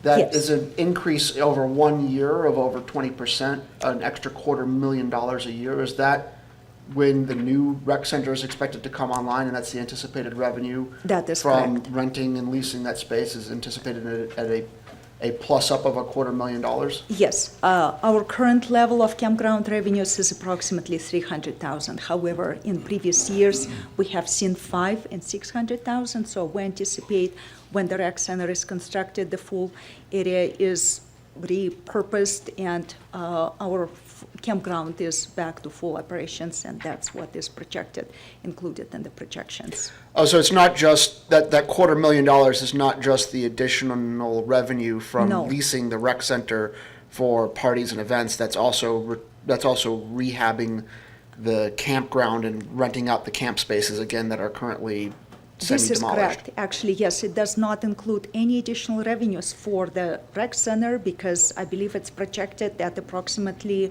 1.7, 1.8 million, and that revenue is not included. It will be accounted for in a separate account, in a separate fund, actually, for the campground, to keep better track of additional revenues, expenditures, measured, Okay, so this appropriations. jump up from 1.05 to 1.275 is just Due to from campground. the campground Yes. re-expanding into the current construction site, That's as it were? correct. Okay, thank you. Okay, thank you. Ms. Wallace? Does that also take into consideration that we have an agreement with the county to split revenues with them on the outside areas? Yes, in a way, because we have not been generating any revenues, and in that area, we project that our new rec center will be operating at the deficit. So we're not at this, at the deficit in terms of. The agreement with the county says that we split net profits. From And so when outside. net profits are very rarely going to happen, is what's forecasted from the. Can you clarify? Our agreement with the county is to only split net profits from outside, not the rec center. from the campground It's, campsites. I believe it's everything. Is it It's a everything, full even inside the rec 56 center? acre. It's a full 56-acre area. We just recently looked at the contract and had a conversation with the county about it. But we'll never have a net profit, so there's not, because recreation is not made to make a profit. It's actually always going to be an expense, therefore, we're never going to have anything. I don't to bring to the remember county. us agreeing to profits from it within the rec center. Yes, we did, and then in addition, there's a 2% set aside that happens before any For profit sharing operations and happens. operations. It's for the maintenance of all of Operations this. and maintenance. Right. All right, Mr. Friedrich, do you have a question? Yeah, on this same graph chart, I'm seeing that between the proposed 23-24 budget, excuse me, and the projected 28-29, if my off the top of my head math is correct, most of the areas, public works, the parks and rec, the general government items go up by about 10% during that time period, but police and fire both go up, it looks like about 20% each. Could you just comment on that? Yes. We usually see, so it all depends actually based on the expenditures included in this budget. Certain expenditures one time we remove, but certain ones funded by known sources that we know will continue, we keep in the budget. And for police, for example, we have 270,000 is included in machinery and equipment funded by outside sources, safety sales tax. It's assumed that they will need continuous expenditures replacing their equipment, so that portion of expenditure is not removed. And it's based on our expenditure assumptions. It continues to increase. So if they have larger portion of machinery and equipment or miscellaneous contract services or software or anything else, that is also projected to increase proportionally at a higher level than the lower expenditure total. So the cost drivers, assuming other departments, public works have other, inputs of their own like that. So I'm just saying, but the anticipated rate of expenditure growth, all things being considered, is double for police and fire from everything else in our budget, right? So another big component of police and fire is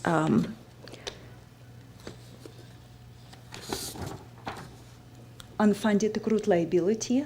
Their portion is included in their department because we can allocate. We know that police is allocated to police. That's how CalPERS bills us. Police is separately, fire is separately. But all miscellaneous are included in the miscellaneous general fund category. As you can see, miscellaneous general fund category is actually growing as much as police and fire because that's where UAL for all citywide employees is included. And we project that UAL is going to go up between 1 million, between 300,000 and 900,000 in the next 5 years, every year. The total UAL, that's the increase citywide.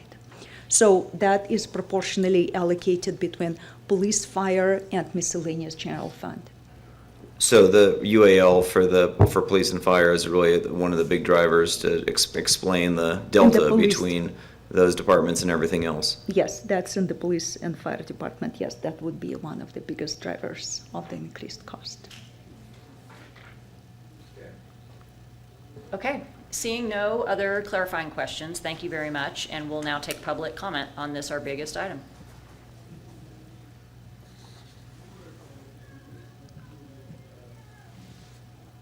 Thank you.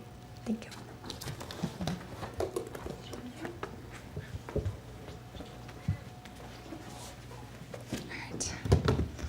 All right. Greetings, Madam Mayor and Council. Amelia Richmond, speaking on behalf of the Parks and Recreation Commissioner, and Commissioner Greg Rich is here with me today as well.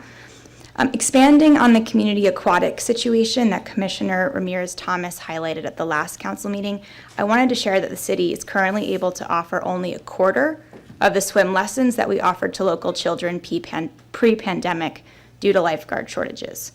In 2018, the city provided swim lessons to over 700 local children, including lessons taught on evenings and Saturdays.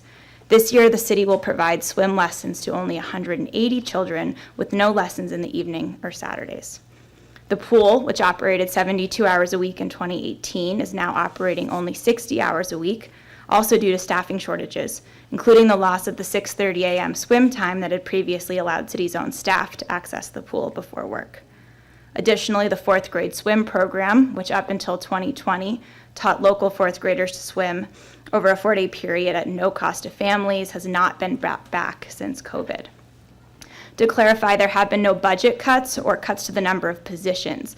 The drop in swim lessons has been entirely due to the city's inability to recruit and hire lifeguards for minimum wage pay to a high consequence job requiring 30 hours of training. And most importantly, there's been no drop in demand. This June, the first session of swim lessons sold out in 30 minutes after being made available to the public, and it was joked that swim lessons were, quote, hotter than Taylor Swift tickets this summer. We commend Mr. Stark, Ms. Edwards, and city staff for their efforts at taking to close this gap, including reinstating the city's ability to hire 16 and 17-year-old lifeguards and working to set higher wages to recruit lifeguards. To that end, the Parks and Recreation Commission feels the drop in children's swim lessons by 75% is a major equity issue for our community, and that should be considered a priority in the city's budget. We advise City Council to approve the $75,000 staff has requested to better recruit and hire lifeguards, as well as to approve any additional funds requested by staff that we anticipate at the midterm review or before. Our community children deserve to learn to swim. Thank you. Thank you, Mr. Mosier.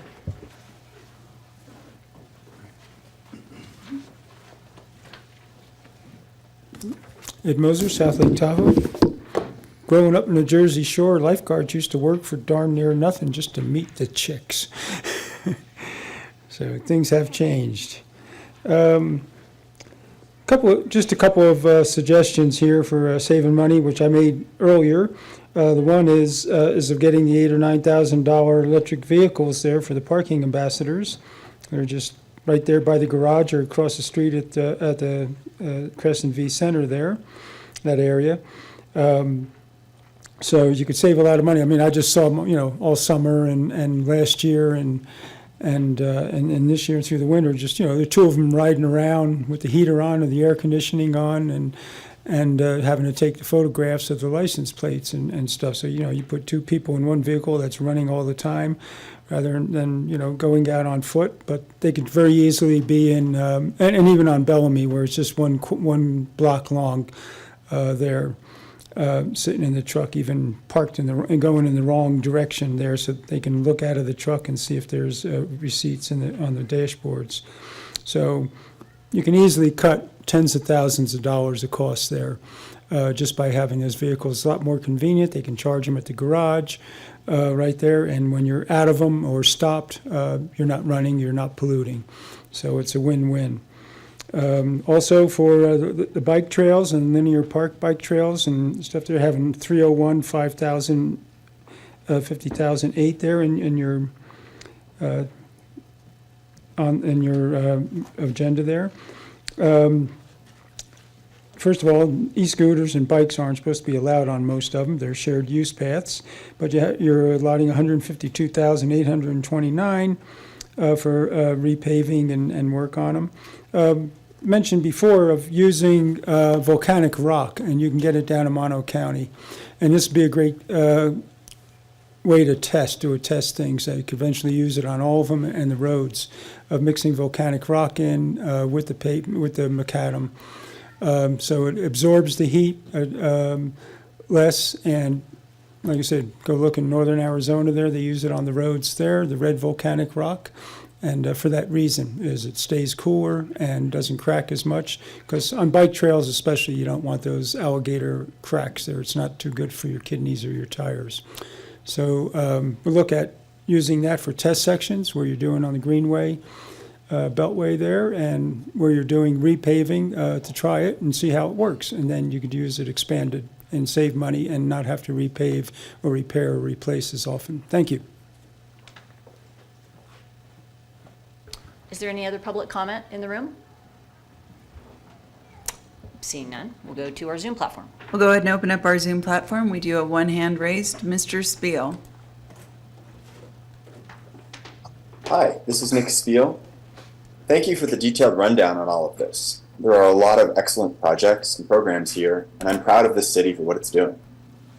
We have also heard that there is so much more that we need to be doing. We are hundreds of millions of dollars behind on maintaining our basic infrastructure, like roads, stormwater, sidewalks, fire stations.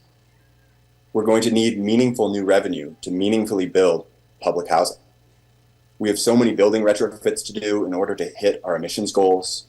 It sounds like we can't even afford to buy 4 electric police cars and the chargers to plug them in. The need is clear for a new revenue source to keep up with the needs of our community. But we can't raise tens of millions of dollars on the backs of locals who are already working so hard to barely keep up with the rising costs of housing and inflation. So what do? I know you're not going to take action on this today, but I wish you would have moved forward with the evaluation of a vacancy tax. The city of Berkeley has a $6,000 vacancy tax that is not facing legal challenges. If we had a similar tax on the 7,300 vacant second homes in South Lake Tahoe, that would raise $43.8 million every year. If half of those people rented out their vacant second homes, it would still raise over $20 million of sustainable recurring revenue and open up over 3,000 new rental units. Could I please ask, at least, for the council to engage in a discussion about these massive unfunded liabilities and how you're thinking about the budget beyond this year, planning for the long term? Thank you. There are no additional public comments at this time, Mayor. Okay, thank you. So now I'll bring it back to council, but should we take a quick break? Yes, please. Okay, great. A quick, okay, do we think we can be back by 1:40? Oh, yeah. 2? 142. 1:42, okay, thanks very much, and then we'll try to wrap it up.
Okay. Bring back Mojo. Yeah, Mojo. All right, we're going to bring it back to council while we enjoy our sandwiches also. Thank you, Ms. Blankenship. We'll bring it back to council for discussion and a motion. Mr. Robbins.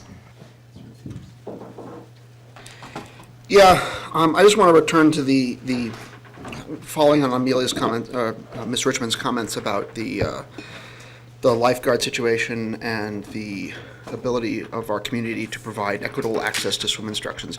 I'm not sure that I think it's a great idea for us to wait 6 months to address the issue. We don't seem to have a clear handle on how much money is required to close the deficit of swim lessons, to at least bring it back to what we had in 2018.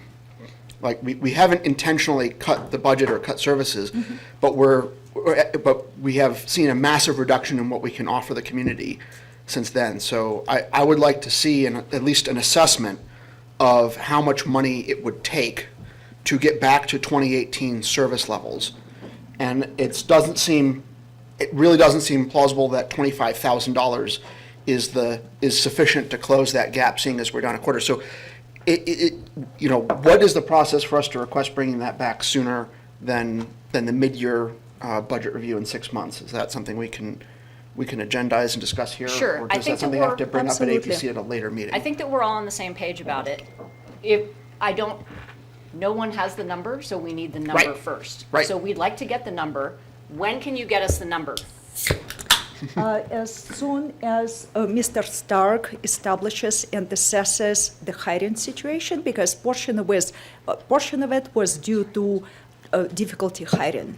If we don't have difficulty hiring, then the next step would be how many more hours or lifeguards do we need? And at this point, probably a couple of months, I would say, to assess how much we need, and we'll That bring sounds it back. fantastic. I Yes. didn't mean to say it in that kind of voice, but we've really talked about this a lot Yeah. today, and it's important. Everyone agrees. We want to do it right, so we need the information. Mr. Stark, please get that information to us at your earliest convenience when it works out, and then we'll make a change. And if we need to increase that number, we'll do it. So it sounds like 2 months we can hear something. Yep, what I'm hearing is we'll come back with an assessment that shows what is needed to have 2018 levels of service. That Thank sounds you. fantastic. Thank you. Mr. Bass. Yeah, I just want to go back to the adjustment I was talking about with us kind of splitting the rec center funding, which is at 1.4. So we would do 700,000 this year, 700,000 next year, and that'll move 700,000 into undesignated funds that we would currently have, which I estimated more around the 1.9. My thoughts with this is that we actually fulfill and allocate the funding that we've dedicated for the microtransit. And so right now, what we've got allocated is 150, and I think we had another 500 that we talked about dedicating, or that we have dedicated, we have not allocated. And I feel that it's important for us to allocate that now. Douglas County has contributed about 525 to Lake Link. They've got another 600,000 allocated in their next budget that they haven't written a check for. But one of the common things is that, the city is getting the majority of that service, and yet we're not contributing to the same amount. And I know there's a lot of things about that, but I know from our council, we would like to see Lake Link go citywide. And I think us showing the allocation, it really gives a lot to SSTMA to go to the other partners and the other agencies that are also contributing, to say, look, the city's already ponied up, whether it's 650, whether we want to go the full 700 and bring that to 850. I did talk to Mr. Suarez. We're, 3.2 million is estimated to be what it would take to get citywide. And even if we came with the full 650, we're still around 900,000 short of that full amount. And so I just feel that getting the Lake Link service citywide is something that would be really good to do now. And then, as this is one-time expense, I understand that. We do have the parking garage being paid off in December. 500,000, I believe, when we first pay that off, is going to go to renovations in the parking center. And then after those renovations, then we have a sustainable funding source so that we're not spending one-time money for Lake Link. So it basically allows us to make that Lake Link commitment now and not have to wait for the parking funds, because those parking funds are a year and a half out if we spend the 500,000 to do the renovations that need to be done. So that's my take on it, and yeah. Thanks. I completely agree with what Mr. Bass said, and it makes me think of what Mr. Najad said, which is let's finish what we started, kind of thing. Mr. Friedrich. I totally agree. I mean, in general, we have obviously a long list of things from small projects like increasing lifeguard pay to Ruby Way erosion control to storm drains to roads, and we can all imagine a huge list of things that we'd like to say let's spend some money on, but we need more deliberation to make those trade-off choices. CSO at the middle school we just talked about, we always want to spend money, but it has to come from somewhere. So in general, I'm not in favor of us reallocating right now or deciding you're gonna do this, that, and the other project that's the top of our list. However, on this one, we did make a previous commitment. I agree. It's the event center's starting off. That's a whole nother issue about what kind of services needed to offset the traffic there. And et cetera, but just making good on our own commitment, walking the talk on Lake makes a lot of sense. We had the good fortune, the bond sale generated what you said, 1.2 million more than the conservative forecast, which seems free up at least those monies, whether or not we're moving the 700,000 into the balance into 2 years, as Mr. Bass is suggesting. But regardless of that mechanism, I would totally support putting our commitment of the additional 500,000 into the budget, subject to the terms of that resolution, which was the other parties making good on their commitments. Right? We said if they do it, then here we are. So it's not guaranteed spending until those conditions are met. But let's put it in the budget. I agree. May I just add, for the sake of discussion, that my understanding is that there is a contract amendment required with the county, with the parties of this agreement, and it would be more transparent and obvious if we appropriate the 500,000 budget with the contract amendment, which will be brought back to council whenever it's ready, and instead of revising the proposed budget and having to bring it back on September 12th, which I'm happy to do if that's what the council wish, but for transparency purposes, I think it would be cleaner for us for historical records in the future to see it separately, 500,000 appropriated for that purpose. Thank you. Okay. Can I get clarity on that? Or just make sure, unless you want to go first there. Well, I guess, yes, I understand where you're coming with that as far as how we work the contractual, but as far as moving the 700,000 into undesignated funds, the appropriation would happen later with the contract. Yes. But should we not move, so that way we're not pulling that 1.4 over to the rec center, we're splitting it, and then we still pull the 700,000 to undesignated? Absolutely. That's City Council direction for us on September 26th not to allocate 1.4 million and also appropriate not more than 1.2 million. This frees up, basically it makes 1.9 million available at the end of the year for additional council appropriations, including 500,000 for transit. Perfect. Ms. Wallace. She just answered my question, so I don't need to. Okay. What she said. But I would be happy if there's no other.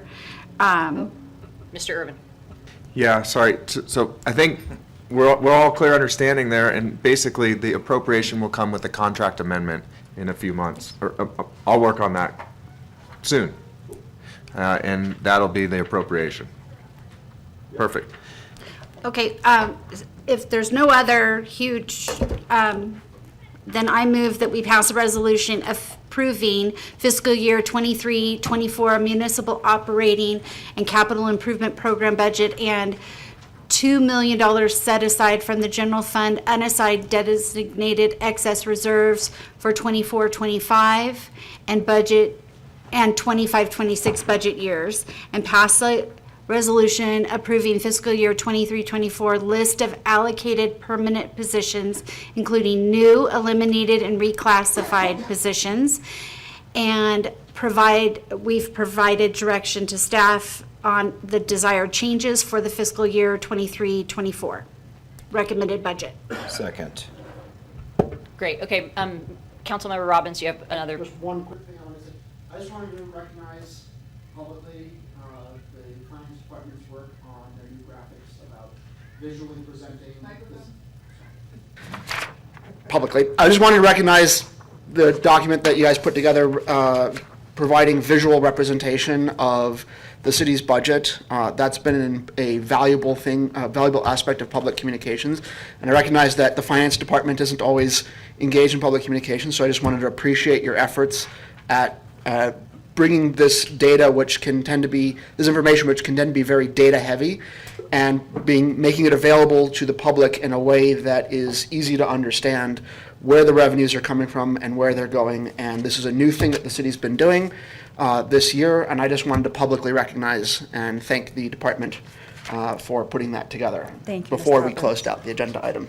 Thank you, Thanks. that's all. Thank you. Now, Ms. Blankenship, we can vote. That motion unanimously carries. Thank you. Okay, great. Thank you so much. Thank you again for all your work. And with that, we're adjourned. Thank you, everybody.